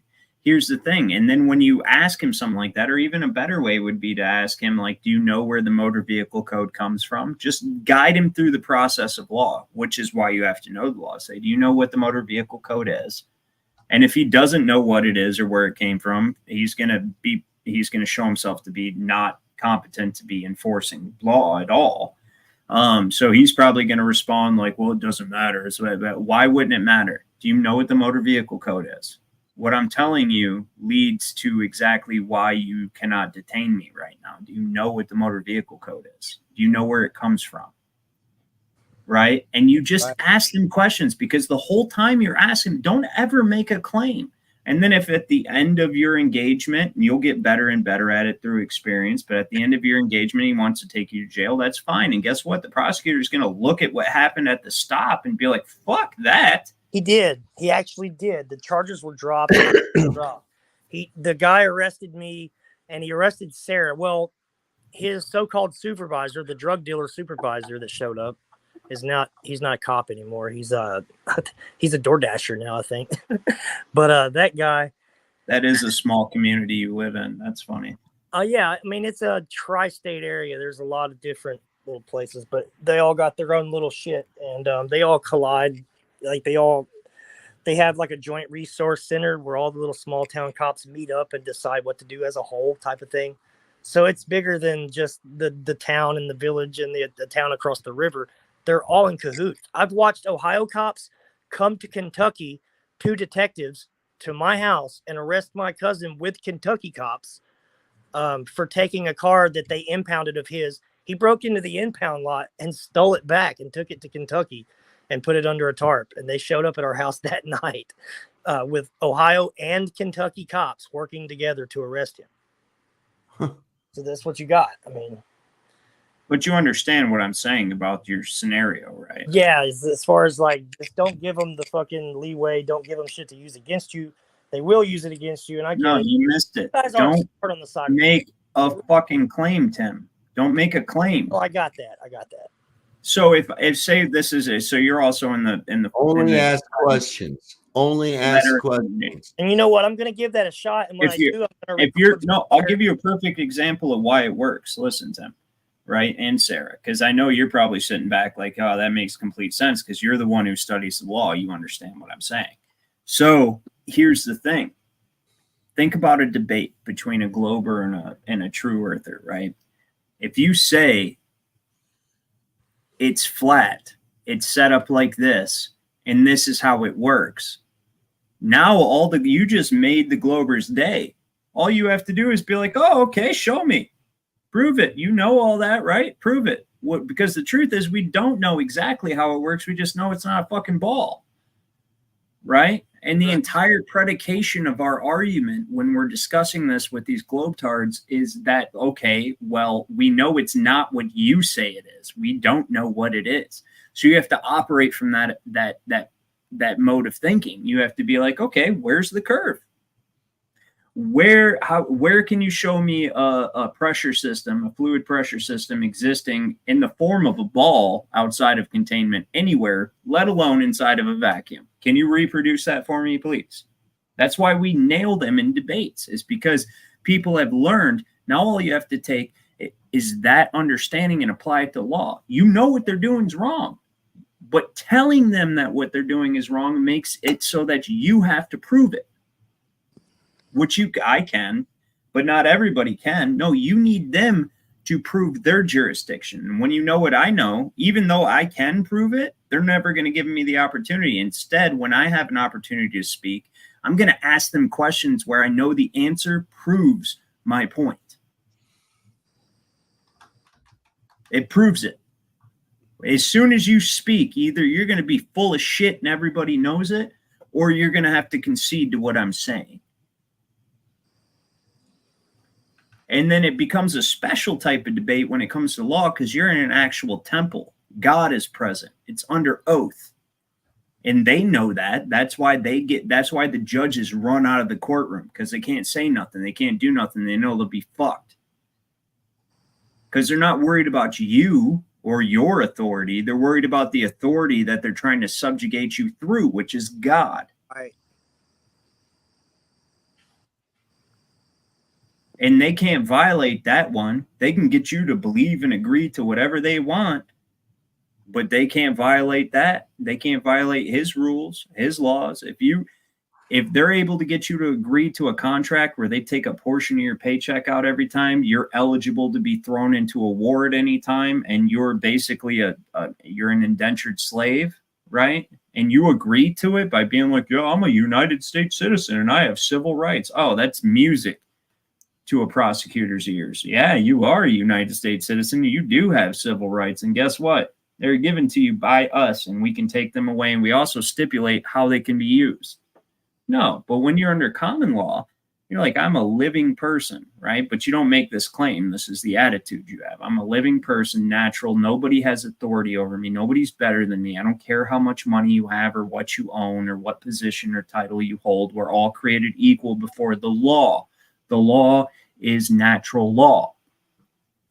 I have not entered into a contract with you. I do not want to enter into a contract with you, and you're trying to coerce me into entering into a contract with you. That's the attitude you have to say. Now you have to understand that enough to be able to ask the questions that will lead to that exact result. I've seen guys in court. I've seen people in court that have played their cards just right, and they've gotten this over. And I've also seen guys that go to court not playing your cards just right. They're prepared, that are completely unprepared for court, and they go in there and they end up getting railroaded. And it ends up on YouTube. Sovereign citizen tries the sovereign citizen shtick and gets it handed to him, and just like so. Like I said, know your shit. Yeah. Here's the thing. You have to know your shit. Here's the thing, though. We can watch, and I'm going to bring it up for the I don't want millions. anybody get killed on the side of the road. That's the whole thing, Yeah, because you're more concerned about their safety than their freedom. I am. I mean, Did you see there was just a little non sequitur kind of thing here. There was a guy, I just saw a video where a guy, he was pulled over by the cops and the cop tased him and it made him go out on the road and he fucking got hit by a car and killed him. No, I did not see that. But what I'm saying is not secular. There's a reason they don't fuck with Islam. You think if they were making fun of Muhammad if they were making fun of Muhammad at the Olympics, how do you think that would have went over? I don't know. Islam's even the Islamic communities have even been up in arms about the display at the Olympics. That's what I'm saying. Like, it's not they secular. have been. I mean, they have been. They've They've shown disdain about it as well. That's what I'm saying, because it's under the same understanding that we're under the creator. That's where, whether we disagree about how that was expressed at its beginning, which is all the differences between the Abrahamic religions, we all agree that there's a creator, there's a natural source of law, right? And that human law should only ever mirror that natural source of law. And the only difference between Christians and Muslims is Muslims will cut your head off. Right? Christians have been indoctrinated by, actually, very ironically, a book called Romans, right? Where they tell you you're to submit to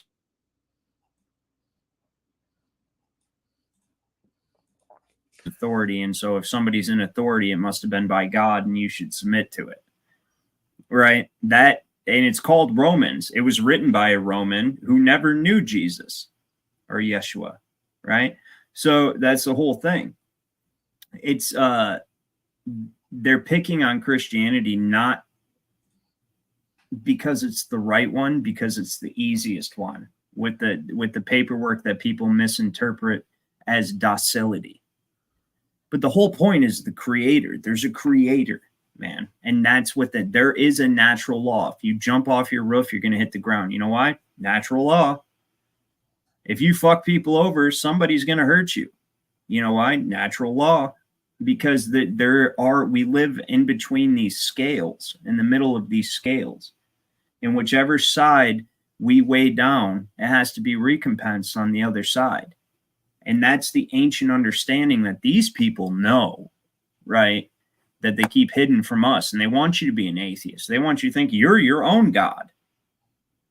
You can do whatever the hell you want. Yeah. No, you can't. No, you can't. You have a spark of God or the creator, whatever you want to call that being that obviously created existence. But at the end of the day, and of which all law is founded upon the concept of a creator. I mean, think about, if you want to get really deeply philosophical, think about the concept of morality. Where would mankind initially, in his first concept of, or her concept of the morality, the first concept, think of anything other than a higher plane of inspiration? Why is this in me? Why, before I even knew how to think, did I know something was wrong? Why? My daughter's 2 years old, my youngest daughter. She's 2 years old, and she knows when she does something wrong. How? Even when it's like low-key and nuanced, not something that she's been in trouble before. She knows she's doing something she's not supposed to. She knows it. And she's guilty about it. In a 2-year-old, she's guilty about it. After she's guilty. Not only does she try to hide it in the first place, but after she gets in trouble for it, she's sorry. She's 2. That's written on your heart, man. There's no question. The law is written on our hearts. And we've let this demonic system somehow conflate it and misrepresent it as something that they make. Like, oh, because you live on this certain plot of land within these certain imaginary lines, you're subject to this law that we just make up whenever we want. Fuck you. And this isn't the first time that society has come to that point. That's why they have to keep redoing it over. That's what a revolution is. It's the same cycle of the fucking dark bastards try to use the ancient knowledge to take everybody over, And then people like us get together and go, you know what? No, we're going to fight you to the death over this. So we'll see how it works out for you. The added benefit is we have divinity on our side because God is good.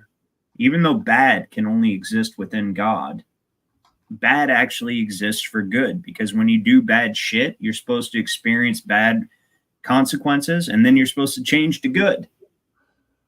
It's like a training center. That's what this place is, right? So I'll show this, Tim, before you get off here real quick. And I've shown it many times, and people are probably tired of hearing, but I want you guys now, in light of everything I've just said, I want you guys to really listen to what he says.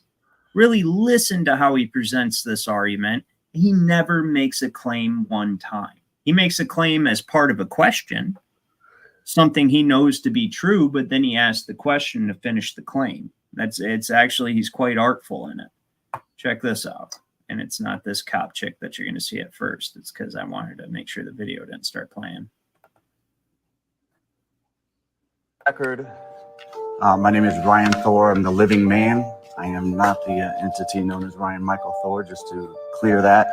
I am here on special appearance under threat, duress, and coercion to challenge subject matter.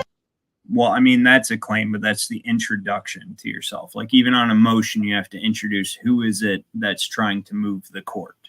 And the concept of court is ancient. It wasn't new in our country. And this is an ancient, who is it that is trying to move the court? That's what a motion is, right? Jurisdiction and also personal jurisdiction as well. I filed my paperwork for you on Friday, and the clerk illegally denied it. I went again this morning and filed my paperwork again for you.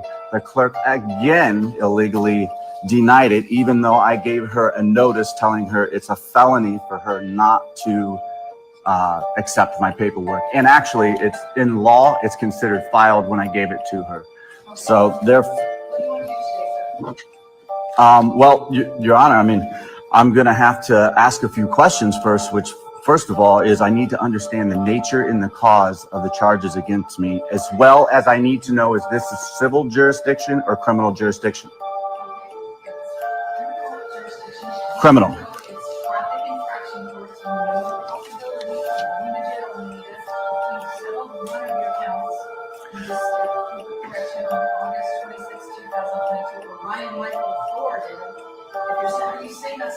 Ryan Thor is the living man. Ryan Michael Thor is the defendant in error. It's the artificial person.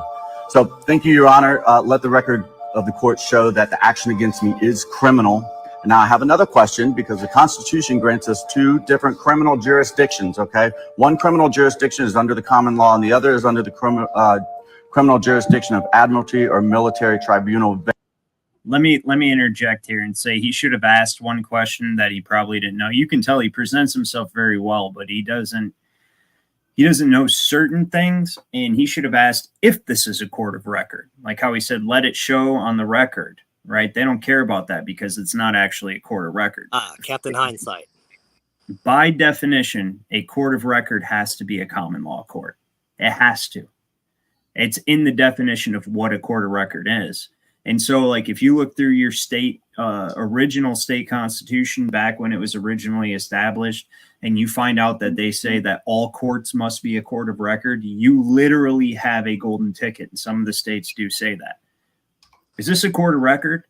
Because if they say yes, then she's changing jurisdiction. So she has control over multiple jurisdictions, and she's changing jurisdiction if she says yes, from commercial to common law. And they'll never say yes. You say, is this a court of record? And if she does, and she doesn't know, which a lot of these people don't know, and she says yes, she changed the jurisdiction, and then anything she does after that point will be null and void in a higher court.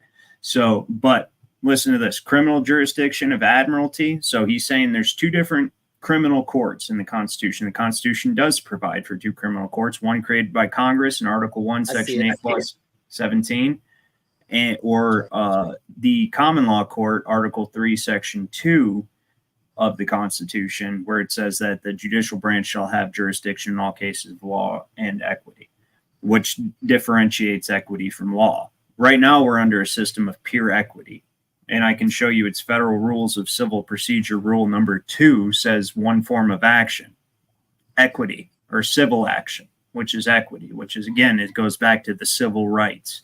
Like you are an indentured servant. You have rights and privileges given to you by the government. So listen to this shit, though. He's asking, which one of these courts am I in? And she can't answer this question. So what he's doing is not saying this is a maritime court of commercial law and I'm a living person and I'm not subject to this. No, he's saying, like, under your oath, you have to tell me, like, why am I here right now? You have assaulted me, arrested me, brought me into court, because he obviously had been. There's a bond.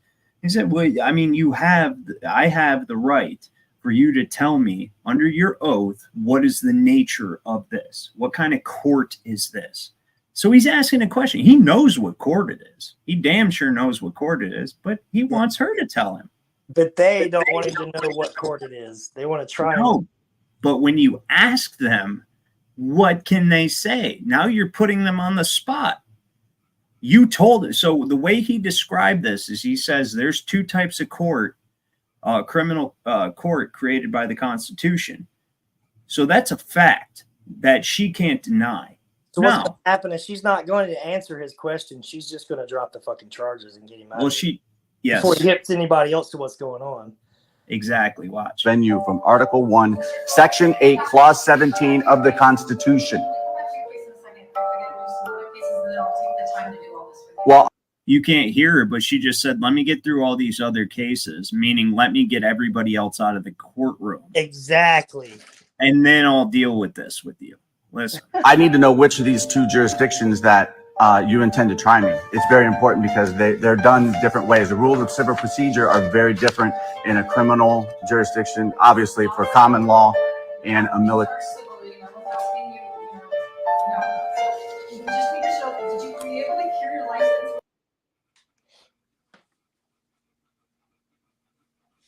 What happened, man? Sorry, I muted myself for the video, but as they operate under a presumption that you've signed this contract to be a 14th Amendment citizen, and I'm talking about the judges because they have to know what's going on. They generate securities for exchange, but the cops, they don't know what's going on. They're stupid. They're intentionally stupid. However, not all of them, but most of them.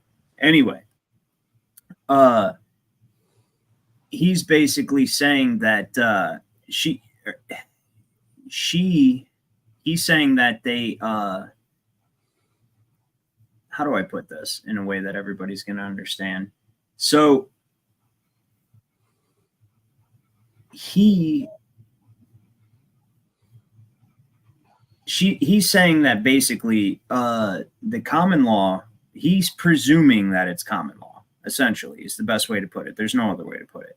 He's presuming that it's common law, which he should, because I can show you a Michigan Judicature Act from 1913. In fact, I will after this, where they talk about getting rid of common law. But that is the law and the spirit of the law in which the Constitution was ratified, even though it's a document of subversion.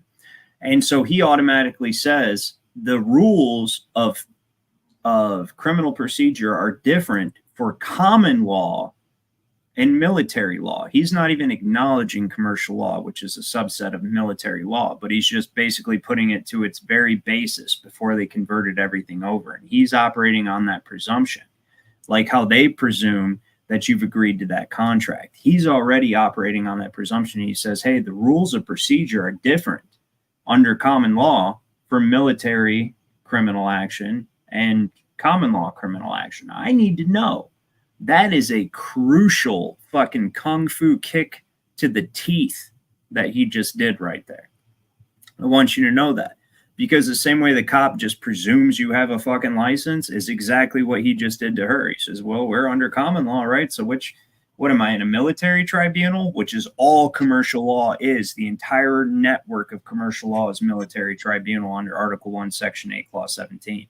Or Am I under a normal common law court? I need to know because I didn't hurt anybody. No, that's pretty much what he says. Listen.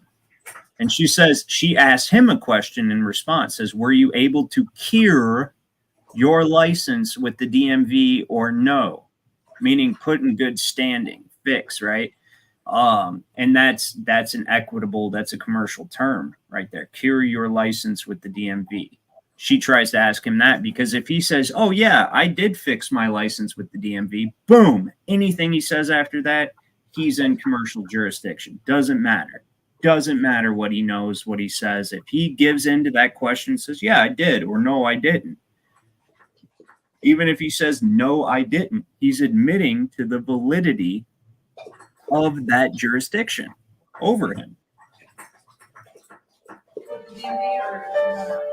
Your Honor, I need to get these other questions answered. I need to know. Kung Fu, exactly what you do. Dismissed her question, asked her the question again. What the jurisdiction is, and I need to know also who the injured party is. The nature and cause of this. Yeah. I need to know who the injured party is. I need to know who's bringing the claim.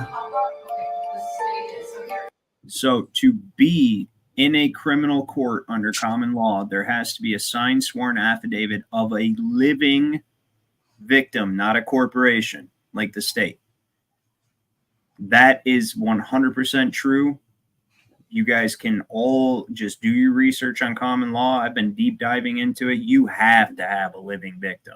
You cannot be in a courtroom, in a criminal courtroom. You can be in an equitable, which is now called civil, courtroom for a contract, but you can't be in a criminal court for a contract. And you damn sure can't be in a criminal court without a victim. Right.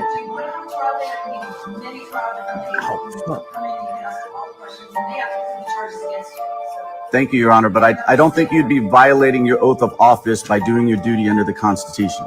Absolutely. Okay.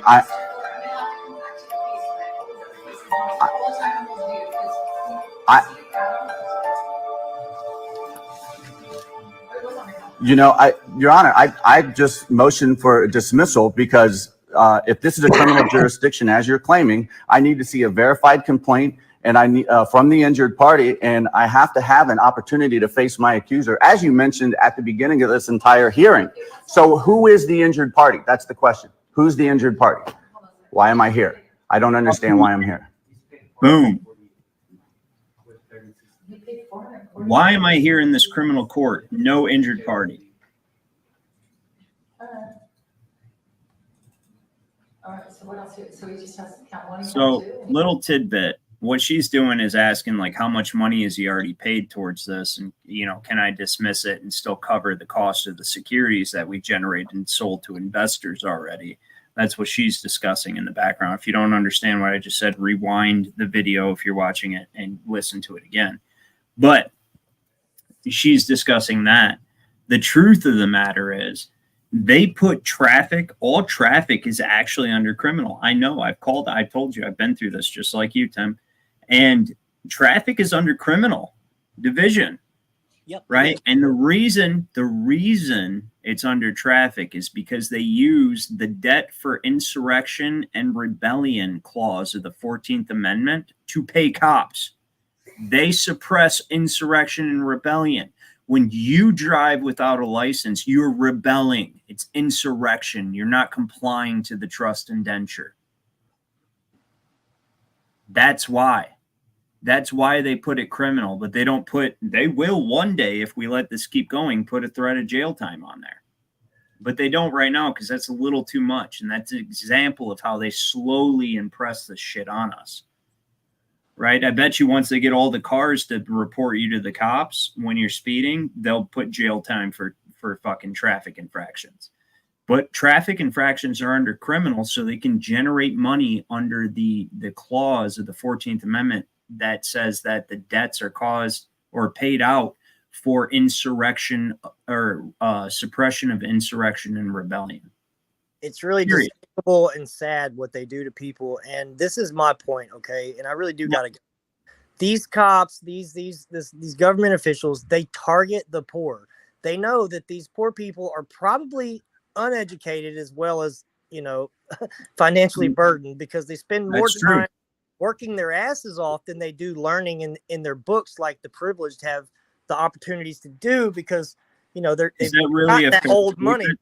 Is that really a fair statement, though? I'm definitely I not mean, privileged. I work my ass off. saying, I don't know what kind of time you have on your hands, okay? But I know that I stay. I work 50 so hours a week. yeah. Okay. Well, I probably got you beat on that, but I'm not going to go there. So, But that's I what work I'm two saying. jobs at the moment. Sarah works 2 jobs. We're constantly busy, and we barely get our bills paid. But the point I'm trying to make is that they know that these people can't afford their own lawyers. They can't afford to spend the time and the effort to try to fight these things. And they're probably more than likely, in most cases, they're going to roll over and take it up the ass, which That's is what exactly we right. got sick of, tired of doing. I mean, it gets so old at a point to where it's enough, you know. And Sarah and I both, we neither one of us, I'd been through the judicial system. I've been to prison. I've had some things happen to me. She'd been to federal prison over some bullshit, a fluke, right? She did 18 months in a federal prison because she had a fake $50 bill that she had no idea was fake. It was given to her in change at a dollar store. You know, they always mark your bills whenever you give them 100 or something at a store. How many people do you see telling them, all right, now let me mark the change that you're giving me and make sure that those are good too? Nobody. But I do it all the time as a joke, mainly. But the point is, man, they work with these prosecutors behind your back. They're not even supposed to be doing That's brilliant. Tim, I have to stop you there. That's brilliant, actually. Yeah, why wouldn't you counter fucking audit the cashier, even though they're just doing what the corporation told them to? Yeah, fucking counter. I'm gonna start fucking doing that. In fact, I got one of those fucking pens. I have one in the glove box of my car. That's an excellent. Yeah, that's great, dude. I appreciate that. Continue. And so Sarah spent 18 months in a federal penitentiary, and now she has that on her record because someone gave her change at a store, and she went to another store, and they called the cops before they gave her change. Like, they took the 50, they marked it. I guess it was fake. And it was a really good, and they made an example out of her because whoever was making these bills was really good at it, and they had been trying to catch them for a long time, and they couldn't. So they just busted the first person they caught with one and made it look like she was like the fucking ringleader, and all she had was this $1 bill. You know what I mean? That's fucking insane. And that's a great example of homogenized government. We don't need homogenized government. We need homogenized community. If government at all, once the rest of the world gets on board, very limited. That's what the founders had in mind. Now, before you guys leave, watch how he fucking kicks her in the teeth. Because, listen, she's asking how much money he's paid towards the case because she knows how many securities she's generated based on him as surety, right, for the court to make money. Because the courts aren't courts. They're banks. They used to be courts. They were our courts. We'd go in, we're the sovereign, we open court, the judge works for us, right? Now they're banks, and they use us as surety or cattle, like a piece of livestock you can fucking stake commercial paper to. Like, hey, look, I'm gonna let you invest in the amount of milk this cow is going to produce over the next 2 years, right? And I'll let you get a certain share. How much do you want to pay? That's pretty much what court. No, that is what court is. It's not pretty much. It's all court is today. It's a bank. Yeah. And so she's asking questions to the clerk about how much money's been paid on this case. Can she dismiss it and the court won't take a loss? Is her ass going to be saved when she's forced to do this? Because what this guy just did, he came in, he's the worst thing that ever happened to her career. He is the worst thing that ever happened to her career. There's a reason prosecutors have a 99% conviction rate. And anywhere you look at a prosecutor, that's a standard for their conviction. They're going to get you to plead and make you think you're taking a deal, and you don't realize all you're doing is just fucking accepting being fucked. That's it. So they can generate the same thing as the money we use to pay our rent or buy or our mortgage or whatever you've got and buy shit at the store. They're generating it based on the same thing that the banks generated on you. Every ticket is it's money. It's not money, but it's what you would conceive as money. So I'm using that term. It's fucking currency. Every ticket they generated is currency. It's debt. Just like the debt you use to fucking get your groceries. Now Chiquita says he had some $2 bills back years ago. I still got some. They give them to you as change from the Did they just seriously fucking interrupt what I was saying? What was the last thing you just said? Or that you heard that I said? You cut out like a while ago. I heard that too. I thought it was my phone. No, dude, I swear to God, everything I just said was exactly right. Look, I'm going to repeat exactly the same thing for the same purpose, right? What she is doing is seeing how much money he's paid towards this quote unquote case, because they've already generated the securities for this case and sold them to investors in the same way that the Federal Reserve generates what you call dollars that are actually promissory notes that represent a mortgage on your property. They use you as surety. So now she's like, well, we used him as surety. We generated this commercial paper, and we need to make sure we can cover it. And if I dismiss this case, then we're not going to have any revenue coming in from him that's going to cover the security we generated. So we need to make sure that his bond or whatever that he paid covers the cost of the security we put out. And she's trying to cover her ass. And he is the worst thing that ever happened to her career. The same way that the Federal Reserve uses the mortgage of the property right to generate the currency that you use to purchase groceries. All of those things, when you hold a $100 bill, that is the exact same thing as a $100 traffic ticket. It's commercial paper. It's just evidence of debt that has human surety behind it. That says somebody's going to labor to pay this. And I guarantee you, and we'll make sure of it, we got cops to do that. Yeah, how do you like that? That was even better than I fucking said it the first time. And fuck you for cutting out my internet. Anyways, let's watch the rest of this. Make sure the proof is not right. All right, sir, I'm going to just exercise my discretion on the dismiss count 1 and dismiss count 2 and just order the fees that you've already paid to she knows what she's doing. That pause, that break in her line of thought is evidence of guilt. She knows why she wants them. I'm telling you guys, this is what the whole system is. cover court costs. Okay. Covered court costs. So no charges are pending.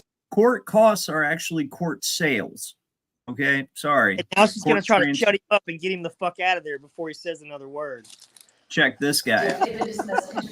So I'm letting the record show that the defendant, Ryan Michael Thor, with case CMZ 60606, all charges are dismissed. Is that correct? And whatever fees were paid are going towards court costs, okay? Well, those fees are bail, and they should be returned after dismissal. Okay. I don't have a problem with returning your fees. Oh, wow. Thank you. She shot a shot. You see what I'm saying? She shot a shot. She was like, shit, can I save my ass? Can I get that cost covered? Because that's a career. So where that is all. If you can't, then what happens? What is? I mean, how is they have to pay it? The investor still gets their money. They have to pay it. Not only do they have to pay it, but it's a negative mark on their ability to enforce compliance.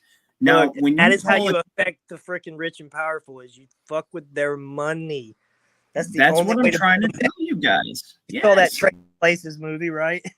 They took their money. You think the corporations are their money? No, their corporations aren't their money. The people that run the world, their money is our court system. Okay.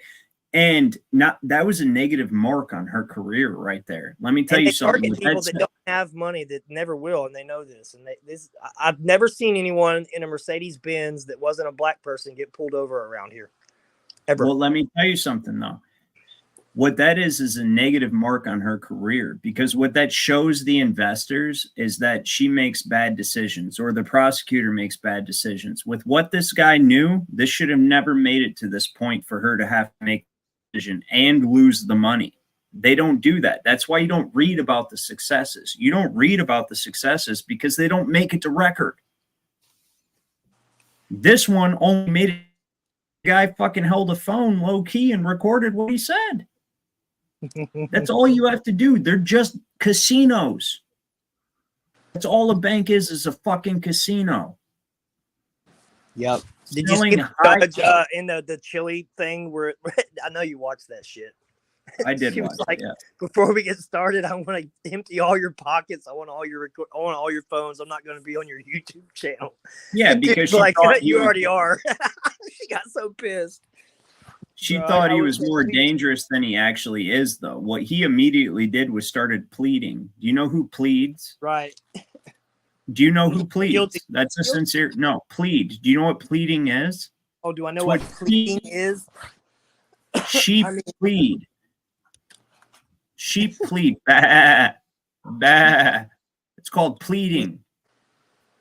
Wow. Sheep plead, man. Men and women don't fucking plead. We're not animals.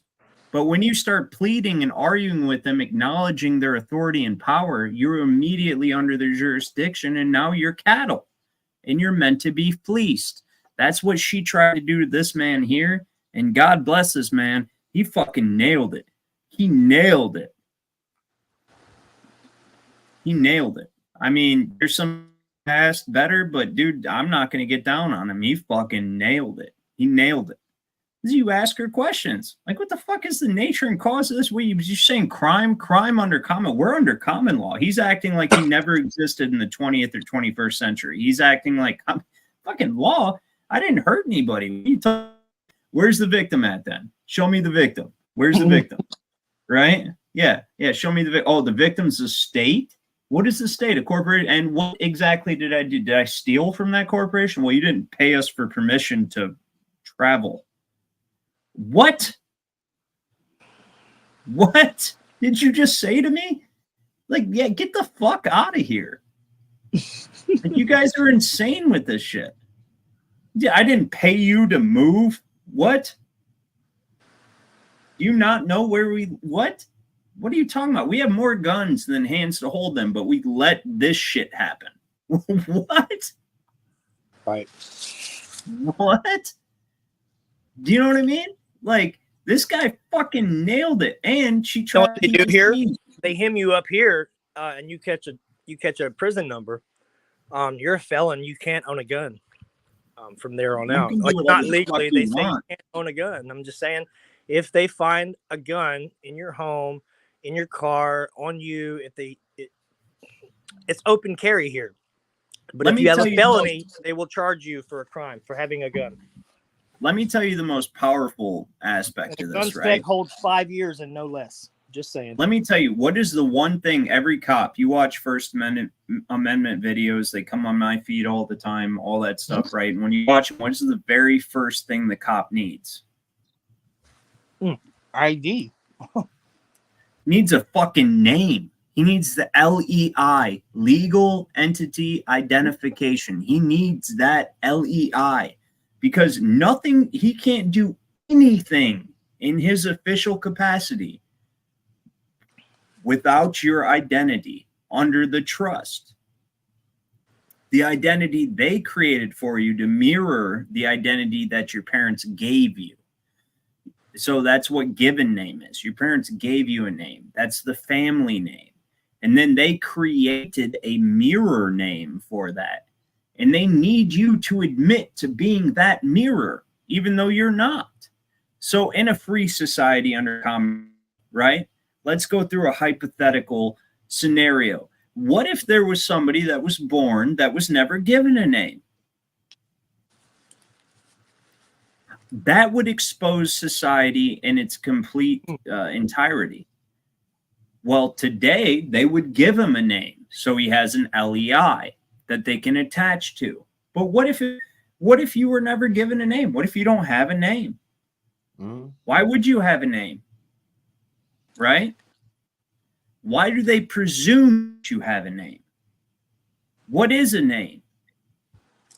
The name is just an artificial construct. And they know that. And they've taken it and hijacked it. But they're subjecting themselves to it. You want to fuck a cop up one time? Tell him, say, I need your name and date of birth. Say, what makes you presume I have one? Mm-hmm. What are you talking about? What if I was raised by fucking wolves? You don't know. You don't know what the fuck happened to me. You don't know where I'm from. What if I was just an orphan who was incredibly smart and don't remember my name? How are you going to deal with me? That's a free society. Do you see what I'm saying? Why do I have to have a name? Why do I have to have a name and numbers? Oh, I have to have a name and numbers because I'm actually an account. But I'm not the account. You've created this account that can't possibly be alive or actually have ever chose those numbers. Tell them, say, they call me Honky Kong. Right. You know what? Fuck it. Fuck with them like that. Say, I need a name. What's your name and date of birth? Honky Kong forever. You know what I mean? Like forever. That's the date. Forever. The sheriff was like, call me Big Dick Daddy. He's like, yeah, I'm not calling you that. Dude, God, that's a good closing argument, but I have to go, Ryan. I'm gonna be listening because I love everything you have to say, dude. And if I come off like I'm being argumentative, I'm just trying to challenge your thinking. I'm trying to get a better understanding of where you're coming from. But from my standpoint, we've been railroaded a lot, and we are standing on this thing. And I would ask, like I asked the one guy that I don't say his name much on the internet anymore. Everyone here knows who I'm fucking talking about. Looks like a freaking cartoon possum. But I would ask you, do you have tags on your car? Then shut the fuck up, dude. Shut the fuck up. You know what I mean? And I know you don't. That's why I'm saying. Yeah, exactly. Because I know you a little bit. Him, not so much. People like that, not so much. People preach a lot of shit, but they don't practice what they preach. And they're really not like, they've been down that route. They probably recorded it a couple times, had a few viral videos, what have you. But I guarantee you there are tags on his car, or he's riding around in a car with someone who does have them. Right. And then he can say positively, oh, I don't have tags on my car. Yeah. No, I'm not a false. I practice what I preach. You know what I mean? Like, even if I drove, like, say, a car that did have tags, I'm not going to tell you now, provide it. You have tags on my car now because I'm door dashing, and I'm using that as an excuse. I paid the money. That's fine. You can express the nuances of law. I don't have license, and I'll say that. And if they pull me over, we're going to have fun with it, and we're going to record it, and I'm going to do what you said. I'm going to hit them with a bunch of questions and see how it fucking pans out. And you'll get to see it because I'll post it all over. The questions, because this is what the questions ultimately devolve into. When you ask a cop questions, you've seen just now what happens when you ask a judge questions, unless they are as belligerent as a cop would be, which happens. Judges are lightweight smart. Okay, give them that. Cops are fucking Donkey Kong barrels, dude. No, I agree. And so what I was going to say with the cops is what happens, the reason why they ultimately give up is because you put them in a position where you're not objectively committing a crime. And deep down, they know that because you haven't hurt anybody. Just because you won't tell them who you are and just because you won't acquiesce to their request for an account to create an attachment to, what happens is they inevitably, because of their protocols, they end up in a standoff with you. Right. And so then they are presented with the question of, am I going to shoot this man because he won't tell me who he is? And how are we going to explain that if we do? And be careful because some people do, they are on steroids and those are the people who should act, or no, I'm talking about when they do shoot them, like Chase Allen or other people, those are the people who should never be forgotten. They're fucking saints. Like, because it doesn't come to that very often. That's why we notice when it does. And when it does, that means they stood on it so hard. And those people that did that were so fucking wrong. Do you see what I'm saying? Mm-hmm. That it makes an impression on the collective consciousness. And that's what we're ultimately trying to, like I tell everybody all the time, just by waking up. You don't even have to teach people, though I recommend you do, if you know what you're talking about. You don't give them bad information. But you don't even have to teach people to help this happen. What's happening right now, what I've been talking about the entire time. All you have to do is just wake up, and just by aligning your perception with the vibratory frequency of truth, you contribute to other people being able to. Then truth starts reaching out larger and starts waking people up. It's like an entity of its own. It's like it's the 100th monkey effect is what it is. It's just by knowing it, seeing it, living it, other people, right, are able to, just by you doing it. And so even if you don't teach people, an idea is a real tangible thing. I just want to let everyone know that. Freedom is a noun. Love is a noun. Person, place, thing, or idea. They are tangible. If you think it, you can make it happen. And that is true.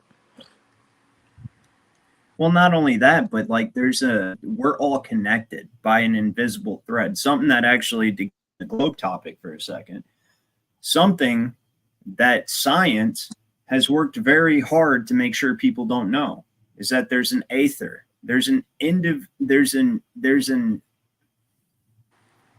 beyond sensory fluid, right? There's a beyond sensory fluid that connects everything, every action, from the flutter of a butterfly's wing type of thing, right? Like everything is connected in a way. You might be, that's what synchronicity comes from. You might be thinking of something, and then all of a sudden it appears on the radio, appears on television, whatever. It's because we're part of a unified field of energy.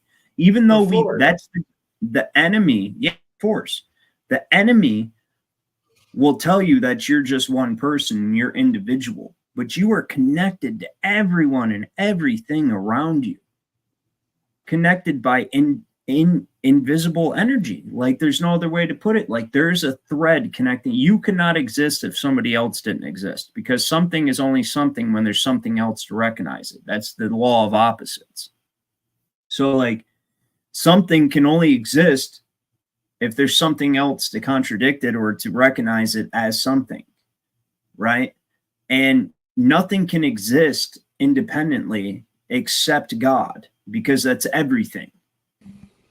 Something can only exist if there's something else to differentiate it. So if you were to take that thought experiment a step further and you were to say everything is one, well, then I could say everything is nothing. Because there is no thing, or there is one thing, and it's the same thing. And it just depends on that God factor, which is your perspective. Do you see one thing, or do you see no thing? But it's all one either way, and it could be the same thing because there's nothing else to differentiate it. You need something else to differentiate something from something else. Period. Yeah, there's a song that Sarah likes that I think the lyrics are something like, you can hide from the truth, but the truth is all there is, right?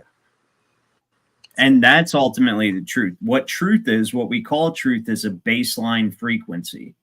It is what it is, to use a very slang and common term. It is what it is. Right. It is what it is, and it's unified. And so here's the thing, just by being awake, just by seeing life the way that you do, you help other people to wake up to it, because you add and increase that frequency that aligns with the base frequency of truth. That is the base frequency. And all we experience is the oscillation, either up, over optimism, or down, pessimism, of that base frequency. And these black magicians understand that. They've hijacked it and they use it against us by controlling our consciousness. Well, they don't control me. What's the first thing you do when you wake up? Probably roll over and check your Facebook feed. So yes, they do. Yeah, spot on. Do you know what I mean? Yeah, they do. They control. Motherfuckers. They control your perception, for sure. You know, that's how they've been able to convince the entirety of the planet, for the most part, that they live on something that's called the planet. Like somebody was saying in the chat about the chick that grabbed the pot or whatever. She didn't grab the pot, dude.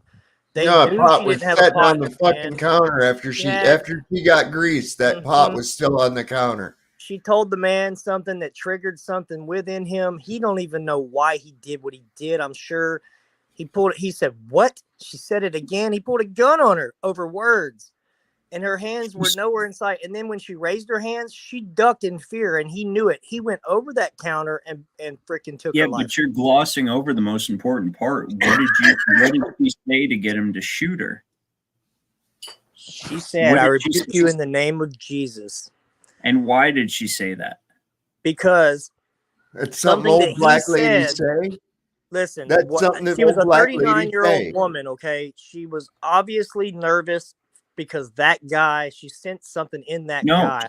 I'm telling you something. She's seen it. I'm trying to tell you, you know, they come out with this shit about the dude, what was that little demon face syndrome, we've right? talked about this shit. Sovereign knows these shadow entities. I've experienced them on like so many times. I can't even tell you how many, but I can account the main ones, and I can remember them like they were yesterday.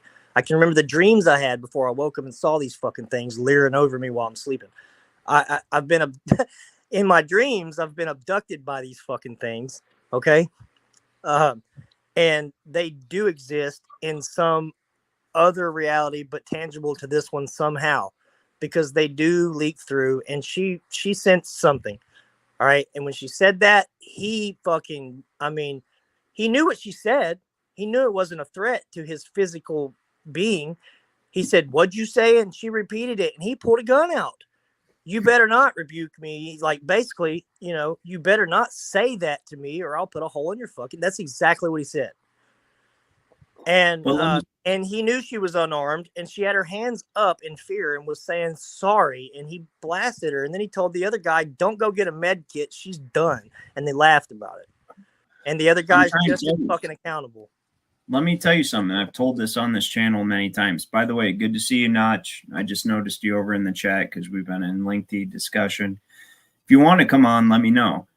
I have to stay up all night because I work third shift, so it doesn't matter to me. But outside of that, that's the thing that I'm talking about is she seen something, man. I'm trying to tell you. So when I've told this story many times on my channel, and I swear to God, as I live and breathe, and the Bible says not to take an oath and all this stuff. That's why I know what I'm saying is true. And you can believe me or you cannot believe me.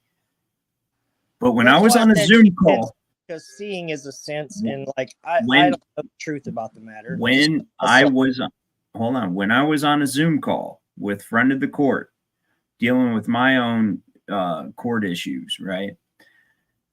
Which that's a tough one to argue against. How do you argue against supporting your child? You can't. And I wasn't arguing against that. I just hate the court. So, and the things that they do and the injustice of the way that the parental visiting and all that stuff, it's like that needs to be fucking revamped, and that's going to require all of us. But the area code on my car was a 2015 Chrysler 200, right? And it was what I got. That's my car. It was advanced enough to be able to, you know, display the area code of who you're talking to, have Bluetooth and all that stuff, but wasn't like what we have today. And I was on this Zoom call with friend of the court, Oakland County, Michigan, right?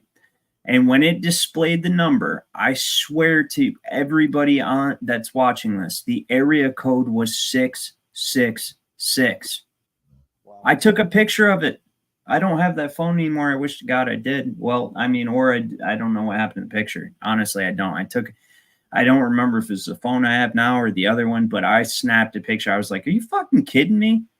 666 is the area code for the court. Yeah, they're demons. Yes, so those are minions. This woman that was shot by this cop. If you watch the Civil Rights Lawyer channel, his version of it too. His breakdown of it is fantastic.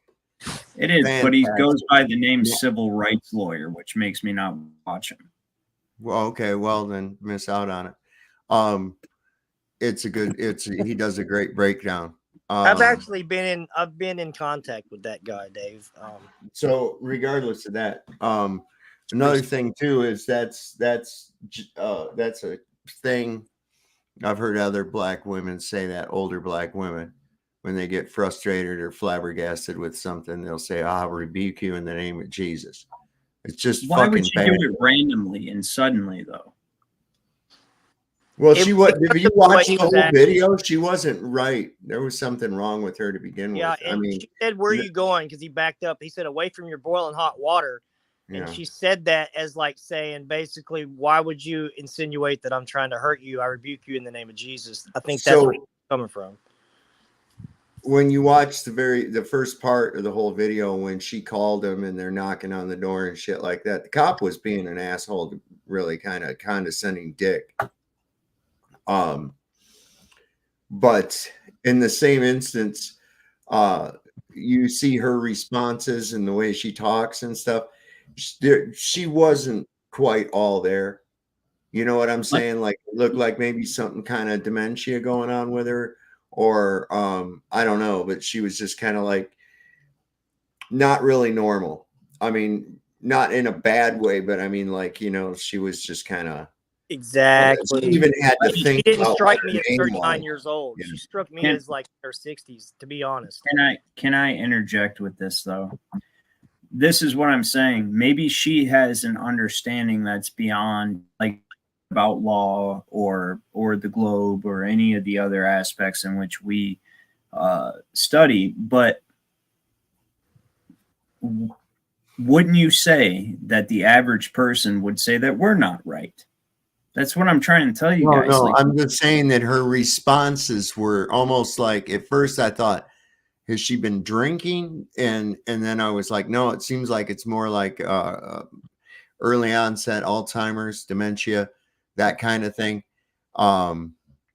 She had called about hearing prowlers or but something. I'm not talking about what she said. That's fine if that was the synopsis of what she said, if it wasn't for the fact that the cop shot her in the face for no reason. His Right. response to what she said generates Right. those. I'm just going to the point of how she was Right. already saying things that didn't make any kind of sense. So a statement like, "I rebuke you in the name of Jesus," you know, See, I don't know. they have a bad habit of doing that, though. This is the whole enemy side. If we just call it the Ahriman, the devil, the fucking negative polarity, whatever you want to call it, right? They have a bad habit of doing that. Their responses to the things that we do end up being evidence that we're right. Like, think about fact checking. Like, this chick had no reason to do that. That's admitted. And she thought there was a prowler outside or whatever, right? And all that would be dismissed easily, especially if the cops are just like, you're crazy, and they left. But this guy shot that woman in the fucking face. That's what we're getting over. Like, it wasn't her. We're not talking about her mental state of mind. We're Right. looking I at understand that. What my point was is that any kind of random thing that she would say, that's what I'm saying. She was already right. like, But any and kind of so random- now, in that same sense, now, according like what you were saying with that demon face syndrome, his response was way over the top. I mean, why would you, if you think she's gonna throw fucking hot water on you, why would you even advance toward her? That doesn't make any goddamn sense at all. And if the other guy, the partner, he wasn't too concerned about anything because he was looking the other way. He was looking at other shit. You can see from his cam. He was looking. That's what they say. That's what Yeah. the cops did when they came to my house because of a stupid complaint that they dismissed when they got here, but they still wanted to come in and shine flashlights around, and they hurt Sarah. Just pushed the way through the door. Just knocked what her I'm saying is we're like overlooking the fundamental aspect of this. They It's like, wanted hey, something to happen there. that could have been a crazy old lady. It Yeah. could have been very easily. No, And I'm not justifying any aspect of it. Don't get if me the wrong. cops What I'm left- saying is that I'm looking at the mental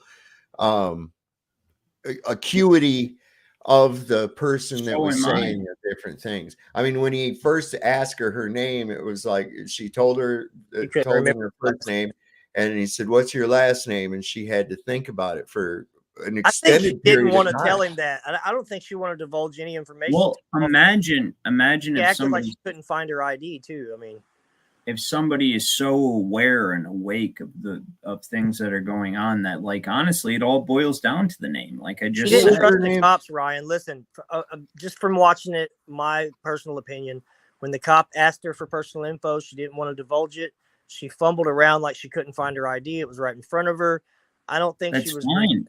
39 years What old. was the woman's name again? Does anybody remember? Sonia You Massey. guys are missing the point. What I'm saying is it's not her behavior. That's the problem. Like the context of her behavior, for me, is decided by the response to it. Yeah, yeah. Does that make sense? Both get that. Yeah, that we're not just. Yeah. He's just It's throwing the response to it. Like what? Some mental issues that he should have.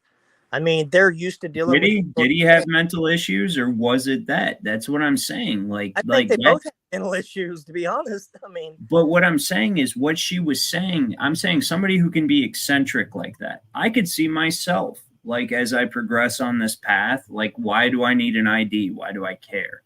You know what I mean? What is the name but a method of attachment? You know, I know where it came from. I know where I'm going. Let's watch it. I've got it backstage right now. Pull it up. Yeah, I would love to. Break it on down. I do got to go, guys. I'm sorry. I'm going to be. All right, later, Tim, Sarah. Good having you guys. Thank you for coming Much on. love, man. Hey, I'll reach out to you guys. All right, sounds good. Later, man. Later. What do you want help with? What? What do you want help with? I heard somebody outside. Yeah, we checked your house. We checked your backyard. I walked all the way through all these backyards. We checked your front yard. But you know what I want? Wait, where's the rest of it? Here we go. What is your last name? Good editing.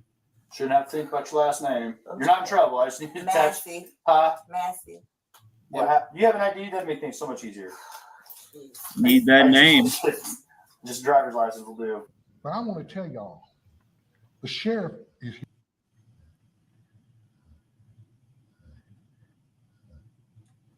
I don't know where my ID is. You can send that stack right there, maybe. 1 second. Check on her. Let me get this. We don't need a fire while we're here.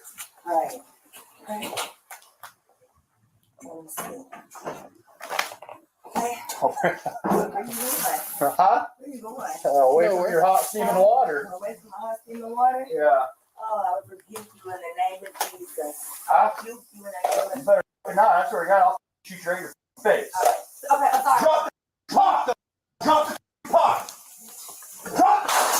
You didn't even have the Man pot. had 2 convictions. Hold for on. DUI. How are you guys seeing the same thing I just watched? How are you seeing the same thing I just watched and you came to that conclusion? Are you fucking kidding me? She said that in a joke and she accidentally irritated the demon that's in that fucking dude. Yeah. That's what I was saying. That's the thing that there's like older black ladies say that, man. Older black ladies say that shit. But what I'm trying to tell you is that the response shows you that she was fucking right. Let me tell you guys something and look into this. So there's a lot of investigations into ET and extraterrestrial encounters. This man had I don't want to watch him convictions. shoot that fucking woman more. That's awful. That's insane, man. So I don't know if you've ever heard of this, right? But I have, and it makes perfect. It's what I've held before I even ever heard it. That there are no aliens. They're fucking fallen angels and demons. Yeah. There's no planets. There's no space. There's no fucking nobody traveled here to see us or nothing. No, there's been this suppressed negative energy in the entities that belong to it that have existed here the whole time and try to catch hold of whoever will engage them. Okay. And here's the thing. What I just watched, well, first of all, let me tell you the alien encounters. There's this one, you're not going to listen. All right, you can walk. But the negative encounters, right? Everybody talks about being abducted. Like usually when they're sleeping or something like that and they're taken up and all that stuff. But what people don't know is there's a large number of cases that used Jesus's name, and the abduction situation stopped. And this was a huge thing in the UFO community. Well, it was actually suppressed, but it was like the people that realized it were trying to make it a huge thing. Like, hey, have you guys? And there's one researcher that even reached out to other researchers like in the mainstream of the UFO community, and they're like, hey, have you heard about people using this name and saying this? And you know, the encounter stops, and they're like, yeah, but we don't want the controversy that's going to bring, so we don't talk about it. They're fucking demons, man. That lady seen what that man was, and he shot her for it.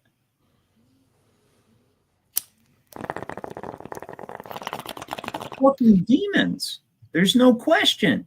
Like, if you can say that, and actually I have a personal experience, but it was in a dream, or what I thought was a dream, but it seemed very fucking real. And as soon as I did that, the whole fucking nightmare ended. And that's personal experience, but I mean, I don't expect you guys to believe me, and I understand that. And I wouldn't just believe somebody hearing it, but when I hear people say stuff like I'm telling you now, it gives me food for thought, and I think about it and I apply it to the things I do know. And I hope you do that, because I'm telling you the truth. You know, in my dream, that was crazy. I was like in a mirror world of my regular world. And then all of a sudden, like, everybody that was in my world, and it was I could feel it, I could see it, I remembered. I don't even remember my dreams a lot of the times, but I remember this. And then as soon as I said that, they stopped doing. But I'm not going to get into it too much. Here's the thing, though. There is documented, like, many. Just search it. Don't believe me. Just search it. How many UFO encounters have you seen where they invoke the name of Jesus and it stops? Yeah, I've heard of that. No, it's huge. It's huge. It's fucking huge. It's because they're not aliens. They are not aliens. You know what? We are actually aiding their Project Bluebeam by believing that there are aliens. There are not aliens. They want everybody to accept this otherworldly life form. It's actually an extra dimensional life form that's going to help us guide our society in the right direction because they're more advanced. That's the most brilliant deception. How can you guys not see this? No, they've been here the whole time. Who do you think's been giving Jack Parsons rocket technology? Who do you think made Aleister Crowley so fucking prominent in the government? Like, George Bush is the grandson of Aleister Crowley. He was just an occultist, yet this occultist, who people know, who Ozzy Osbourne made a song about, he made a song, Mr. Crowley. It's actually fucking jams, but it's about an evil dude, right? And he came up with the V for victory that everybody will see, that was popularized in World War II, where people were holding up what we call a peace symbol now. It's the V for victory. And that was actually to counter Hitler's occultists, or that was the cover story. Anyways, I haven't researched. I'm sure that both symbols work together because that's how they do everything. And the whole thing was planned by the same people. But this shit is real, man. If you guys don't wake up to this, like Aleister Crowley, anybody who knows this guy, he called himself the Beast, 666, wickedest man in the world, killed who knows how many children, admitted it and was proud of it, was a homosexual, right? All this stuff. And he was an MI5 agent. MI5. I'm pretty sure it is MI5. MI5 agent. He's an MI5 agent, right? So he's involved with the British government, and he was so high profile that his progeny ends up being president of the United States here. Even though that's kind of low-key and covered up, but it doesn't take much researching to find out that that's the case. Barbara Bush was his daughter. So anyway. Hey, listen, I got to get off of here, man. I got to go to the bathroom, and then I got to get to bed, man. No, that's fair. I'm going to shut it down soon, but we got Notch here if you want to say hi to him. Real quick. What's going on, brother? Good to see you guys. Yeah, I just came up just to hang out for a little bit, but if you're gonna shut it down, no problem. Well, my Either little way, bit I'm is good. not just a little bit. My little bit's like in a couple hours. But Yeah, I gotta get out of Okay. here. I'll see you guys later. All right, right, Dad. later, Thanks Dave. for coming on. Love you, man. Have a good night. Anyway, but yeah, you know what I'm talking about, right? About Barbara Yeah, Bush, yeah. all that stuff, right? Yep. Barbara Bush is definitely related to Crowley. Crowley had a lot of kids though. So like and they all mingled within like the society, with the elites in various forms. I think Paul McCartney, after his quote unquote accident and after he was replaced, I think heard reports of that new Paul was actually an offspring of Aleister Crowley. So I'm not Wait, 100% what? sure That's on a that, but it crazy seems ass claim. I have to hear the details behind that. Do you have them, or would you have to dig them up? Because I understand knowing something and not having evidence on hand. I get that, but no, I mean, this is I don't have it on hand. I would have to do a little bit more digging, but this is a little bit of hearsay, so take it with a grain of salt. But that's what I've heard, and I don't know how much you are into the idea that Paul McCartney was replaced or oh, not. he I definitely, am pretty convinced that, yeah. yeah, no, he for sure was, and they told us in the album covers and not so many words, like. And that's kind of what I was getting into earlier. They clone like this technology and this stuff that belongs to the opposition, we'll call it, right? Because, most people recognize it, at least in this country. I don't know what country you happen to be at the time because you travel a lot, but in this country, we consider it Satan is generally what we call it, but it's Ahriman or it's Kali, right? Or it's Maya in the Buddhist tradition, which is actually just the world of illusion, but Maya also doubles as like a darkness because when you're in the world of illusion, you're in darkness. So, and that's what it is. But yeah, so Yeah, Aleister Crowley. I think the good forms also have various forms and names and faces, but it's that not the name, it's the qualities within the name that is important. And same can be said about darkness. It's the qualities of that darkness that is manifested in different cultures and different forms. That is what's important in my mind. That's entirely accurate, Notch. It is. It is. These are archetypes. So, like, then we've had various psychologists. Some of them have helped us. Some of them have hindered us that have recognized this stuff. And psychologist is just another name for philosopher. I think this is how the human mind works. That's what psychology means. Because you can never know. Yeah, it comes from psyche, which is means spirit, right? Psyche means spirit. Yeah, I didn't know that, but thank you. I did not know. What language does it mean spirit in? Something. We'll look it up. I think it's Greek. Probably. That would make sense. Or Latin, though they don't have words like that. But I believe that, and that makes sense. Psychology is the nature of the spirit expressing itself in the physical world. I agree with that entirely. And like Edward Bernays, the nephew of Freud, he committed himself to teaching the wealthy elite who honestly, and you have to agree with me, Notch, and let me know what you think, but the wealthy elite aren't very smart. They just know how to hustle. There's a difference here. They know how to hustle, and then they learned how to use their money to buy people who are smart that can help them hustle better. That's all they do. That's all they do. They're not very bright. That's why we see all the stupid shit going on right now. What do you think? Yeah.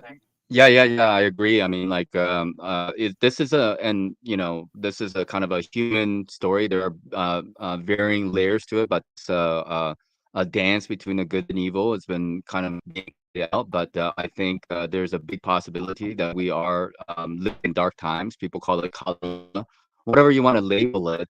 When the good guys are in charge, then the bad guys are going into hiding.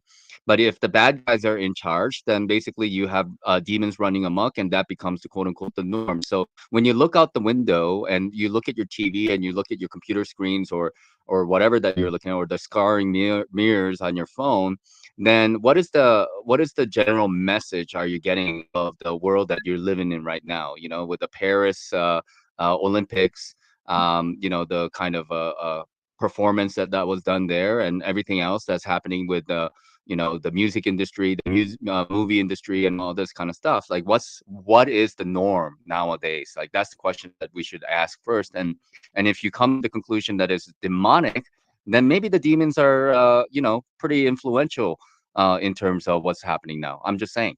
So you're saying it's because you bleeped out, at least on my broadcast, when you said what I know what you said, because I'm studied in spirituality and various religions and stuff. You said Kali Yuga, right? You said Kali Yuga. Did I cut out? Okay. Yeah. So yeah, you did cut out. Kali Yuga, right? Yes, absolutely. It's the end of an age, right? And I agree with you. And that was actually a very accurate and well put description of what that is. But also, it contained an air of what infects a lot of people, and as if this is a mechanism that doesn't require us to do anything. We are the fuel that causes these ages to change. It is us. It is the spirit within us and the light and dark within us, and which more we closely align to, that causes these cycles. The reason Kali Yuga ends, and begins, is the predominant spirit within man. We are the machine which controls the procession of these ages. What would you say to that? Yeah. I mean, I'm on board with that, and I think there's something to be said about the great unveiling. The apocalypse. I don't think it's the end of a world. We've existed. We will survive, and this is just a demonstration of, how would I say, like our incarnation here, and everything kind of has a way of expression, which means that this world, in my opinion, is built in a way that shows who we are to ourselves, and we can't lie to ourselves, and certainly we can't lie to God. And even if you do, quote unquote, lie to yourself, ultimately everything is going to be revealed in this world, and people fall into this side of the camp or that side of the camp, in my mind. That implies a stagnant state of being, in which one of my favorite quotes, and I'm going to butcher it and say it verbatim, or not verbatim, but the essence of it, not verbatim, is that no man, or says, when a man steps in the river, within a second, he is no longer the same man, and it is no longer the same river. We're not stagnant. Like who we are, what we say, who we are. Well, if we were to describe who we are, who are you? Well, I'm not Ryan. That's the name that was given to me. And then also the name that the government created to create attachments to me, just in a symbolic text. And then I say, well, okay, so then who am I, right? Well, I am a spark, not the entirety. We are not gods with a capital. We are not God, right? But we have that spark of divinity in us, and we have that power, right? And so, like, am I the same man that I was 5 years ago? But not even close, man. 5 years ago, no, just absolutely. I'm not even going to tell my viewers about, like, I grew up in the school of hard knocks. Like, I don't do that, right? Anymore. But, am I the same man that I was 2 years ago? No, I'm absolutely not. Am I the same man I was yesterday? No, I'm not. And so we express the cycle of ages. So what you're saying is not necessarily who we are, but it shows you where we're at, in my opinion. This is a philosophical question, and I'm not sure if I brought it up before, but this is there's a philosophical idea called the fictitious ship, which idea is that a ship is created. It's the body. Yeah, we're in the seas. So, like, the reason they hijacked the the law of the seas is because aether is what contains all of existence, and it is a fluid. But go ahead. Yeah. But just to finish that thought, is that if you take board by board, part by part, and you replace it and make it into something new, which is what we are experiencing in the physical body. Your physical body is no more than 7 years old. 7-year period. All the cells in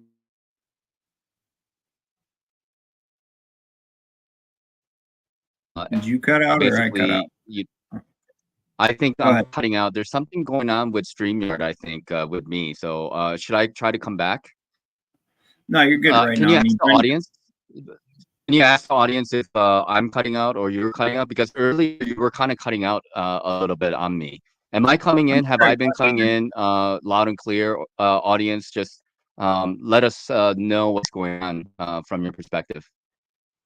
Hey, listen, that's what happens when you have a good stream, man. And like, not saying that maybe some people think this sucks or whatever, that's fine. But I'm saying when you're like putting stuff, like people need to know out there, that's what they do, man, because it's just how it works. But no, you've been good most of the time. I know I was cutting out a couple times. I hope I caught it both times, or however many times it happened. How many times did I cut out? Because how much stuff did you guys miss? I mean, I put out a lot of this is all spiritual. If you think law is just business, then you've given yourself over to the enemy. If you think it's just business, if you don't understand that law derives its entire concept from spirituality, then you're missing the point. If you are somebody who tries to talk to me about law, but you do not acknowledge a creator in whatever form, then I will not entertain you.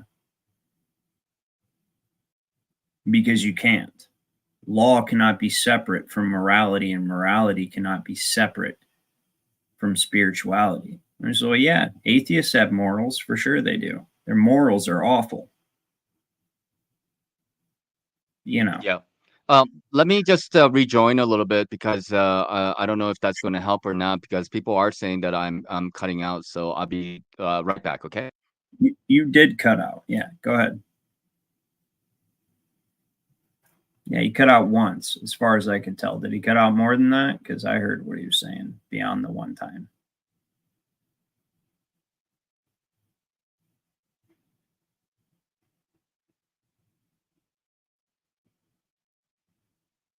Yeah. I suppose he'll be back eventually, but you guys understand what I'm saying. Oh, there he is. All right, let's see if it's better now.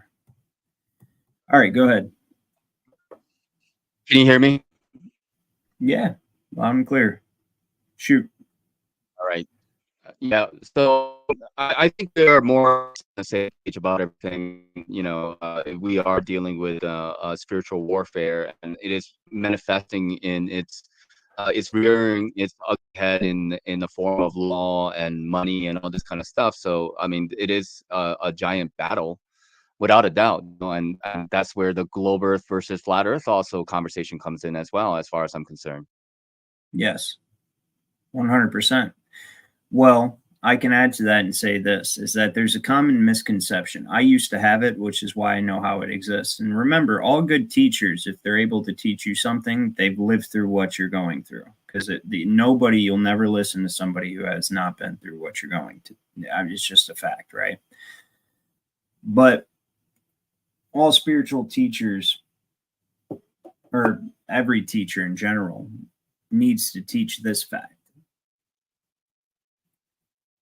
People exist in the state of mind that spiritual instances, like say ghosts and stuff they program us with these fake ass paranormal shows and stuff where there's like, oh, it's ghost hunters or whatever, right? Like all that. They want you to believe in the paranormal, but they want to do it in a way where you think that matter creates spirit. Like it's because we were born and because we have a soul, now the soul's going to live on and progress from its birth in matter. That's not a thing. And we subconsciously, a lot of us subconsciously have this thought and ideology that spirit is born in matter and you have to live here first before you're a spirit. No, absolutely not. This world exists as a shadow of the real world. It's a shadow. It's a reflection of spirit. It's the inversion of spirit.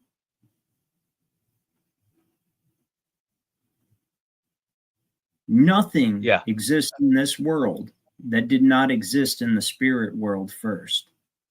However you want to conceive of that. But that's a fact, and logic dictates it.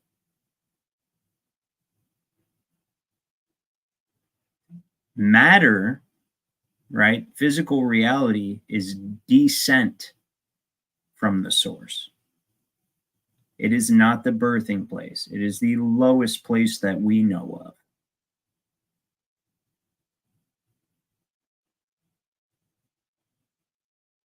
And you guys, you know, a lot of people don't get this.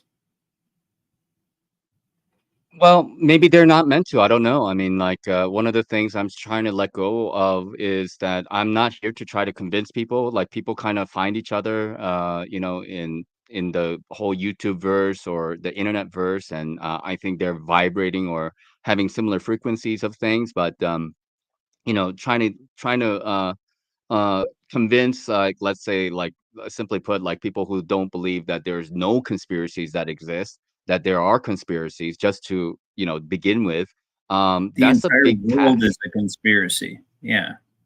Yeah. But it's not, because here's the thing. People like you and I can tell you're awake, man. Like, I listen to the stuff you say, even if you don't know the stuff I know, like, you know what's up, and you just haven't looked over at this corner where I'm at.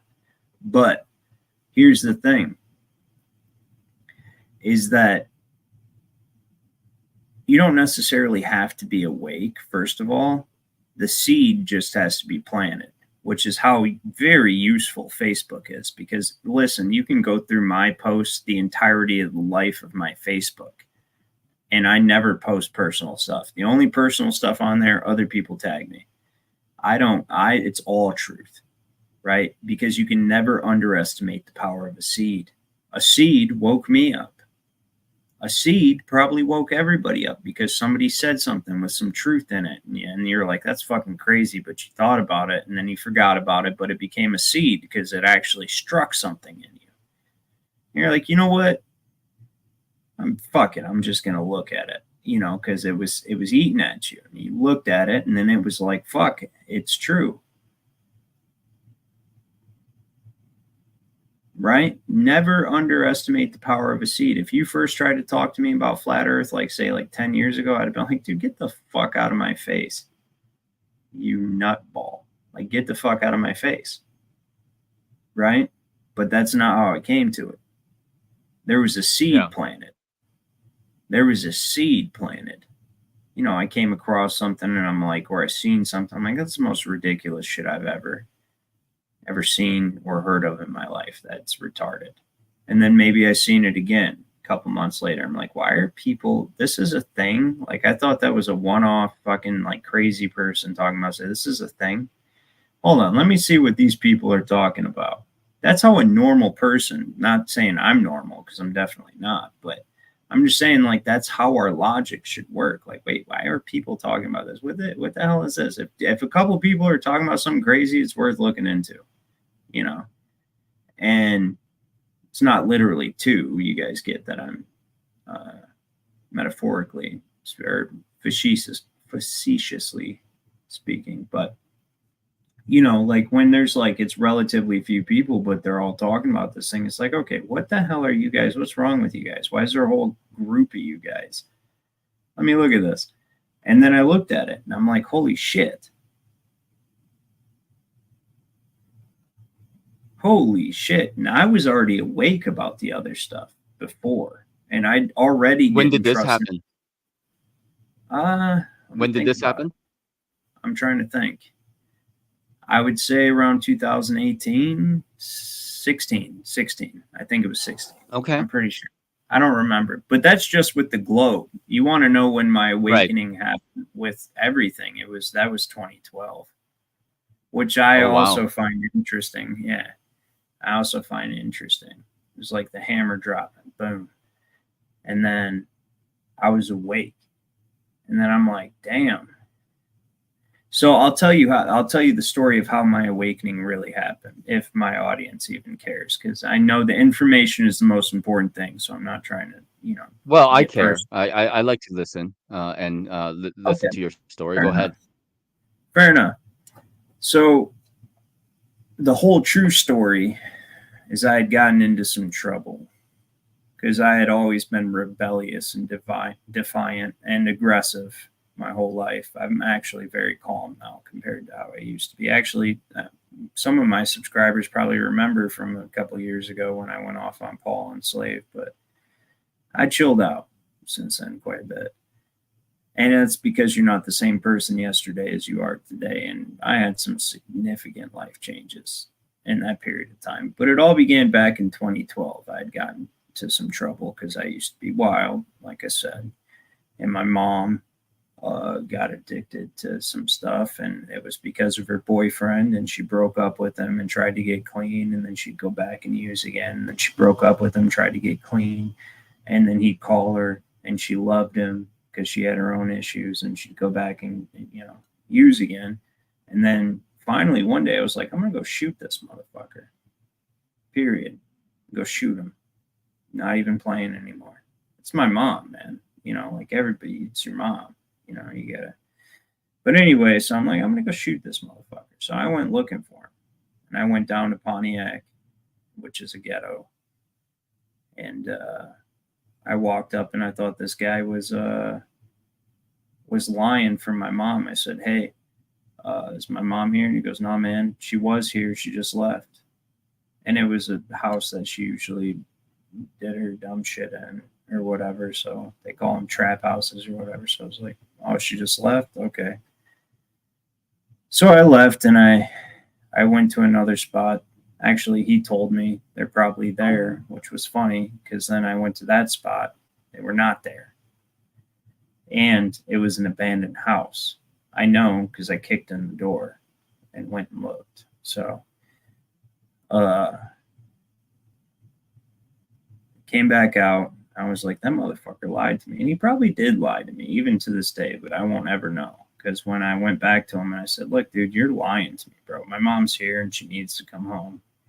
And he's like, no, bro, she ain't here. I said, he's like, you can, or what was it? He was like, no, she ain't here. And I pulled a gun on him and I said, hey, I know she's here. I didn't point it at him or nothing. I just pulled it out and was like, look, dude, I'm not playing, bro. Is she here? And he's like, you can go check. And I went and checked and she wasn't there. And when I came out, a neighbor had seen me pull the gun on him, called the cops, and the cops showed up and they pulled guns on me. And they were like, freeze. Well, I'm still me. This guy burned the corporate fiction. Like I said, fuck you. I'm not freezing. I jumped in my van, put it in reverse, and backed out of the driveway, slammed it into drive, took off, and they started chasing me. I let them on a police chase because I had the gun, mind you. But even back then, when that happened, like, was it like 13, 14 years ago now? The cops, like in Pontiac, they're corrupt as shit, but they also, like, it shows you they weren't about anything but their own profit, because once they caught me, they told me, if you would have just turned yourself in, we would have let you go, because I was looking for my mom. So they weren't, you know what I mean? That's like how cops are supposed to be. Like, why did you just do all that crazy shit? Because my mom got hooked on drugs. And you know what I'm saying? Like, it's obvious. That's a natural choice. Like, if I was a cop, I'd be like, look, kid, dude, and it's pretty much what they told me. They were like, look, kid, if you didn't just create all that fucking mess, we wouldn't punish you. We would have just took your gun and told you to stop being stupid. You know what I mean? And that's how cops should be. But because that is one thing about the law that exists now, which is not actually law, it's just commercial code. But like, the regulation of drugs are so destructive to every community. Like, even in complete freedom, every community should not have hardcore drugs in their community. I'm not talking about weed. I'm not talking about nothing else. I'm talking about like hard shit. Everybody knows what hard shit is. Do you know what I mean? Like, so if when we get free, I just want to put that out there. I'm going to say when we get free, I just want to put that out there. Everybody should not.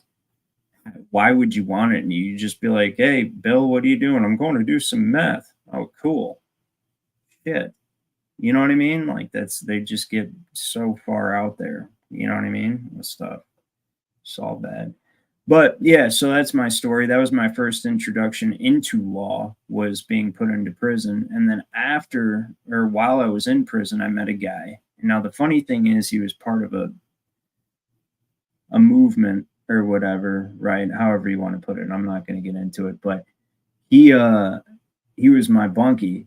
And he told me one day, right? I was sitting there and we were talking about something, and I said something about a certain group of people, and he goes, dude, those people, they're not the problem. He says, they're just foot soldiers of the Jews.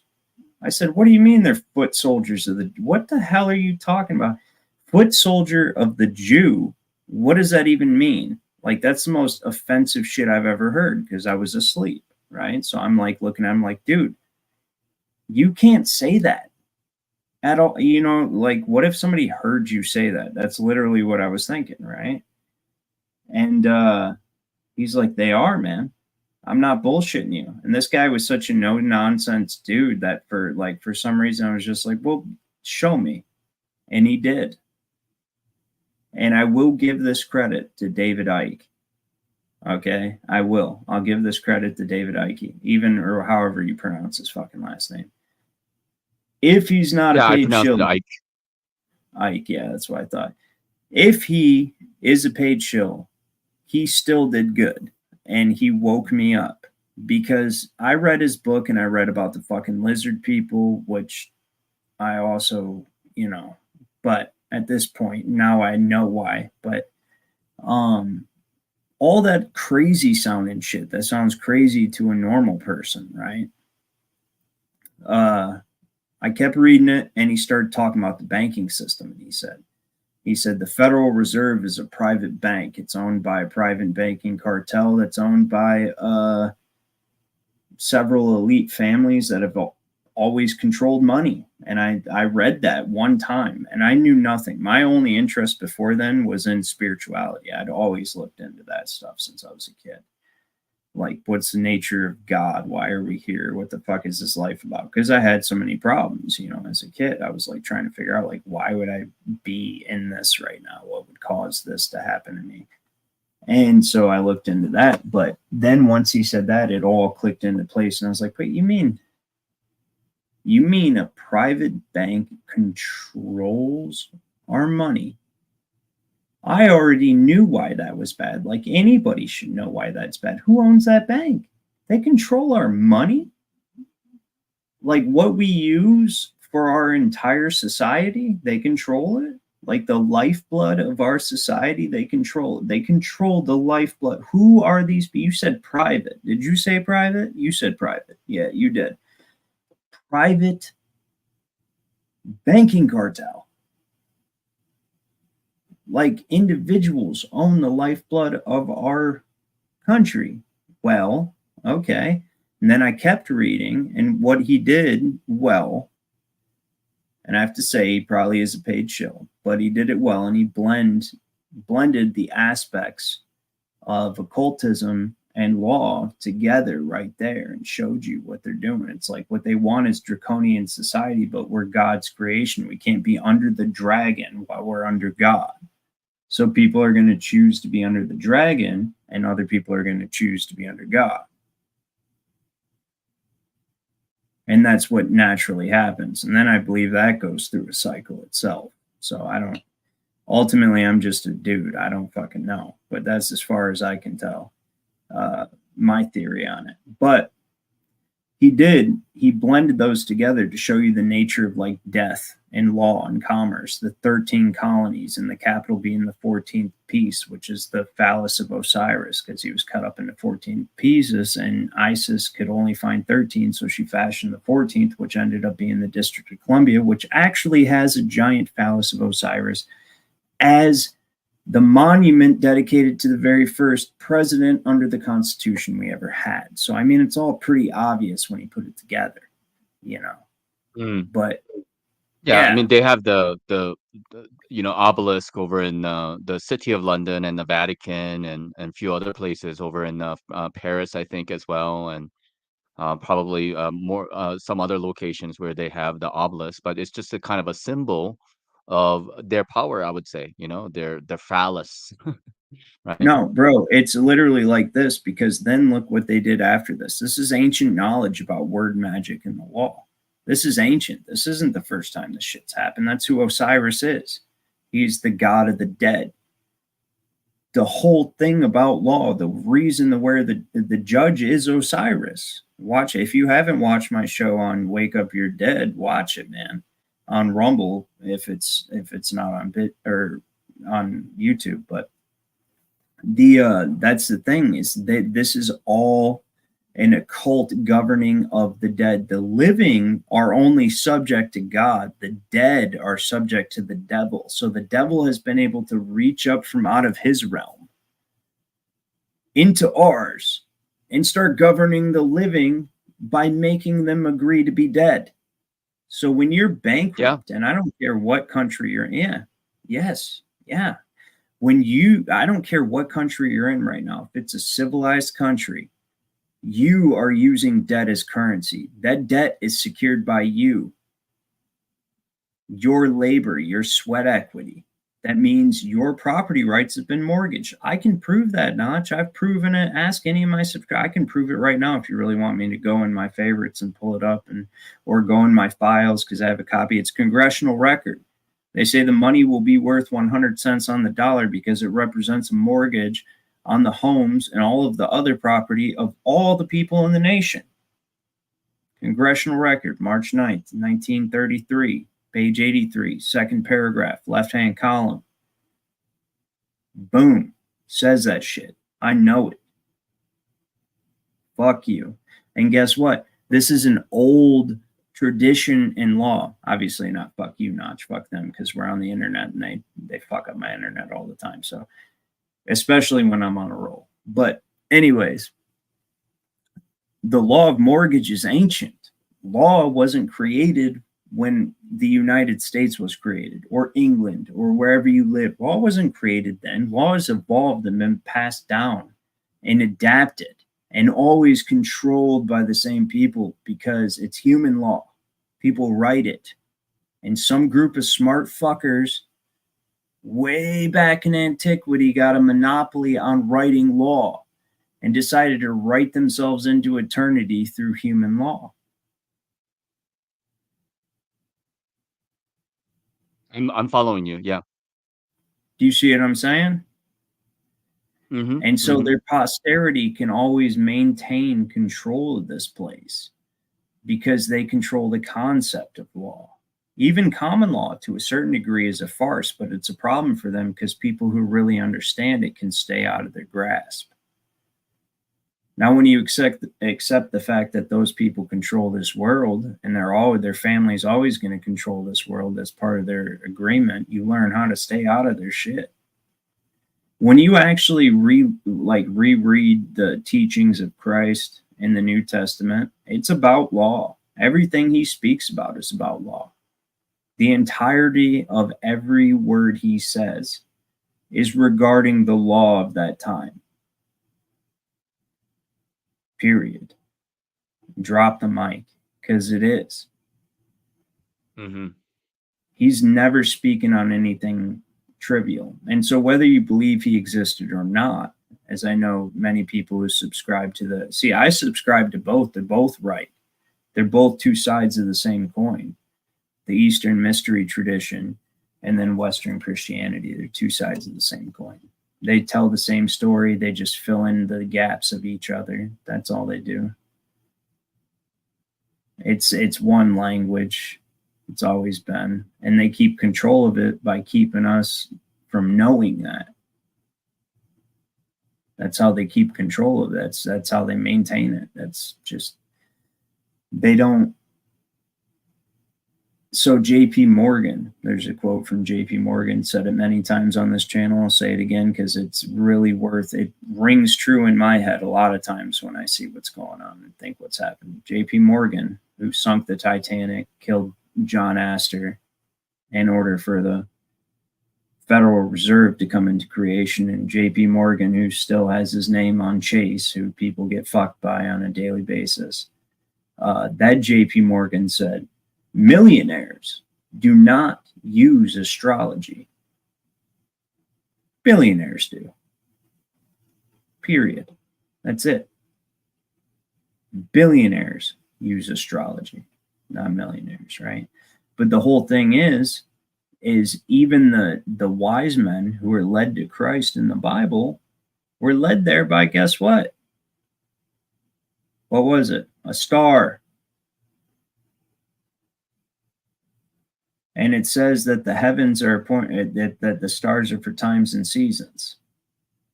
And they're not talking about spring, summer, fall, winter. They're not talking about that. They're talking about seasons, like ages.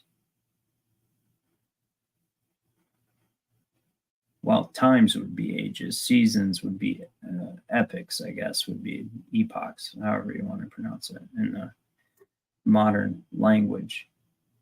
Right? They all plan their stuff according to that. So then you have the one camp of people who should know that's true, and the other people that do know that's true. And they're both based on the same understanding, That's why the Vatican, or it wasn't the Vatican, I always call it the Vatican. I don't know why. It's such a nasty word, Vatican, like poisonous, almost like a fucking snake, right? Vatican, right? Ugh. But anyway, papacy, they took away access to the Bible.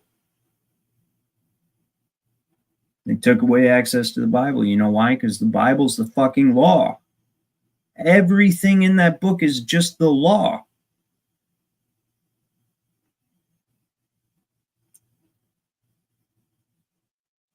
That's not even the deepest interpretation of it, because it exists that way, but it's just the law, right? Describes the flood, describes the Nephilim. I mean, it all fits. Everything just fits perfectly right into it. And then when you know that it's ultimately about the dichotomy and the cycles of, like you had originally said, where there's periods of, growth, good leadership, bad, it's just kind of like a cycle,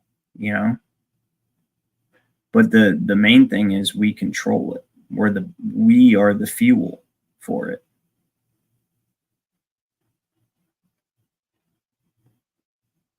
What do you have, Dad? Go ahead and rant for it.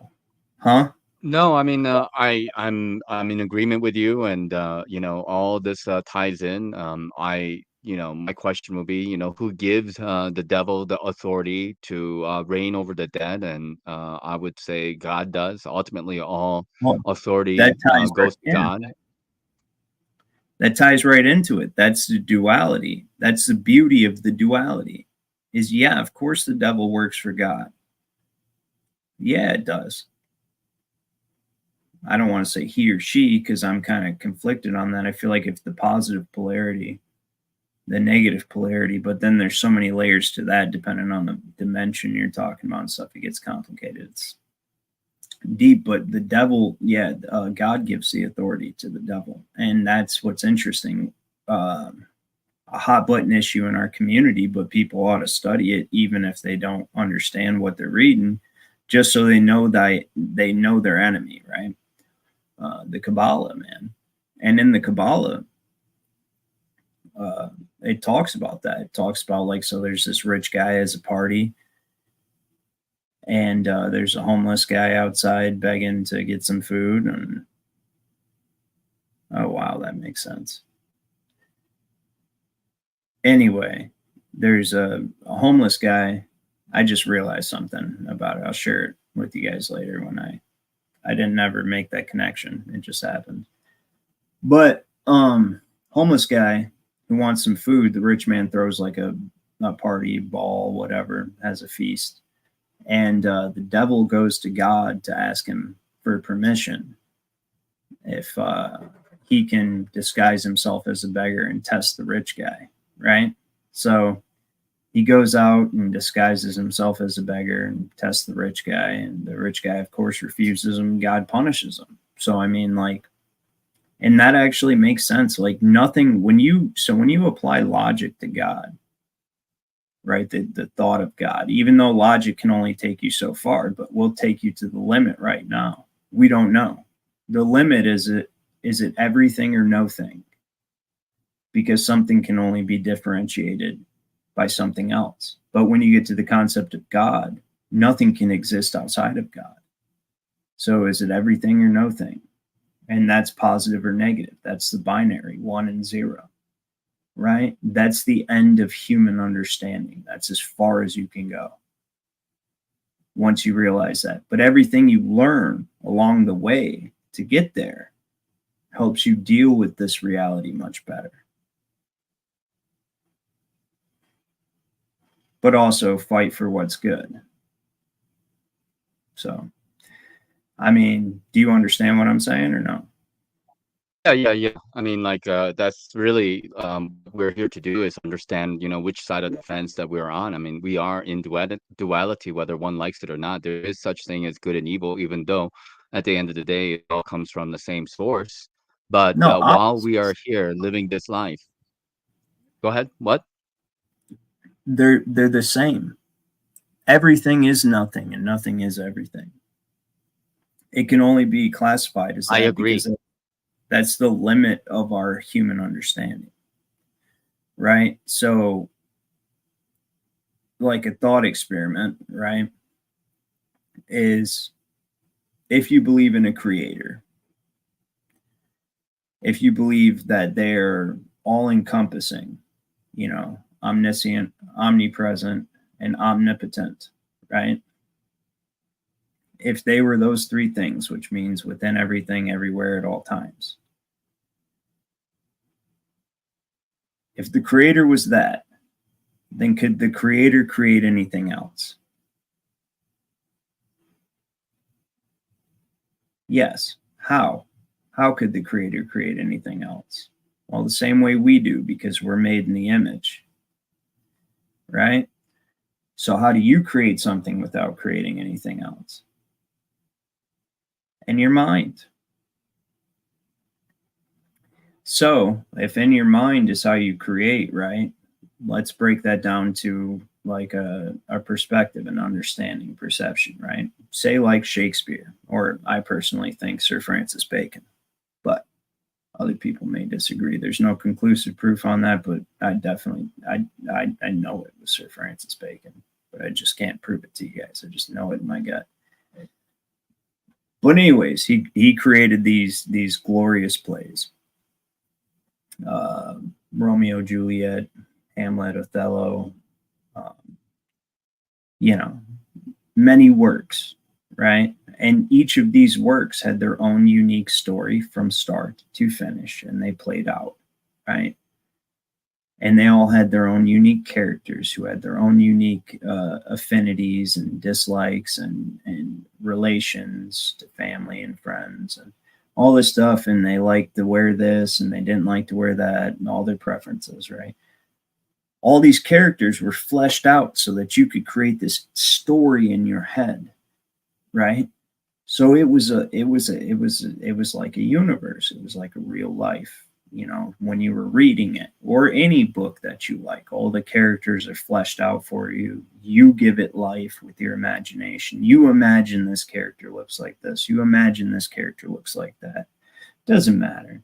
You just give image to these different personalities and how they clash in this, or bond in this epic story, right? Yet none of the characters individually can say, I am the author, right? None of them can. But the author can say, I am all of these characters, and I'm the author. That's God. We can't understand that. So, but when you understand God as everything, you reconcile good and evil. Well, what does evil always do? It works towards good, because humans ever strive towards betterment when they're in suffering. That's just a fact. If you're content, you don't prosper. If you're content, you just stay at base level. And if you're content at the bottom, that's why we have welfare.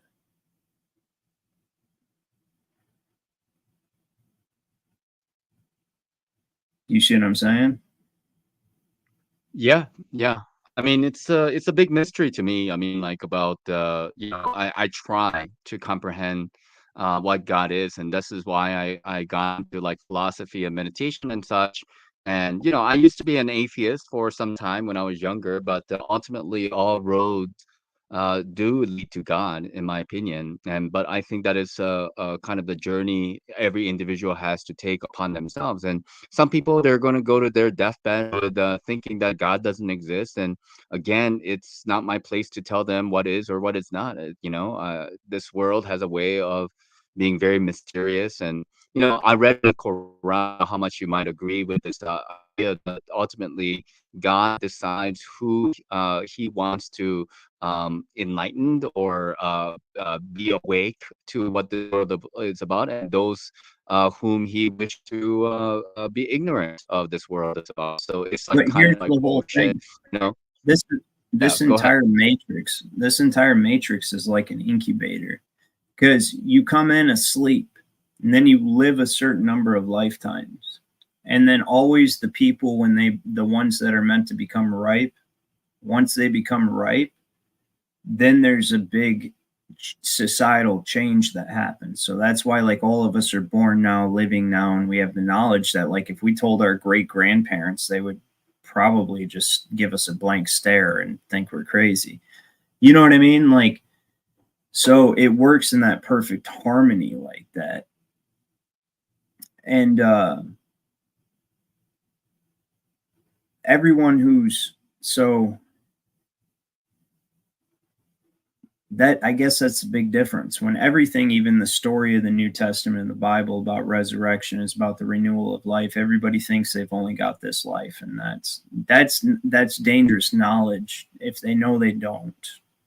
And so anybody who hears that should listen to what I'm going to say if you actually know what I'm saying. It doesn't mean that you're not going to be punished. So that's the whole thing. And it's like a reformatory, kind of, is what I think this place is. It's a reformatory. It's Yeah, like, that's or pretty just accurate. without a reformatory, just say a formatory, maybe, because spirit comes down here to start making individual, like it's a way of reproducing. It's individual creation, I don't know, or experiencing itself. Who knows? That's what the Hindus believe. Brahma, we're all in the mind of Brahma, who's meditating to experience the idea of separation, I guess, which I could see that as a logical conclusion, but I don't think that's entirely it. Hindu philosophy is really confusing and out there. I mean, like I Well, dabbled it's into it a based little on, bit, and they went to the way dark know. side. Go ahead. Sorry. No, go ahead. You want to explain, elaborate on that a little bit more? Oh, yeah, I caught your attention. Okay. They went to the way dark side with it, because, like, why I'm saying that, and it's the same reason I told everybody, if you're still hanging in here and you remember us talking about secret societies and stuff, that's why their secret is, because knowledge like that can lead to great evil. One of those great evils is perfectly exemplified in the caste system, where they took the understanding of reincarnation and said, you know what, we're just going to tell people they were shitty in their last lives and tell them this. We'll give them the truth of how the world works. You're reincarnated, but we're going to tell them that, hey, you were shitty in your last life, so now you're a slave, right? And then, not only that, but they could take people who don't deserve that and do it to them. just by instituting a common system based on that idea that people don't actually, the average person doesn't pay attention to and maintain and stay knowledgeable of, just like the law. It's the same thing. It's religion is law. Religion's the first law. And then what Catholicism did was combined law and religion, which they thought was the perfect remedy until they got fucking bitch slapped in 1215. And then when Martin Luther did the Protestant Reformation. Yeah, they thought they had it on lock. They thought they would, yeah. No, it didn't happen that way. You know what I mean?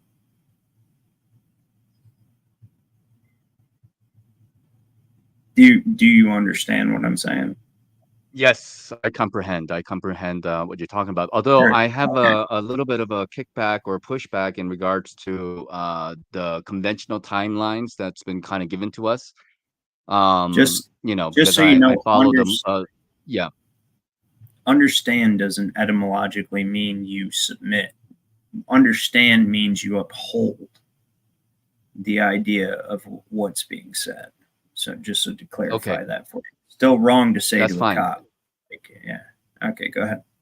That's fine. So my position, what I'm saying is that because I've been following the works of Anatoly Fomenko and David Ewan Jr. and myself and others are going into this kind of alternative timelines, because if they've been lying to you about, the science of how this reality works and how law is, basically everything, that also includes history. History is another part of how they are controlling humanity, as far as I'm concerned, and giving you a falsified history is a part of this control mechanism. So I just want to throw that out there as a kind of a control mechanism, that we are uncovering layer by layer, and they leave their tracks, and there is a kind of a forensic way to take a look at that and see if their claims are correct or not correct according to our research, if that makes sense.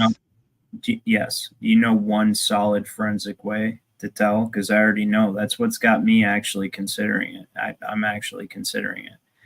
No, I'm actually pretty confident. I'm not 100. I'm like at 98.5% confident that my theory about the regular reset and all that's correct, and it ties into exactly what you're saying, and that's the law reflects it. And something happened in the 1600s were the worst. That was the worst century in the entire 1000s. Absolutely. Like starting bang right off the bat, 1600, the creation of the East India Trading Company. Yeah, right. Then 1606. Yeah, 1606, creation of the Virginia Company, which was primarily responsible for ultimately settling this republic.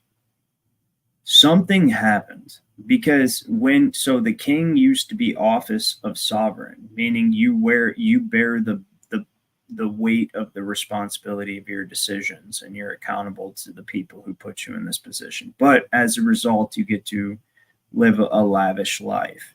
They've somehow convinced us that they deserve to live that life, despite the fact that they do stuff for us. That's whether a politician or a king, doesn't matter. That's how they've brainwashed people. They've reversed it. When it's really the first way, logically, it's the only way it can be. That's Satanism. Satanism is perverting the law to make fucked up shit acceptable. Fucked up shit acceptable. You're telling me like multi-gender bathrooms at the public, I don't know, what do you call it? Like athletic area or whatever you got, like a little gym or town hall or school or whatever the case may be. You know what I mean? Like, you're going to tell me you're going to let dudes or boys into the bathroom with my daughter? No. Like, that's another line. That's what I was trying to tell my dad earlier, is you have to understand, like, one wing of the same bird, it's the same bird, not a different bird, same bird. But one wing of it do that to you. The other wing of it, if you make that happen by at least rebelling against this illusion that you have, but still they're violating your illusions. Now think about that. That's how satanic is. They're violating your illusions. The illusions they created for you, they're violating because they got so bored of violating your regular rights. They made illusory rights for you. And then now they're violating those. You get, no.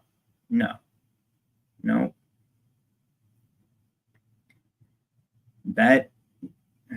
Yeah. So, I mean, like, I agree with you on all that. And it's it has a lot to do. I did a show about transhumanism, and I don't know how much you agree with this, but basically the tenets of transhumanism come from the humanist ideas, which is basically satanic, demonic, because you're trying to invert everything. And the basic idea is this: there's God, there's Creator, and He created all things, including us. We are imbued with the essence of God, but make God. But humanist philosophy is providing a seed that we can interpret meaning in any which way. It's a very subjective / solipsistic way of approaching things, but ultimately that leads to the idea that man can become God. We can all end up being our own God, our own universe. Okay, that's and another that's where inversion. the road to transhumanism starts to come in. And the whole transgender agenda is a part of that, because you're blurring the lines of what it means to be a man or a woman or a human being. That's not how transgenderism is a part of that. Transgenderism is a part of that in the way that they're giving a middle finger to the Creator. That's how they're doing that. You know what you're doing when you say that you were born the wrong gender? I was born the wrong gender. Do you know what you're saying when you do that? You're saying the Creator made a mistake. I was supposed to be a girl, or I was supposed to be a boy. The Creator of everything in existence made a mistake when they made you, and you're so important. You're so important that you're going to change society to get us to recognize a mistake that you're saying the God of everything made. Get the fuck out of here. But listen, Ryan, I'm agreeing with you about that. But like, ultimately, what does that lead humanity towards, do you think? No. So as far as transhumanism, yes, transhumanism is one of their goals, and it's basically based on the understanding of this reality. They want to submerge everybody into an artificial augmented reality that they can control through frequency, which is why they set up all the antennas, and why you have targeted individuals, and why people can see things and hear things. And they beta tested the demon face thing, and then even put it on the news to laugh at us, like, hey, we can make you see whatever we want to do, which was probably what's behind that police shooting as well. And they're just basically mocking us, basically being, that's what I think that is. Mm-hmm.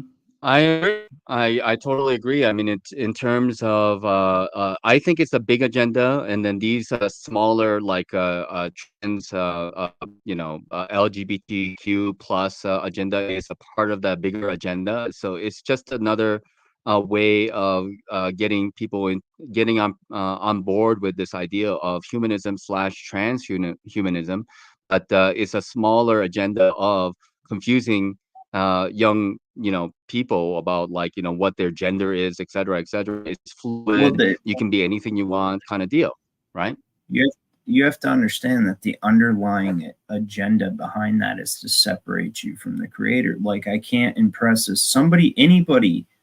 I swear, dude, the best lawyers have to be the most evil Satanists, because the more you understand the law, the more you understand that, that's what makes me think that society's been reset. because I look at the inconsistency of the law. They had total control, then they lost it. What the fuck? They just lost control? How'd that happen? They had complete control, just like today. Nothing new under the sun. All this, I think every single bit of this technology that they released to us has existed the entire time. Well, not the entire, but for a long, long time. I think that we're the byproduct of an age or society that reached such a high level of advancement that ended up in this. Well, I agree, and there's evidence of kind of high technology that was existing in the past. Like you just look at how structures are made. These Tartarian buildings slash statues that are quote unquote like carved out of marble with netting on them, with like silk linen that is like draped over them and stuff like this. I mean, it's just you can't create that kind of stuff now. It's not possible. They have paintings that are microns thick. It's like 10 microns thick, and that's like like a paintbrush or a hair, something to that effect. Like if they're actually putting hair like paint on that, it's more like a print. It's like a print rather than an actual painting. So these are like evidence for high technology that used to exist.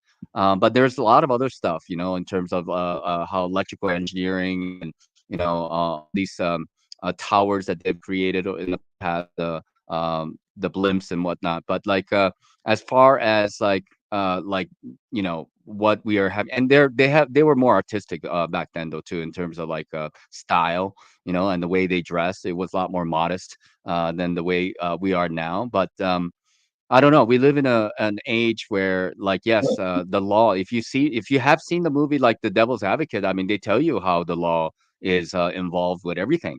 That's why the devil was getting into the law because it is a great backstage pass to everything.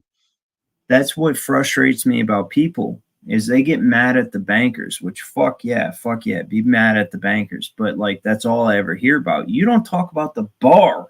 The bankers would have never been able to get into this fucking country if it wasn't for the bar. And they damn sure wouldn't have been able to set up this system where you're about to have a car, Ford.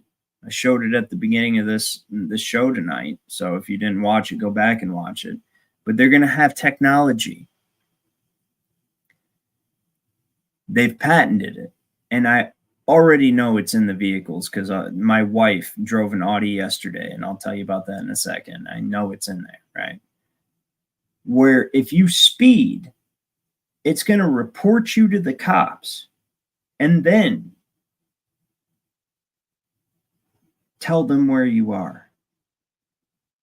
Yeah, that's why the driver's license and the whole motor vehicle code is the front line. But here's the thing, right? Think about that for a second. Think about it. How did we get here, man?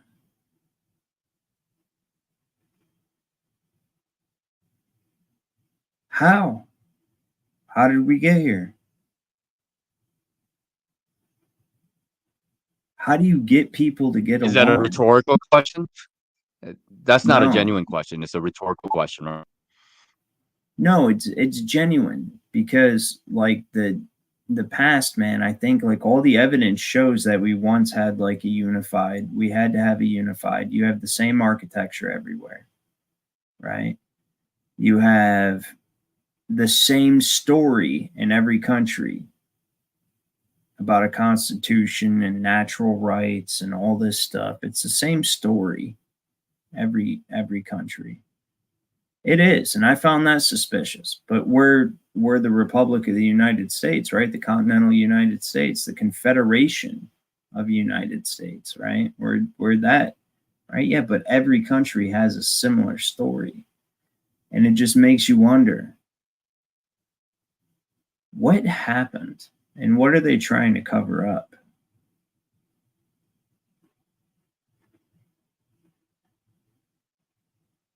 Many things.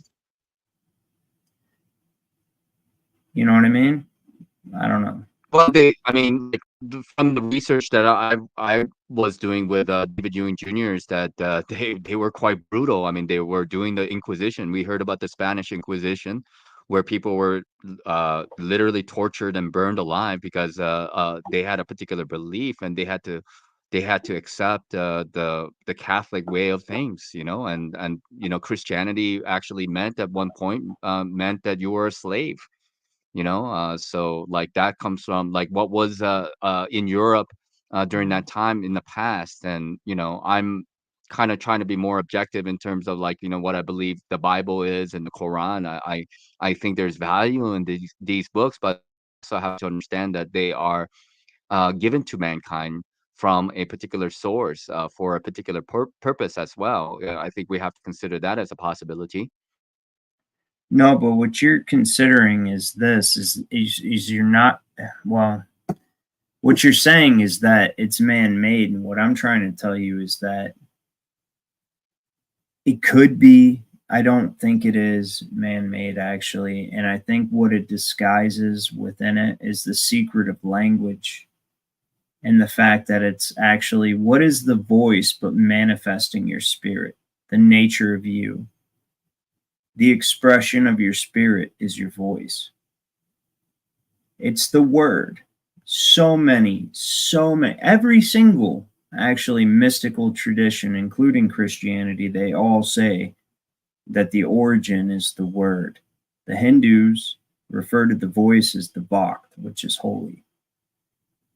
And that's also how we're enslaved, is through words, contracts, changing the meaning, the perception, the understanding of the sounds and the vibrations, and shifting them to a polarity, because they probably all have a polarity. They probably all have a positive and negative.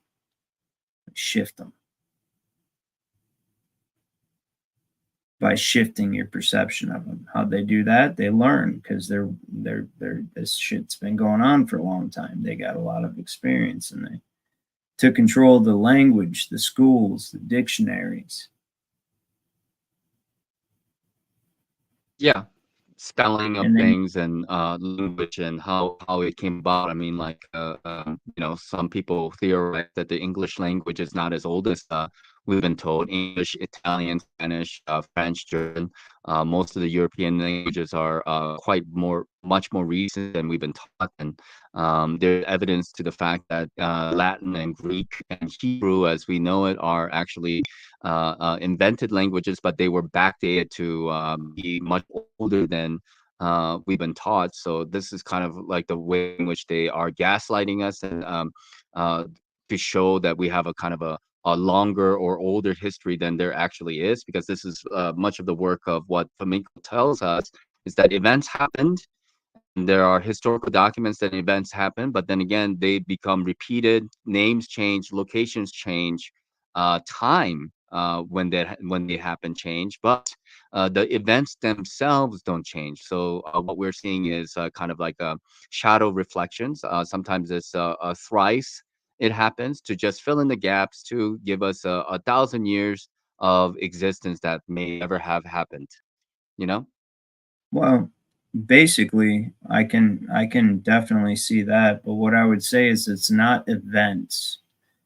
I would use, let me ask you, what do you think if you replace the term events in what you just said with the archetype of events? So one could say both going to military and going to prison are very similar experiences and very different experiences. But in the way that they're similar is the way that they condition your personality. That's what military does. Yeah, I agree. I mean, that's the whole idea No, of drilling. but I'm saying prison too. You have to understand what I'm trying to get you to understand. Like, see, what I'm saying is that what if there is a multiverse where you made both decisions? And that's why they exist. And this exists at such a perfect end of human understanding as a tesseract. One big ass tesseract.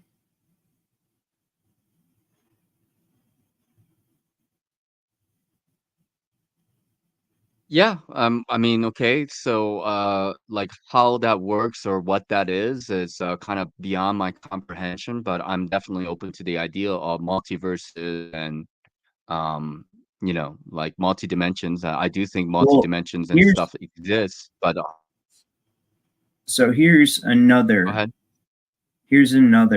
big question of law, especially regarding law coming from a supreme creator, and then regarding the nature of that creator. Is how do you reconcile free will with law? And then also, how do you deal with, and this is the same grounds for philosophy, for like, how do you deal with, was there intention behind the crime, right? But how do you reconcile free will with law or fate or karma, or however you want to look at it, like, right? In one, ultimately, I think it mirrors each other in each aspect of whether or not it's law you're talking about, or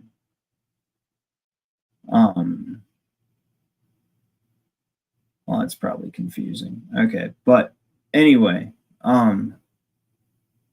reconciling free will and law is basically there has to be a multiverse. There's no question, because you have to have made, because you don't know the limits of the creator, and you have to have made every decision because of the infinite nature that you know the creator must be. You had to have made every choice because it couldn't be the creator. So you have to understand the dichotomy of that question. When you break it down, we're just biological computers. So when we use logic and we ask questions like that, you just break it down to its logical conclusion. Like, there has to be a creator. To believe that life spawned out of nothing and turned into this society or this world is the equivalent of thinking that a tornado could roll through a fucking junkyard and leave a Mercedes dealership in its wake. You know what I mean? It's the same thing. Like, it couldn't have been That's raised. called Hoyle's fallacy, right? Hoyle's fallacy is the idea that a tornado goes through a junkyard and recreates a 747 accidentally, right? Is that an actual fallacy? Then yeah. Yeah. Absolutely. Yeah. Okay. So same thing. You can I look it didn't up. know.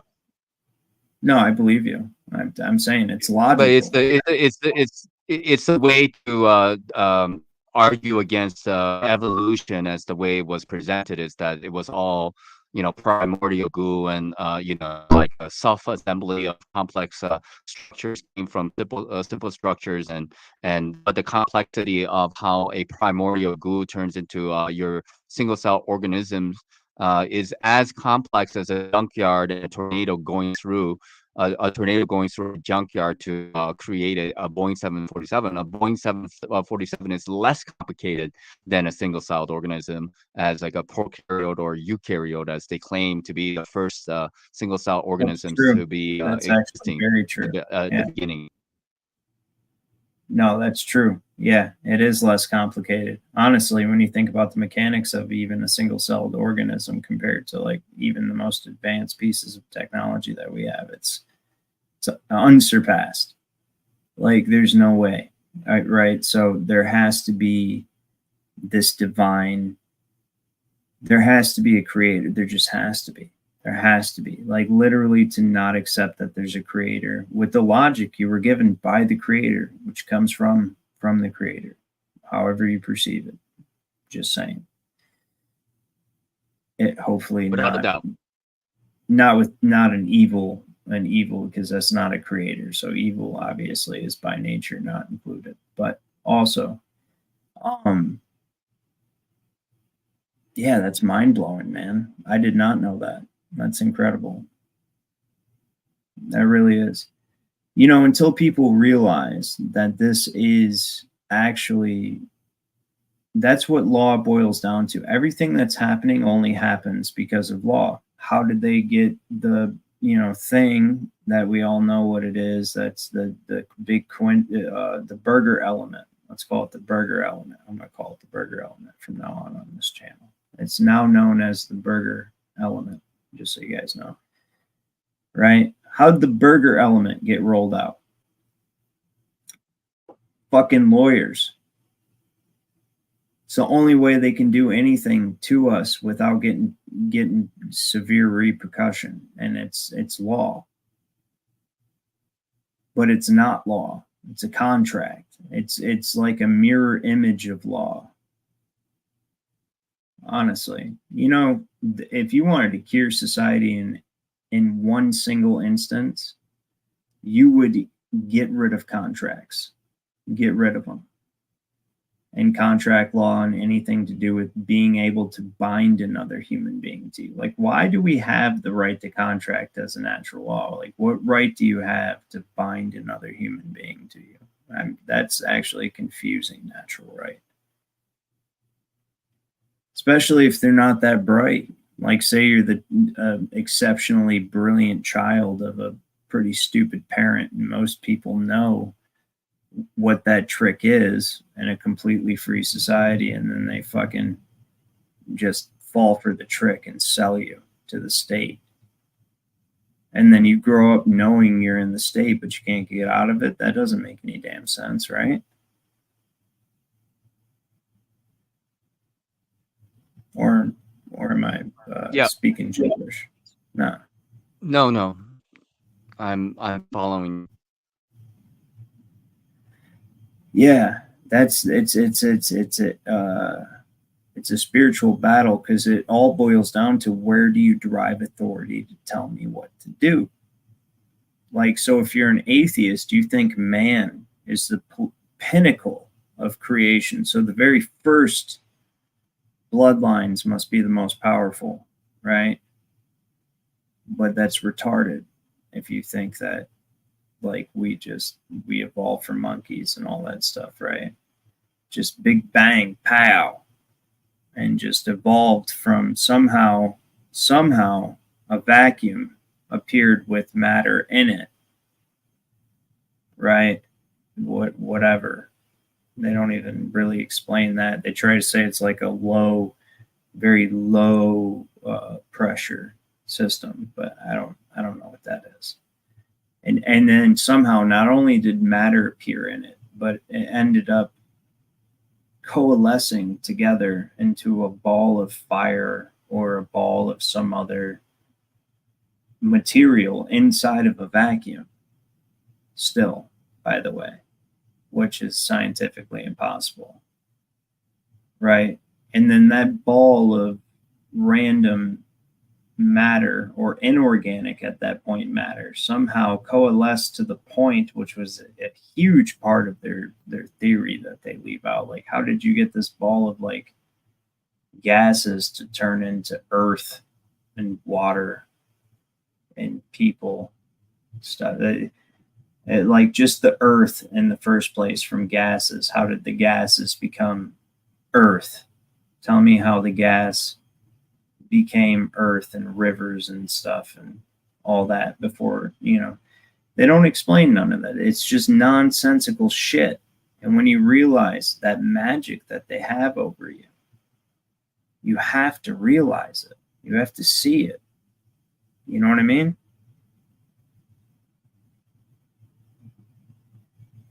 No? Yeah. You're silent. I do. Oh. Okay. Maybe delay. My bad. What do you have to say about it? I'm sorry. I've been rambling for a while. Well, I mean, we dance around the same subjects, which is that, do you believe that this world that you're living in came out of nowhere, like the Big Bang, and all these like little particles created the solar system as we know it, and that's the cause of the whole evolution. So they have more or less told you where life comes from, but all that is all very accidental, incidental in the way they explain it. But in my belief, essentially what they want to do, when I say they, bad guys, I'm talking about the bad guys want to eliminate God. And God is not a factor in anything that we do and anything that we are a part of. And, in the big picture way, I guess, in a way that they're allowed to do that, but in a small picture way, we have to decide whether that is true or not true. So I think that's the part of the game that we're playing. Well, I'm going to shut this thing down shortly, but I want to say something, right? And I want to see what you think of it. And you seem very well versed in multiple spiritual paths, as am I. I've studied Buddhism. I've practiced Buddhism. I've done quite a few, because that before I even knew about how fucked up the government was. Like, that was my first question. It's like, wait, what the church is doing and says is it can't be, you know, and then like, why would I go to somebody else for an interpretation? But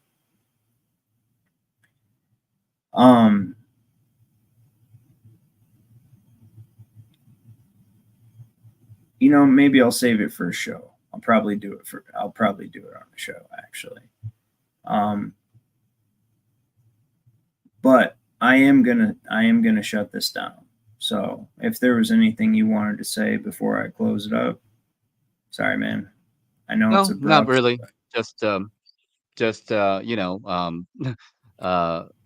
thanks for having me up, and you know, life is going on still, and we're still going to be in this battle. Don't think anything is 100% this way or that way. Always do your own research, and yeah, and we all are going to be on our own paths, more or less, but we do rub shoulders with each other. But thanks for having me up, and good to talk to everybody.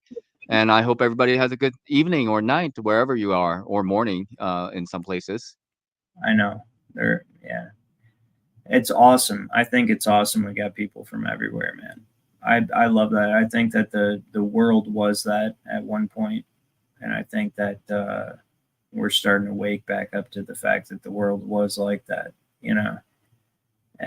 Maybe that's what the short season was. Maybe we're coming back out of that. I don't know, but thank you everybody for tuning in tonight, and I hope it was informative and helpful. And I definitely got a good idea for next video, but I also do want to do the video on I'm not going to necessarily go too much into celebrity cloning, but I just want to show you guys where cloning is right now, which I can prove. And then maybe we'll kind of talk about celebrity cloning and stuff, because where they're at and where they have been is pretty interesting as well. So I will see you guys next time. Thank you, Notch, for joining me.